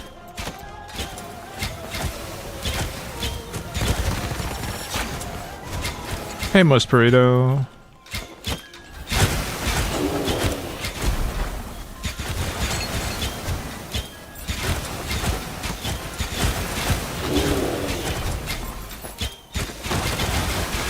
New game, yeah. It is a good one. Really good ARPG.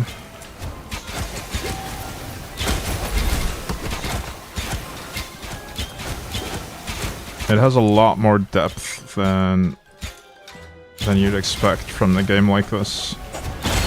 So many build choices. So much customization.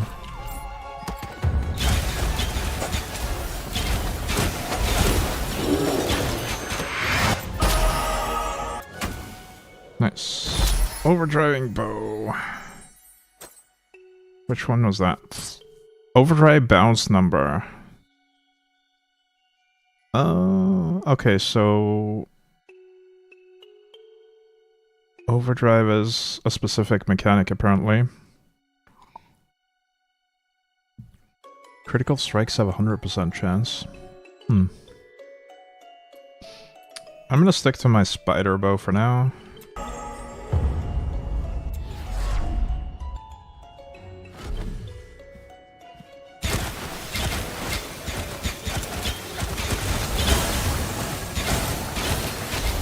I like these types of smaller indie games. Me too. But this one is honestly... It feels more polished than a lot of games from bigger studios. It's really good. Really well made.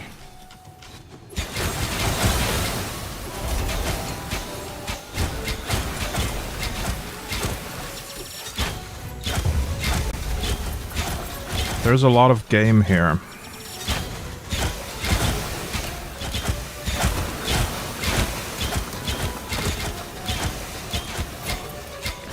Isn't it nice when a game is like 1 GB in size and loads up super smooth? Yeah, it literally took me 3 seconds to download and install this game. Maybe less. Maybe it was like 2 seconds. So good.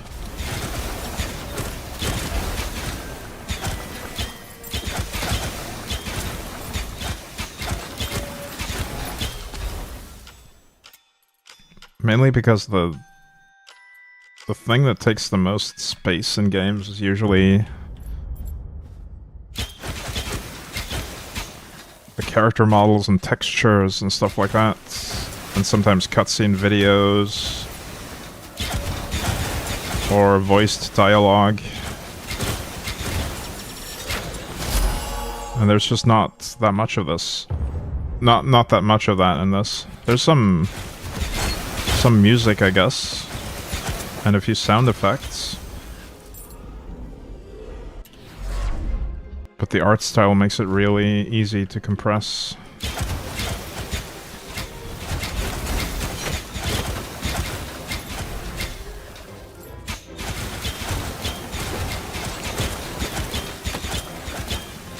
Starbound was like 700 megabytes. Yeah, that makes sense.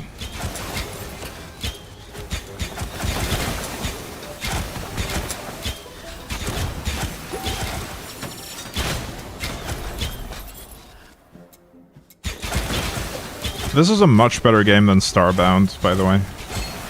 Starbound was okay, but it had its issues. This one is like... This game is almost pure perfection for what it's trying to do. I am extremely impressed by this game.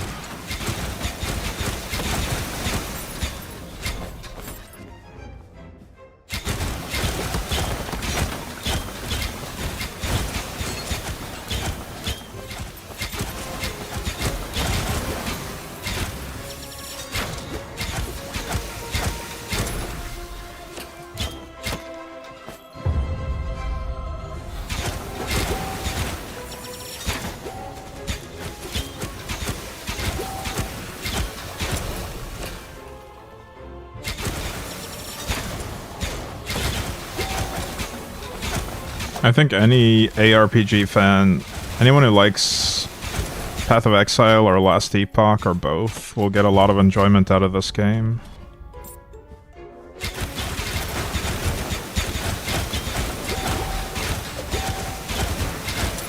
It's like Path of Exile meets Hotline Miami.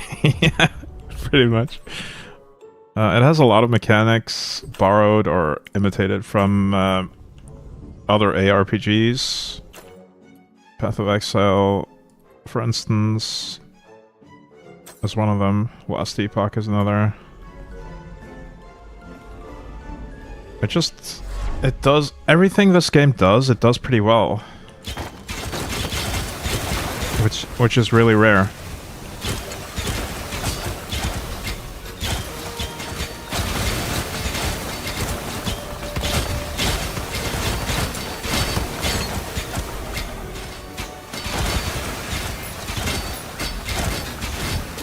And the combat is a lot more smooth than a lot of ARPGs. My movement feels good. I can easily dodge out of stuff if I can see it.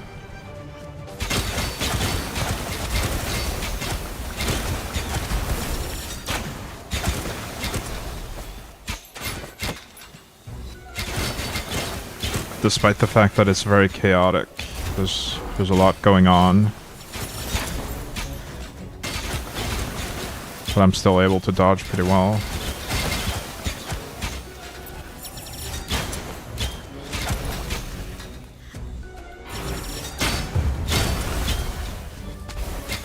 I think the fact that it's WASD movement by default and mouse aiming, that's the part that really appeals to me about the combat. I really love WASD movement with mouse aiming.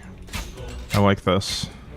Being able to aim my shots very accurately and move my character just a little bit by tapping. It makes it a lot easier to dodge out of AoE when you can actually control your character without the camera affecting your clicks. WASD is why PoE 2 is much better than PoE 2 or PoE 1. Yeah, that part I haven't personally tried PoE 2 yet, but I am looking forward to trying it when it's out of early access. What I'm more skeptical about, though, is I heard it's more like Dark Souls-y combat with having to dodge more and enemies having more health. Not as power fantasy as PoE 1.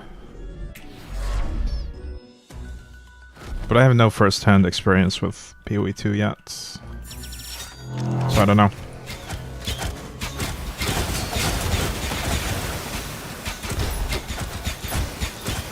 I'll give it a fair shot after it's out of early access. Oh, I almost died. Why am I taking so much damage?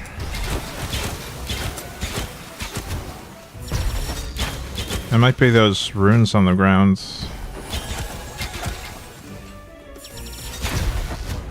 Mana's also tight. What is that? Oh, it removes my regen. It removes my ability to regen. So I have to be very careful not to get hit by that. But it just appears under him, so I don't know how to avoid it. Other than just being far away, I guess.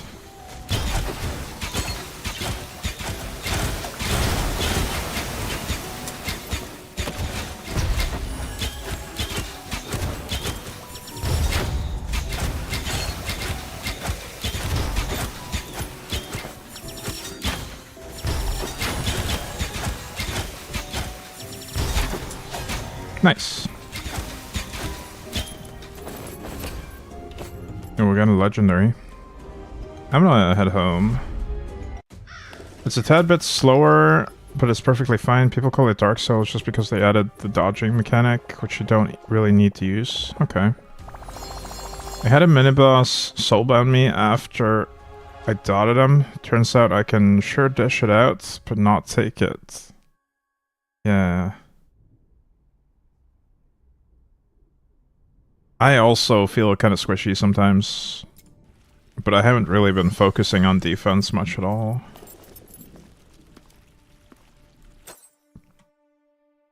Helm of Luminous Resonance.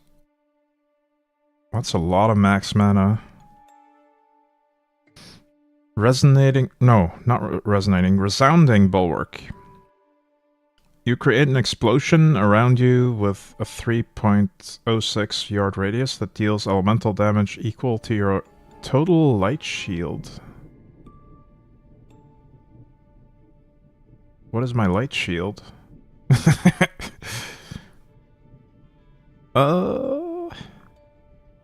What? Okay, that's... Maybe that's another stat that I haven't seen yet. Light resistance? I don't think that's it.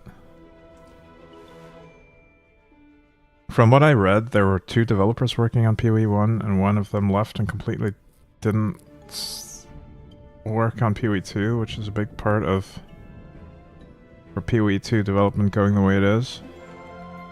I heard there was some drama about some people not liking a certain developer or their involvement with the game, but I don't know. I'm still waiting for early access to end anyway before I even try it.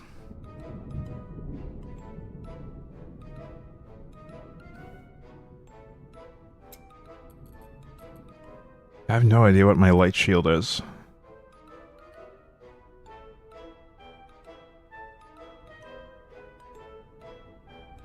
That being said, though, I gain a lot of elemental resists and max mana if I take this.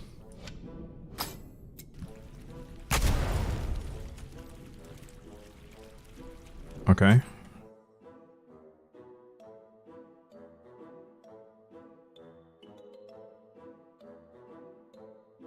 Your total light shield.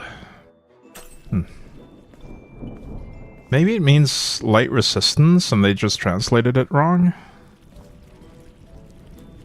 I think I saw something about light shield stuff in ancestral abilities. Ooh.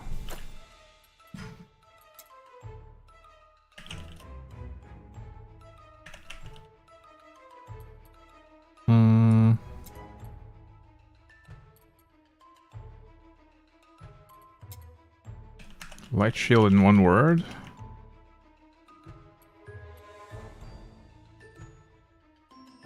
I don't see anything highlighting here. Light. What about just shield?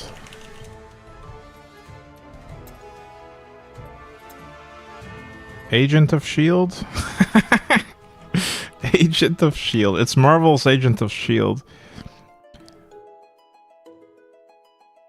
You draw a light seal. Whenever a shield globe is created...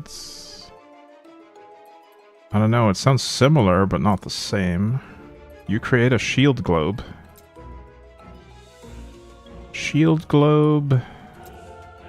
Maybe it is the light shield globes. I honestly don't know.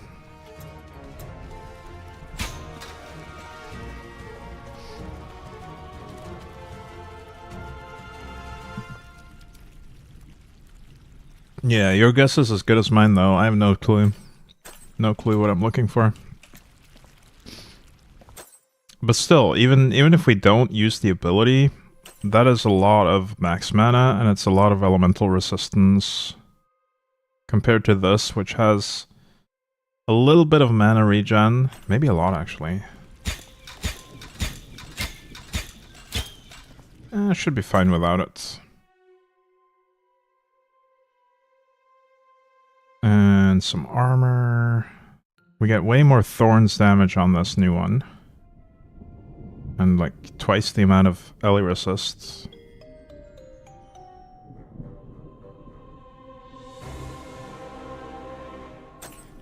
Yeah, I'll just use the new one for now. I love Slorm Reapers. Okay. It's good to see you again. I see that your collection is growing fast. It's impressive. Did you know Slormreapers absorb the slorm of defeated monsters? That's where they're essential to defeat. Oh my god. According to my research, there are at least 100 different Slormreapers. Can you imagine that? Wow, that seems like information that I already had, or should have gotten really early in the game.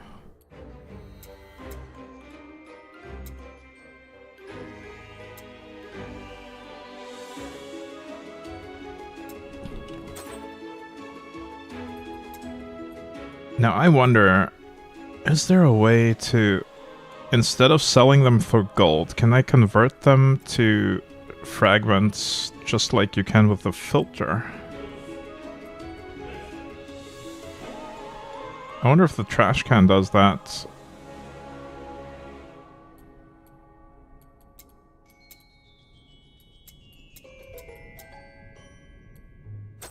I'm just gonna sell them for gold. Wait, you can talk to the smith? Really? This one or the other one? Alright, this is also new to me, by the way. This tab lets you equip and upgrade Reaper runes that you can find in the Great Forge. You mean the other one? Okay, the yelling one. He's always yelling. This tab lets you improve your affinity with Slormreaper to improve your effectiveness. Holy, there's so much stuff here. Wow. Okay, I can actually get this one now. Reaper damage, effect multiplier, experience gain.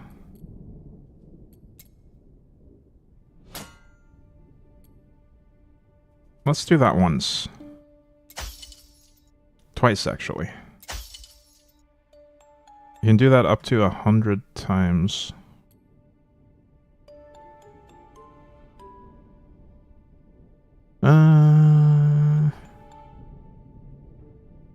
I just used the wrong bow, didn't I? I accidentally switched to a different weapon. Wait, this is not tied to the weapon.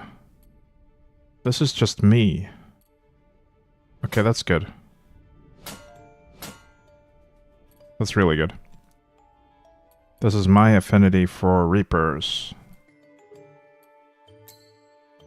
This tab lets you forge Slormreapers for your other characters. Your other characters.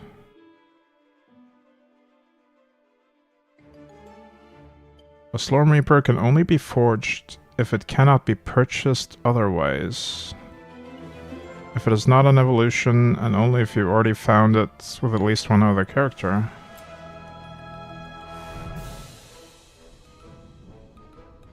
Bow of the Many. Gold-plated bow.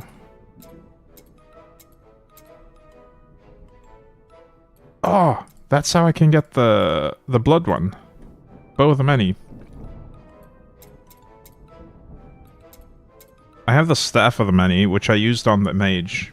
This is really good. It gives life regen and health orbs that heal you when you take a hit. And you also get passive movement speed for each orb, which is great. But apparently I have to forge it if I want the bow version. Since I've found it on the mage. 1,000 Spirit of Bagarth. I have 0. Okay. Fate Crusher, Bow of the 7.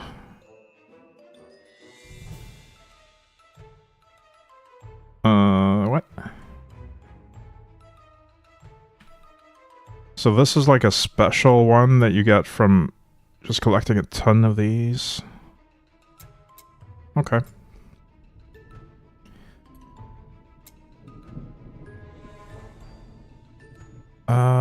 Don't see anything on the Reaper runes. I guess I haven't found any. Alright, but let's go to the other blacksmith.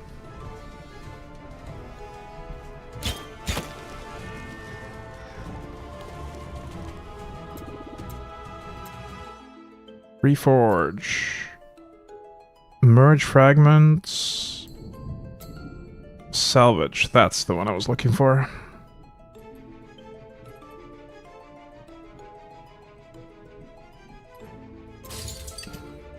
Nice. Oh, and he has the filter on his menu as well, but I can access that from here either way.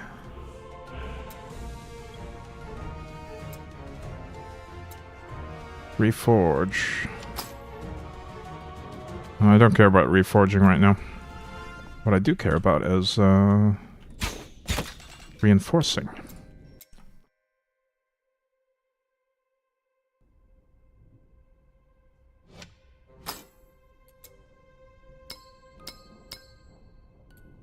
Boom. Oh, that one doesn't have enough potential yet.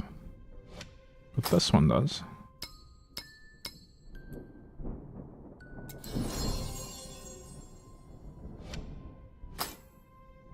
And we're ignoring this one. Because I don't really care about it. I'm looking for a replacement belt, honestly.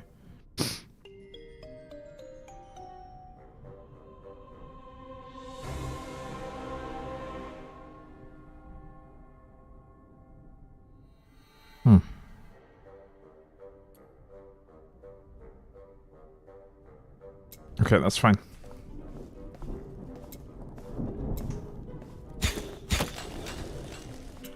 How are we doing here? 2 bosses have been defeated. I'm working on the reinforcement to level 6.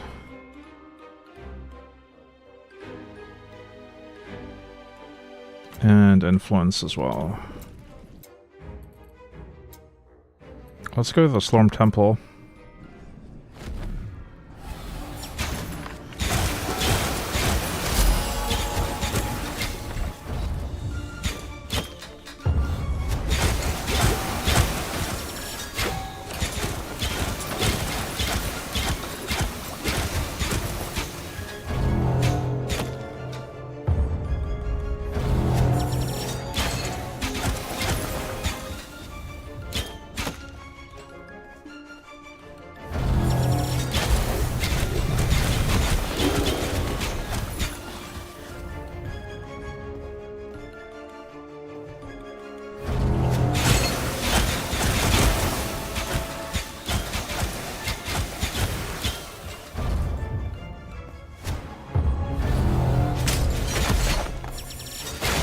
I tried to use my helmet ability, the one with the light shields. I don't think it did any damage.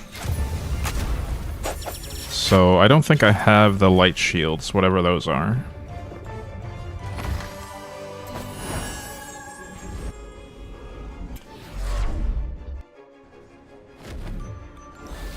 But I'll still just use that helmet for the stats for now. We can swap it out if we find something more interesting.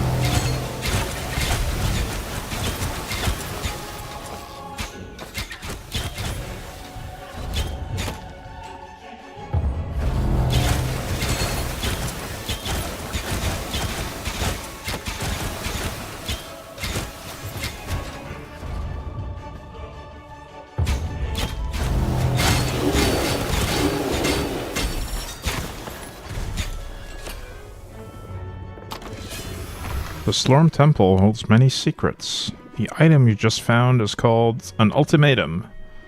It's an artifact of great power. I've read a thing or two about them. Among other things, my books mentioned the existence of other ultimatums. We should continue our exploration of the Slorm Temple to look for more. An ultimatum has been automatically stored in your ultimatums collection. Okay. Ultimatum of Infinite Wisdom. Yet another mechanic has been unlocked. Nice. Do they go in that slot? Where is it?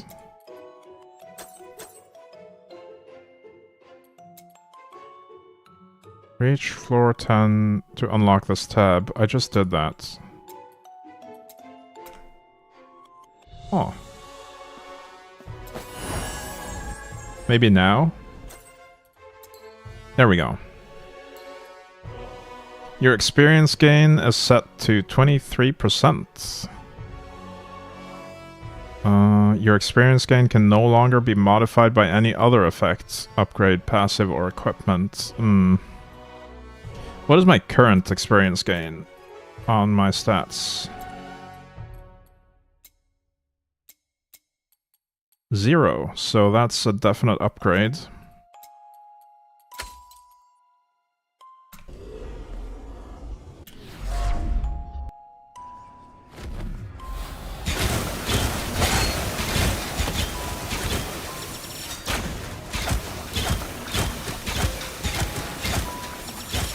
I think I'd like another type of ultimatum though. I don't really want my experience gain to be the thing that we get from that. I want to do something that affects my combat effectiveness.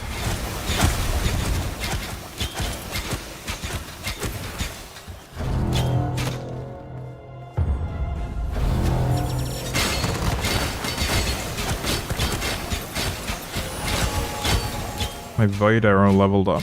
Nice.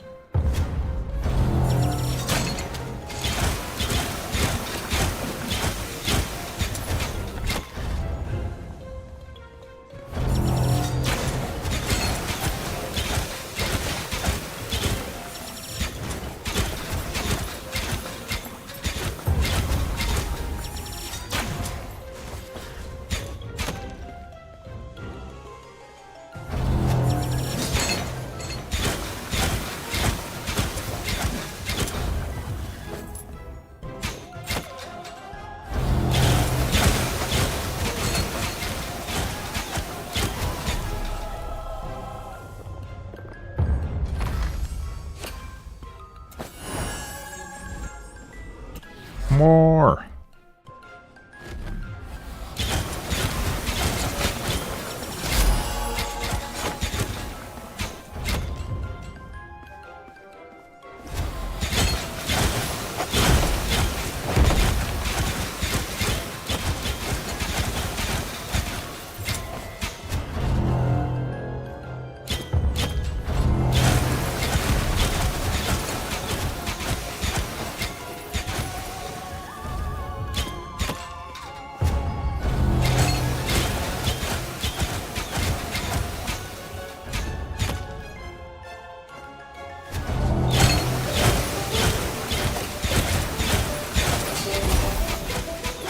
Wait, I just got a random pure Slorm from one of the monsters there. Oh, it was the final one though. It was the last platform. I still want to max my capacity, I think.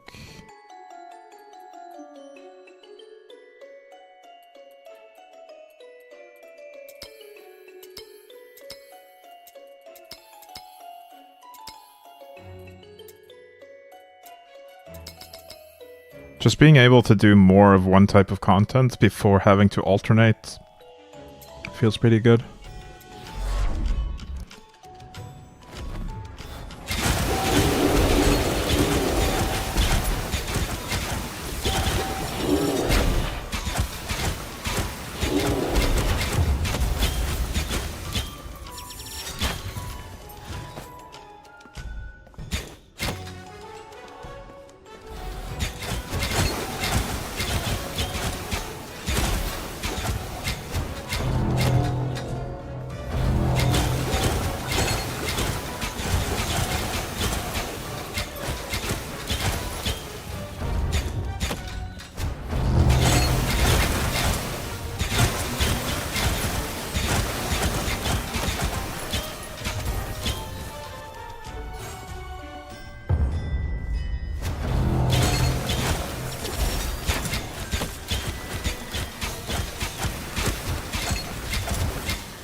Whoops.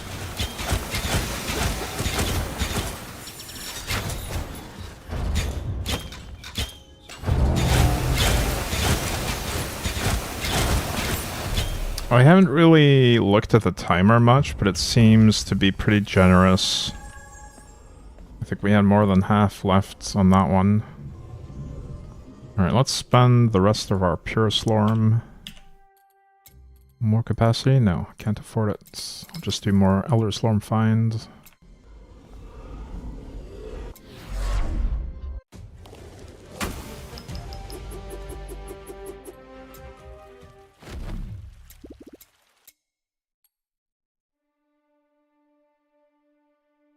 I wonder if I can see which floor will have an ultimatum. Doesn't tell me ahead of time, I think. Right, back to the battlefield though. We need the boss events. We're still in Wrath 3, which I think is the appropriate challenge level right now.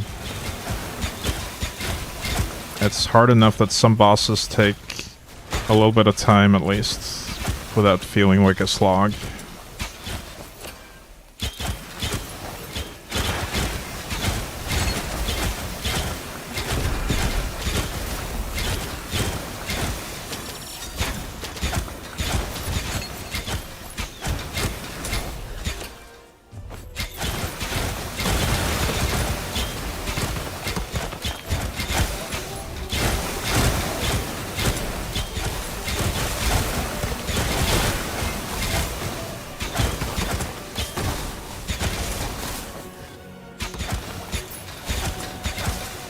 Although, it might be a case of wanting a lower challenge level to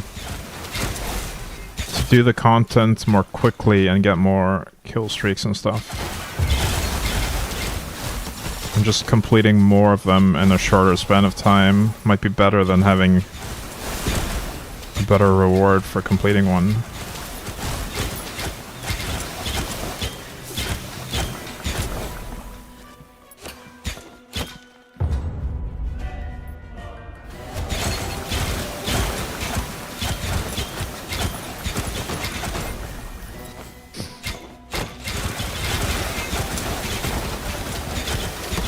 Ow, what is that?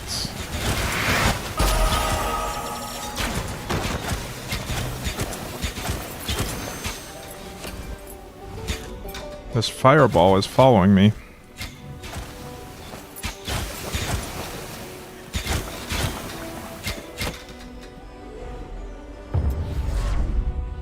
Let's go to the next floor to escape the fire. Oh, never mind. It is always following me. That is apparently a thing now. For the rest of this dungeon.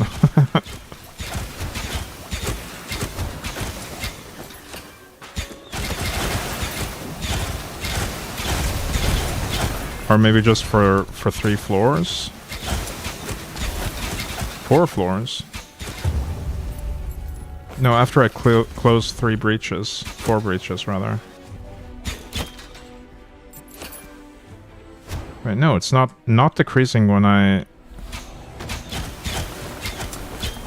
Oh, now it is. But it started at 3 and it got higher, so I wonder if one of the breaches might have added a stack instead of reducing it. I don't know. Okay, now I just need to finish another 1 breach. Nice.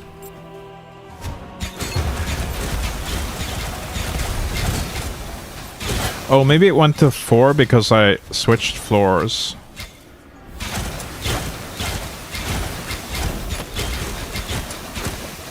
Because it was reactivated for the next floor, maybe. That could be it.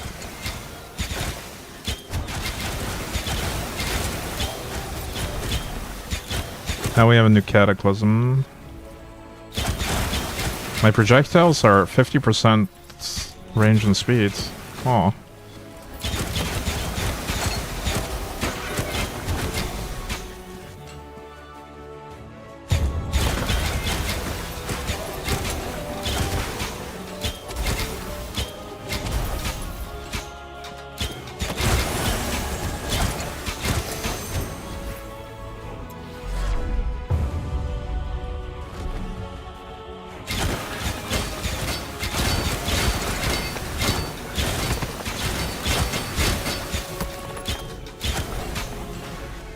So I guess the red breaches always add a cataclysm. I'm sure I read about that at some point, but just forgot to internalize it.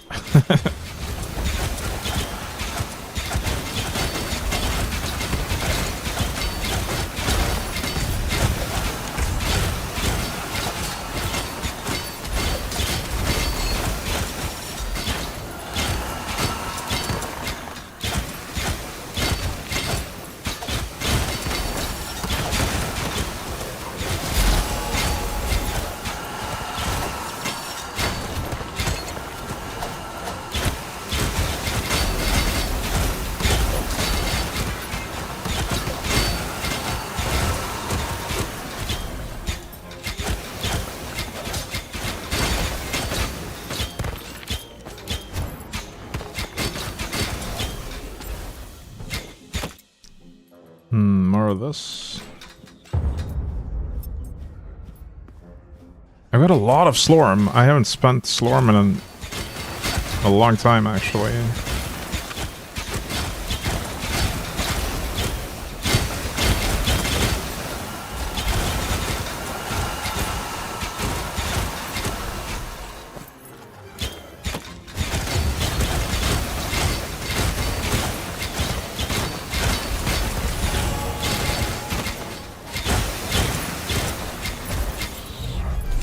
Bow of the Nimble Warrior.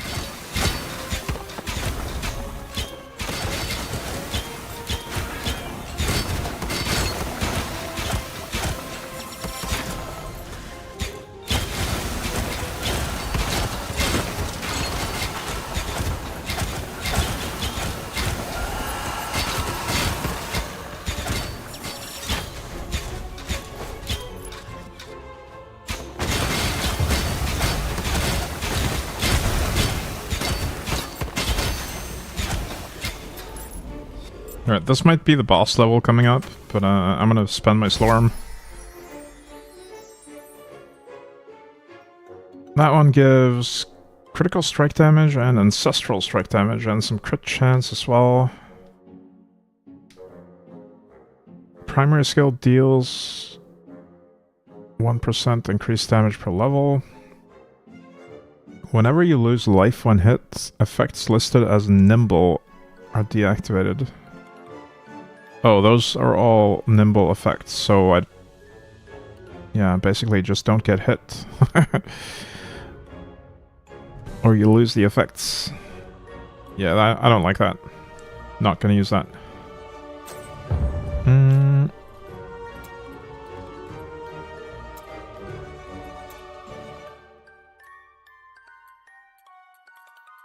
I want to spend some Slorm and Void, I think.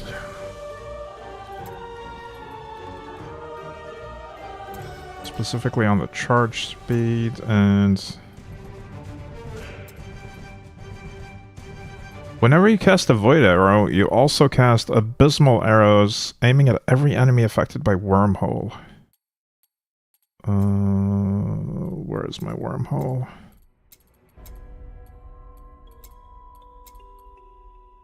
Wormhole of the Void. But that means I can't do the faster charge.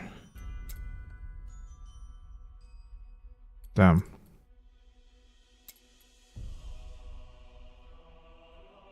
So I can't do that, but of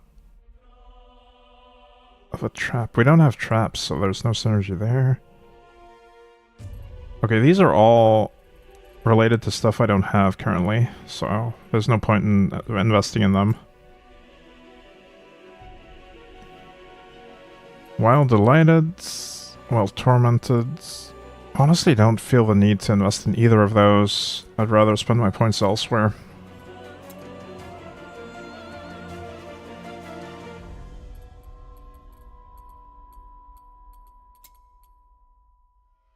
Oh!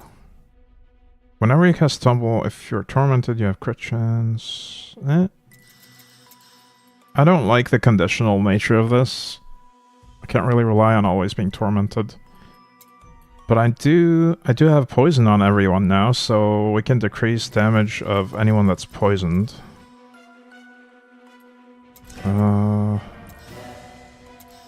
Maybe just a little bit. I wanna increase my damage as well. I don't want to spend too much on defense right now.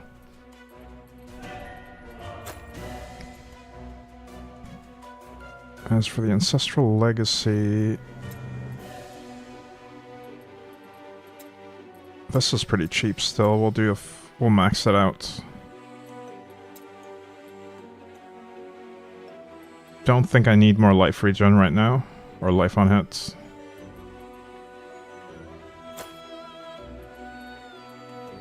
Is there another skill in here? Decrease damage. What is that one? Overdrive. Lay down a dagger, lay down a trap. We could do that. Technically I do now have a trap, so... we could do that one. Void Arrow. Enemies hit by Void Arrow within a 1.53 yard radius of a trap are immediately pulled toward it. That's very niche. It'll probably not happen that often.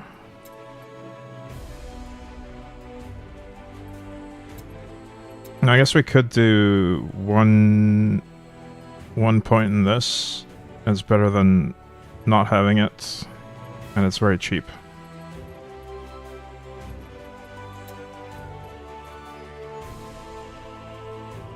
Yeah, this seems fine.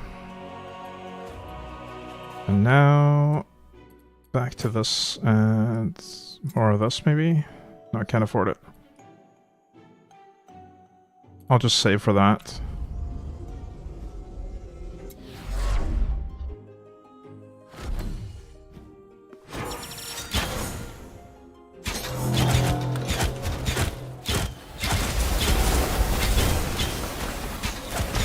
As suspected, there's a boss. Ooh, I'm taking damage.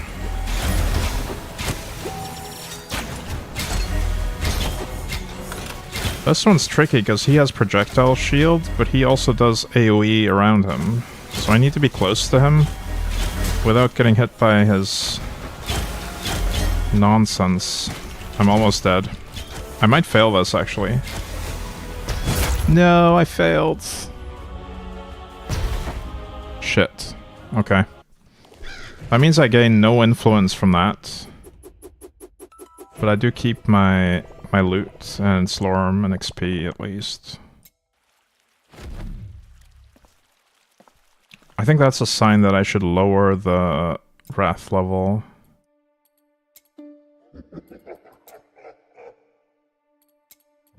See, the max life multiplier is pretty significant, going from wrath 2 to 3.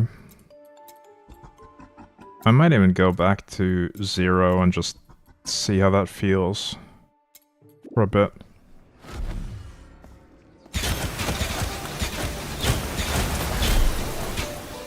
Because I can speedrun these probably.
And I'm still getting a decent chunk of Elder Slorm every time we kill a elite.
Bow of the Conniving Warlock.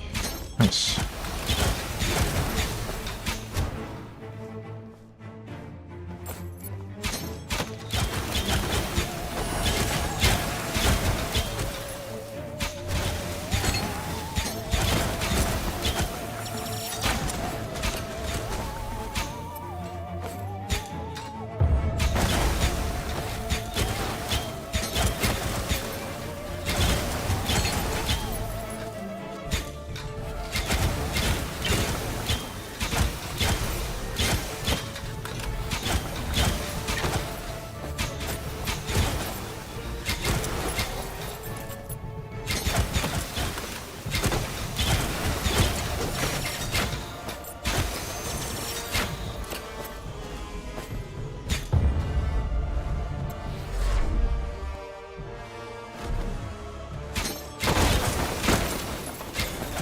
We are basically one-shotting the trash mobs on this Wrath level.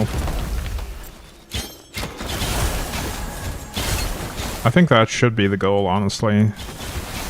Have the trash mobs be pretty much one-shots.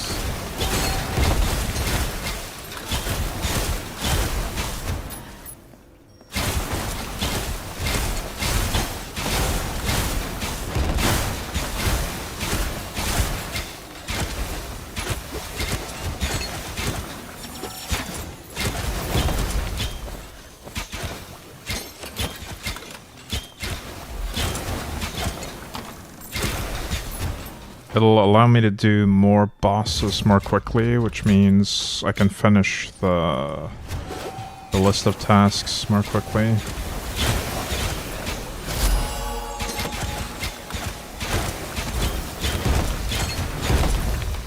I do feel like the experience gain, or rather the rewards, don't scale as quickly as the max health of the monsters when you add Wrath.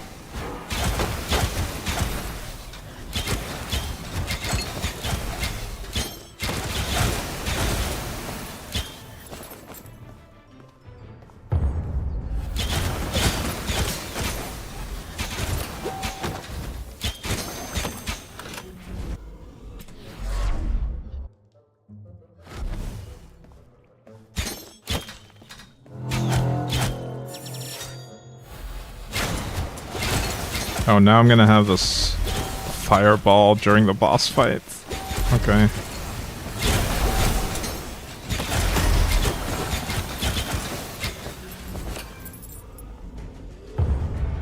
That was a way more comfy boss fight, at least.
Oh, I left a breach all the way down there.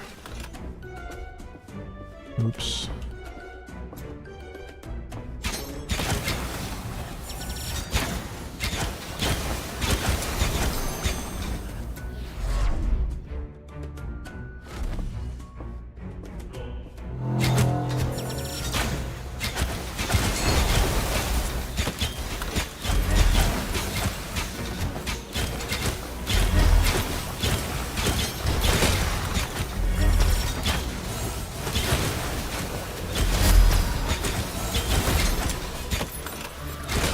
Nice, light amulets. I think we're gonna head home because I have maxed Elder Slorm again.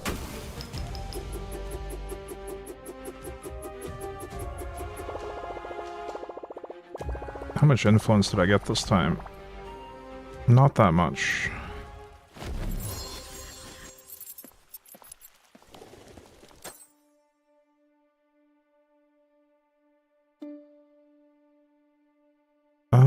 This one has no movement speed. My current one has both leech and movement speed, so I like that one. I'm gonna keep it.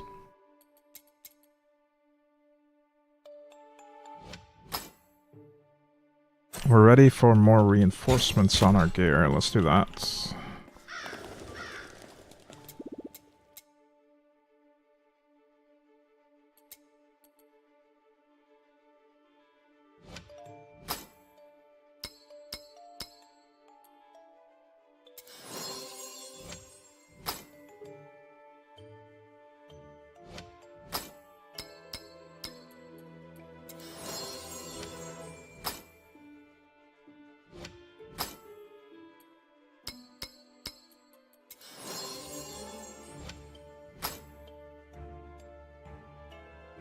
+4, +4, +4. I could do that one as well, I guess. Even though I'm not super interested in keeping this forever, it still adds a bunch of stats to it.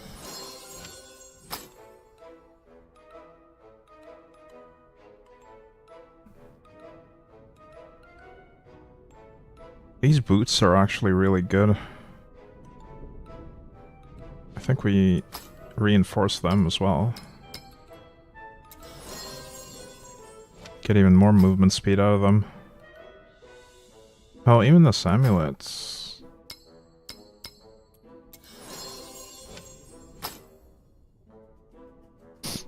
Yeah, reinforcing is actually really good, it seems. You can drastically boost those stats.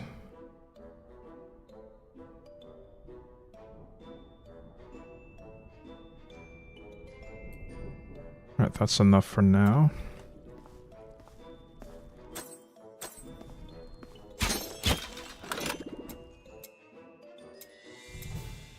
And I'll just salvage these.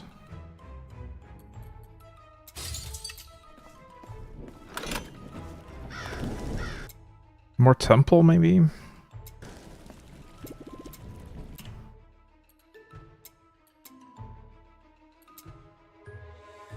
Yeah, more temple. Temple's probably my favorite content right now. Maybe the forge would be more fun at lower wrath, though.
I didn't really seem to take damage from those cubes floating around. Oh, I do. You just have some leeway. You can stay in them for a split second without taking damage, it seems. Or maybe the hitbox is just smaller than it appears.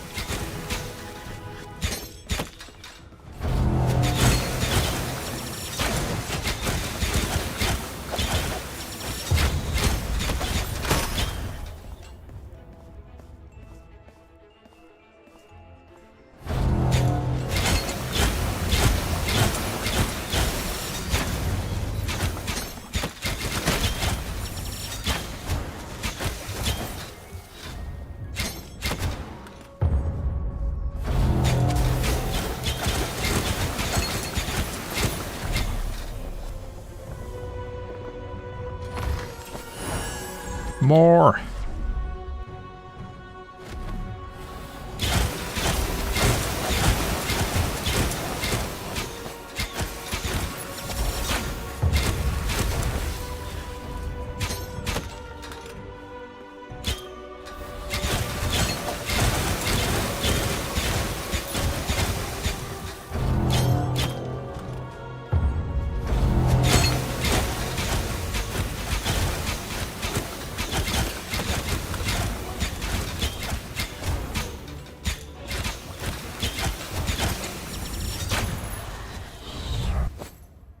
Bow of Oracle something.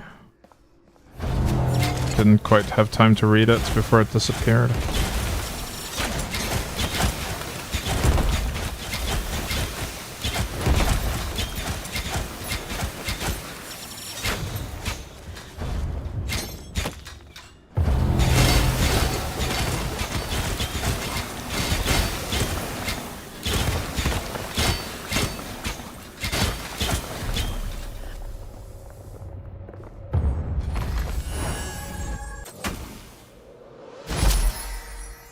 Oracle Maker. Okay. I assume it has something to do with auras. While this aura is active, you have a 15% chance to trigger a random equipped ancestral strike effect. Oh.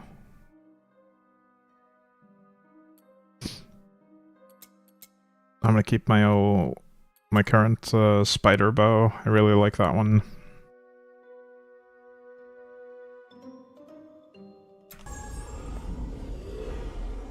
Hey, you Next. there. Yeah, you, fishy fella. Hey you. Hey Wu-Tang Style.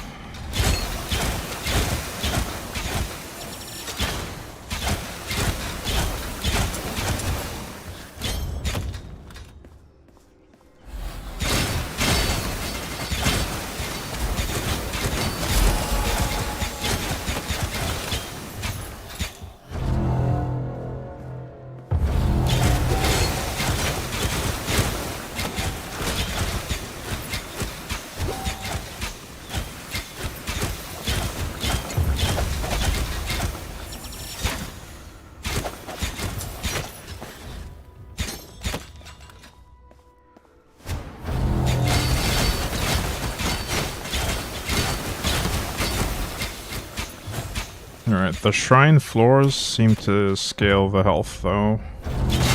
We are taking longer to kill every platform.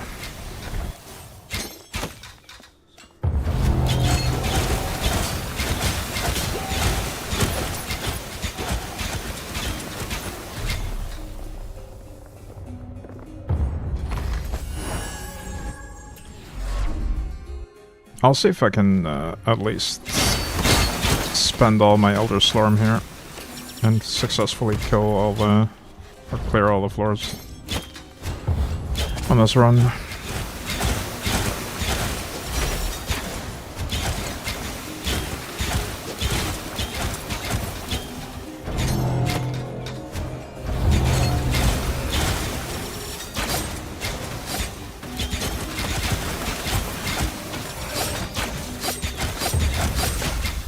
Oh, these lasers.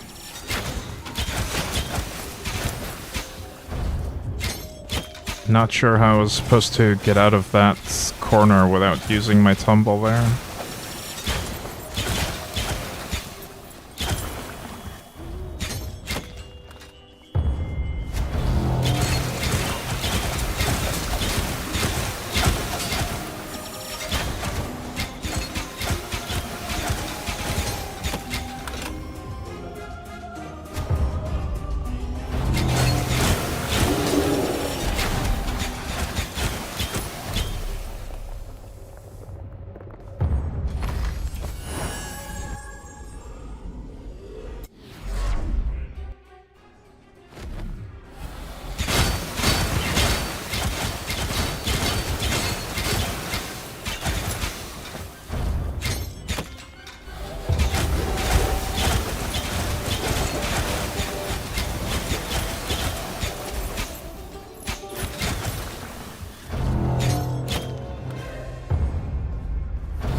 Nice, I have enough for one more, probably.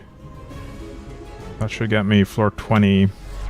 That might be another ultimatum thing, we'll see.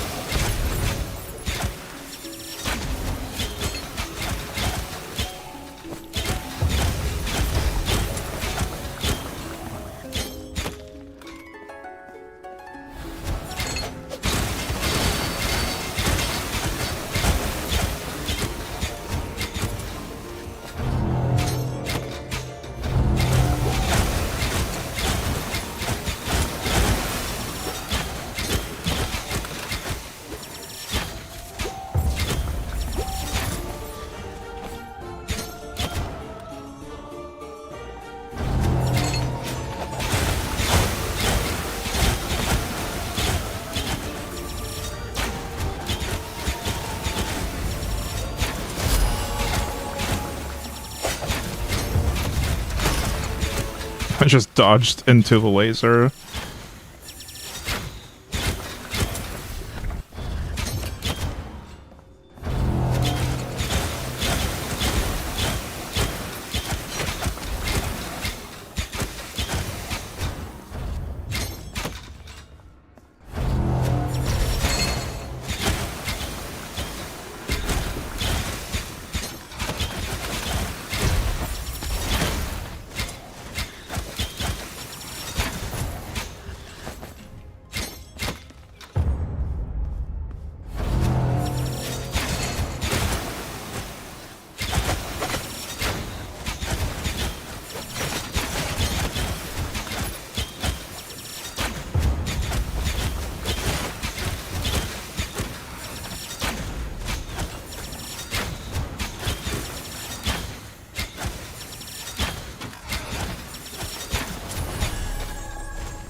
Nice. A new ultimatum.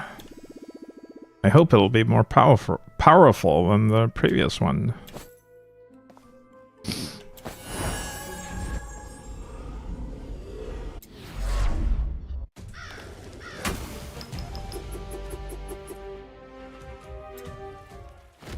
Let's see what it was. Ultimatum of undisputed speed. Movement speed is set to 2.65 per level. Or plus 0.05 per level. Yeah, that sucks, honestly. Apparently they can level up, but they don't have XP. I guess I need to find them again to level them up, or maybe there's some other way to level them up.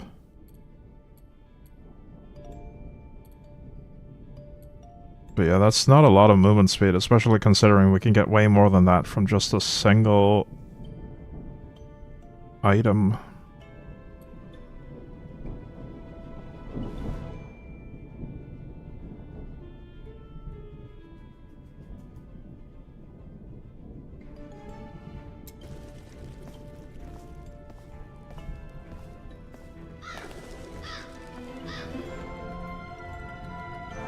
Did we get enough potential? No.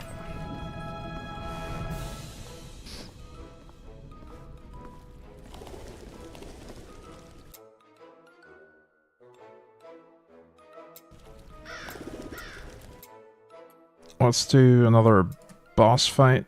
Let's do Wrath 1 though. They have double health, but we get 40% more Elder Slorm gain.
It might be time to make some adjustments to the build soon. I feel like my power level has stagnated a little bit,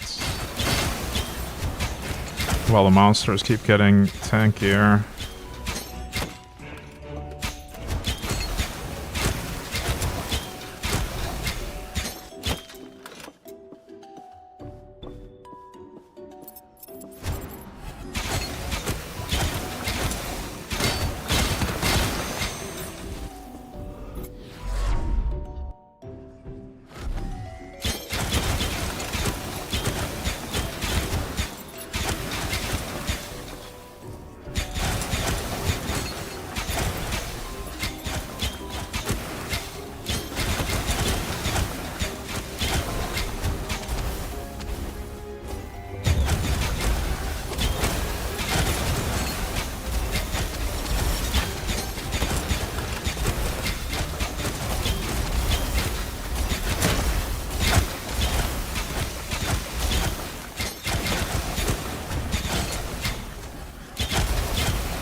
Nope, I forgot a breach down there again.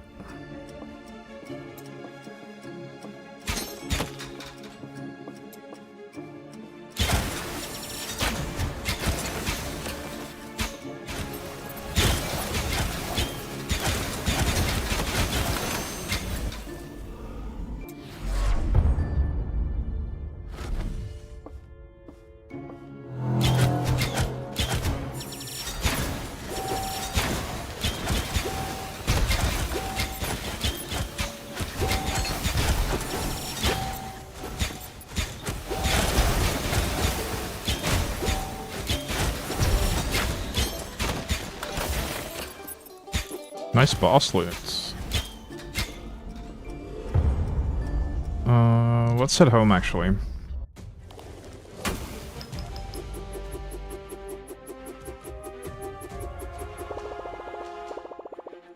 I think I want to spend some Slorm right now.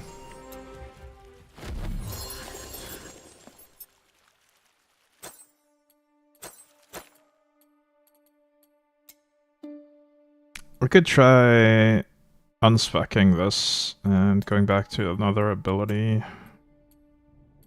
I might want to try to level Rain of Arrows. See if there's anything good on that one.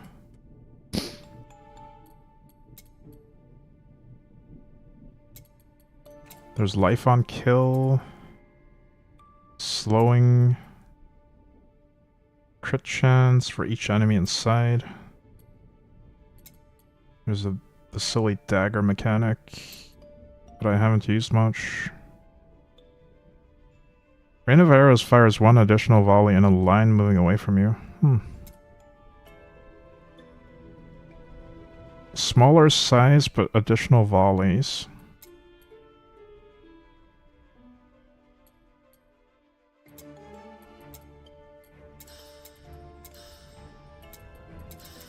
Alright, I'm gonna unspec the Void thing. It's been fun, but it's time for a change.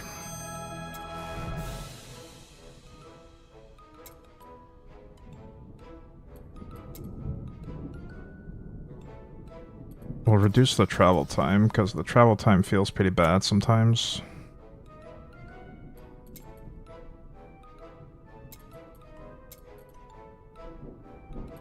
Armor broken. Only 25% though.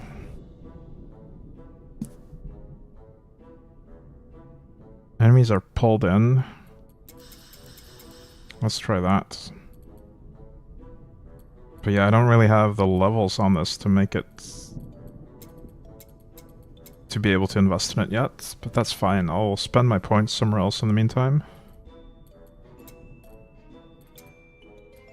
Could do projectile speed on this.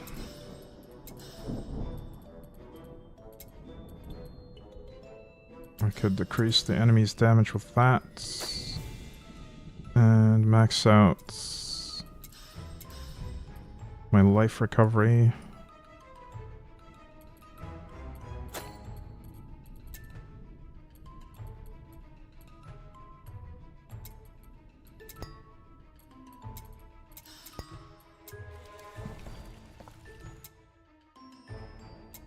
Alright, let's do one more boss.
One thing I just realized is that Rain of Arrows doesn't really benefit from my Slorm Reaper special ability at all. Because it doesn't shoot projectiles that can rebound or pierce. So that's a bit of a bummer.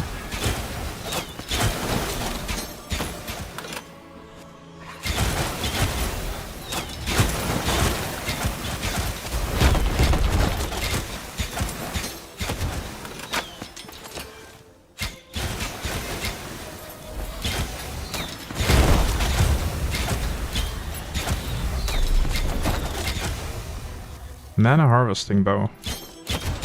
Okay.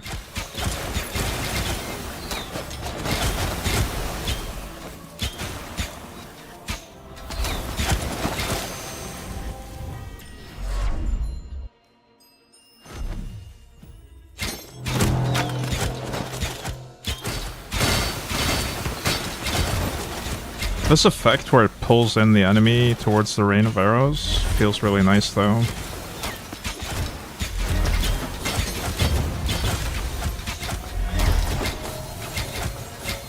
I should probably stay farther away and dodge these arrows if possible.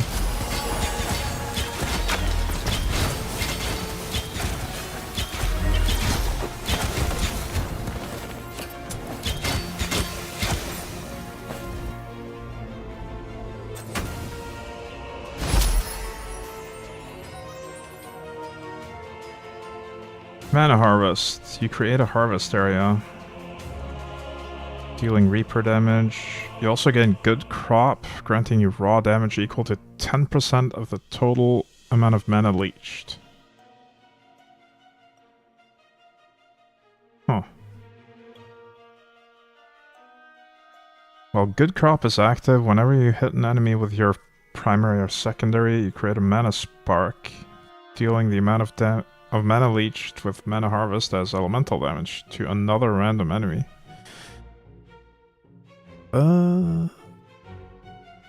Okay. I'm gonna stick with my spider bow for now.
Rain of Arrow pulling them in feels really nice, actually. It lets me cluster them so I can do more damage with my arrow shots.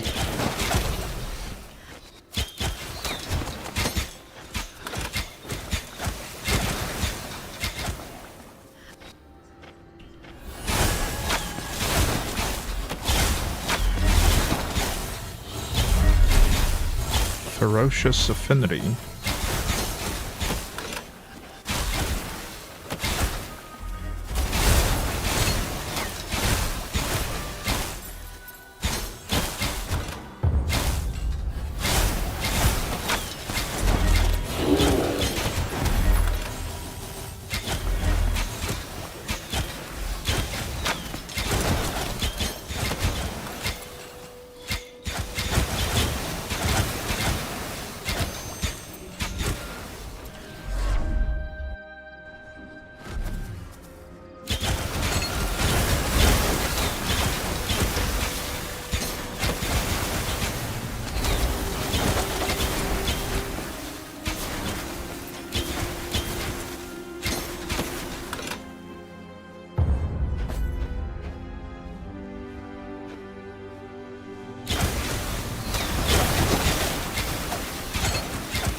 Let's invest a few more Slorm in this now. This pulls them in. I can make the area smaller, but I don't know if I want that.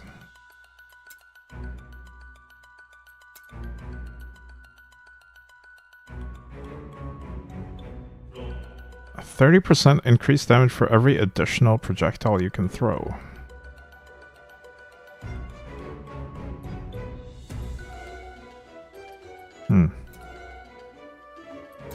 I think we do this one though, just additional volleys for bigger mana costs.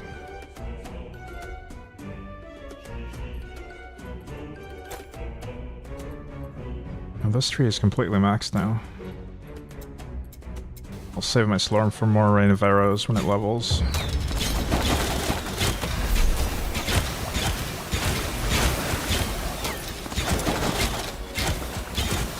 Oh, that is actually a lot bigger than I thought it would be. That additional volley thing. That's a lot. That's what she said. Hey, Kronk.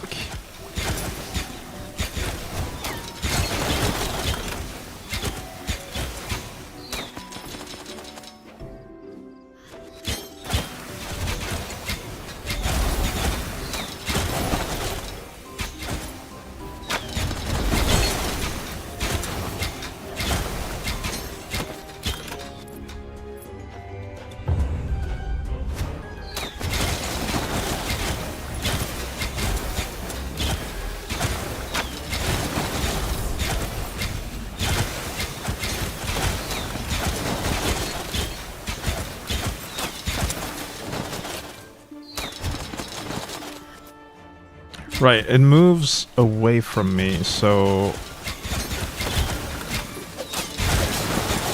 Yeah, that's pretty cool, actually.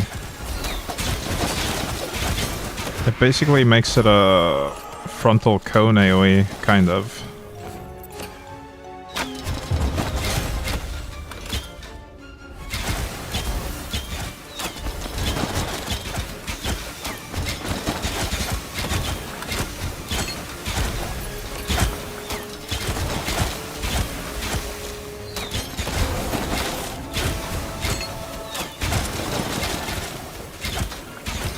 It actually seems like it can chain the effect where it pulls them in as well, and pulls them away from me.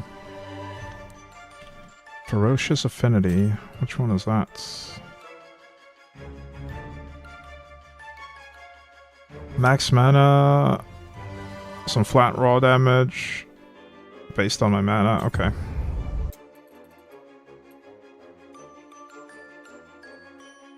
I was gonna go for Determination 15, wasn't I? We'll try to keep going for that for now.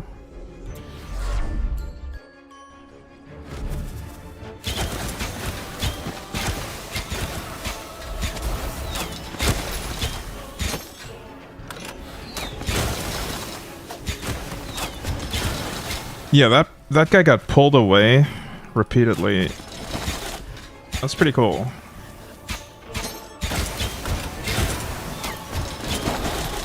That vacuuming effect really synergizes with additional volleys.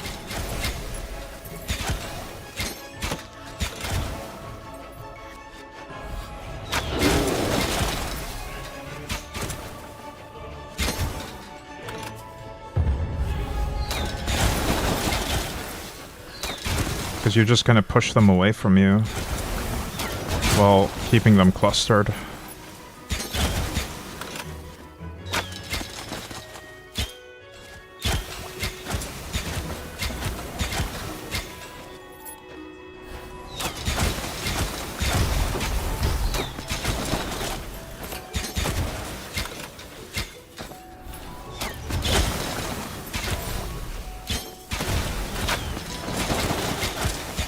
So satisfying. Oh, this guy's immune to getting moved, though. Interesting.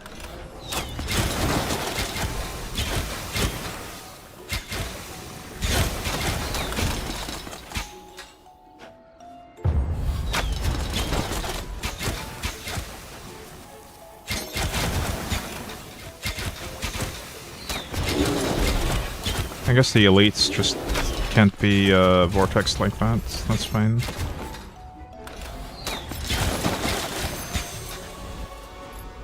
Is it boss time? It is.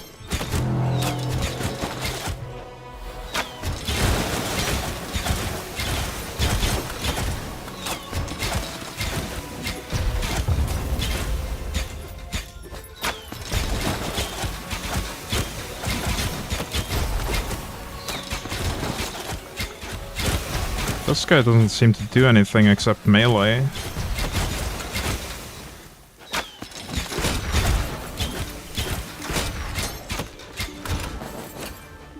Easy.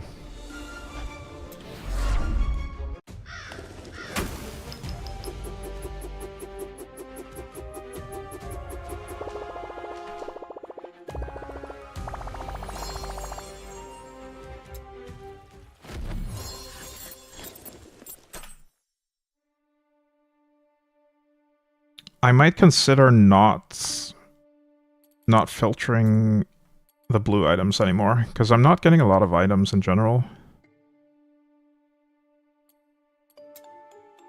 Maybe there's some blue items that I'm missing out on that are just high enough level to overcome the fact that they're just blue and not epic.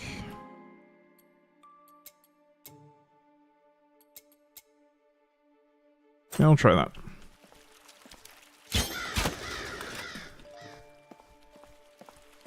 Maybe with the caveat that they need to have a pure stat or a highlighted stat. or a reinforcement level. What is a highlighted stat? It doesn't say anything when I hover over it.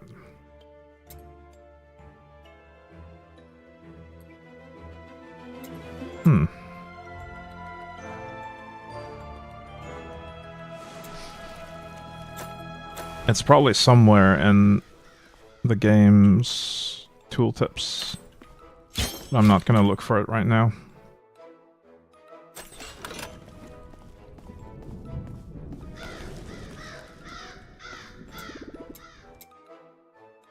I'm gonna increase the level of these things.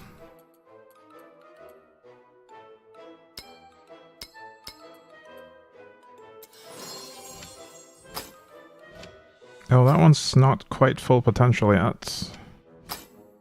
I'll try it anyway.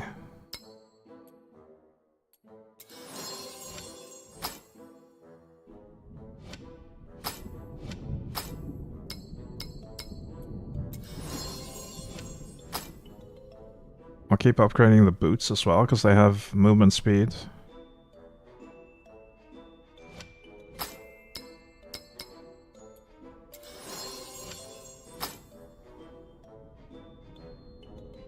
And this amulet as well. For the same reason. Gotta love movement speed.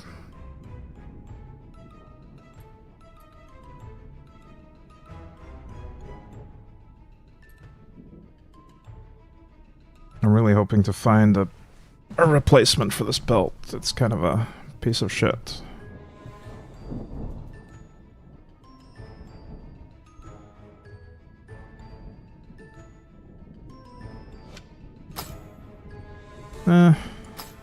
Same thing with this thing. I mean, it's got good stats, but I don't like the ability that I get from it. Wait, resounding bulwark. Oh, never mind. Yeah, it's the same thing. It has different icons on the legendary helmet effect and the thing below it. But they're both resounding bulwark. Weird. I guess I'll upgrade it just for the stats. Because that's giving me a ton of elemental resist and max mana.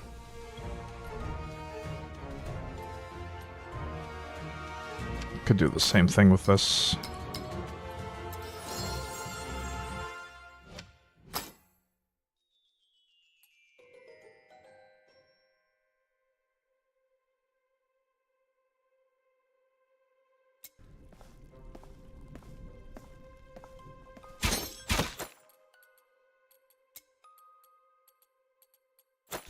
Need more levels.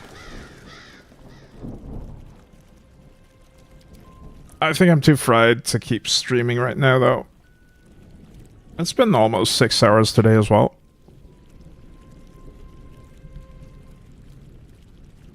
But yeah, I'm gonna end the stream here. This game is a lot of fun, but I do feel like the end game part of it probably just gets really grindy. Which I don't really mind. I like playing the grindy parts.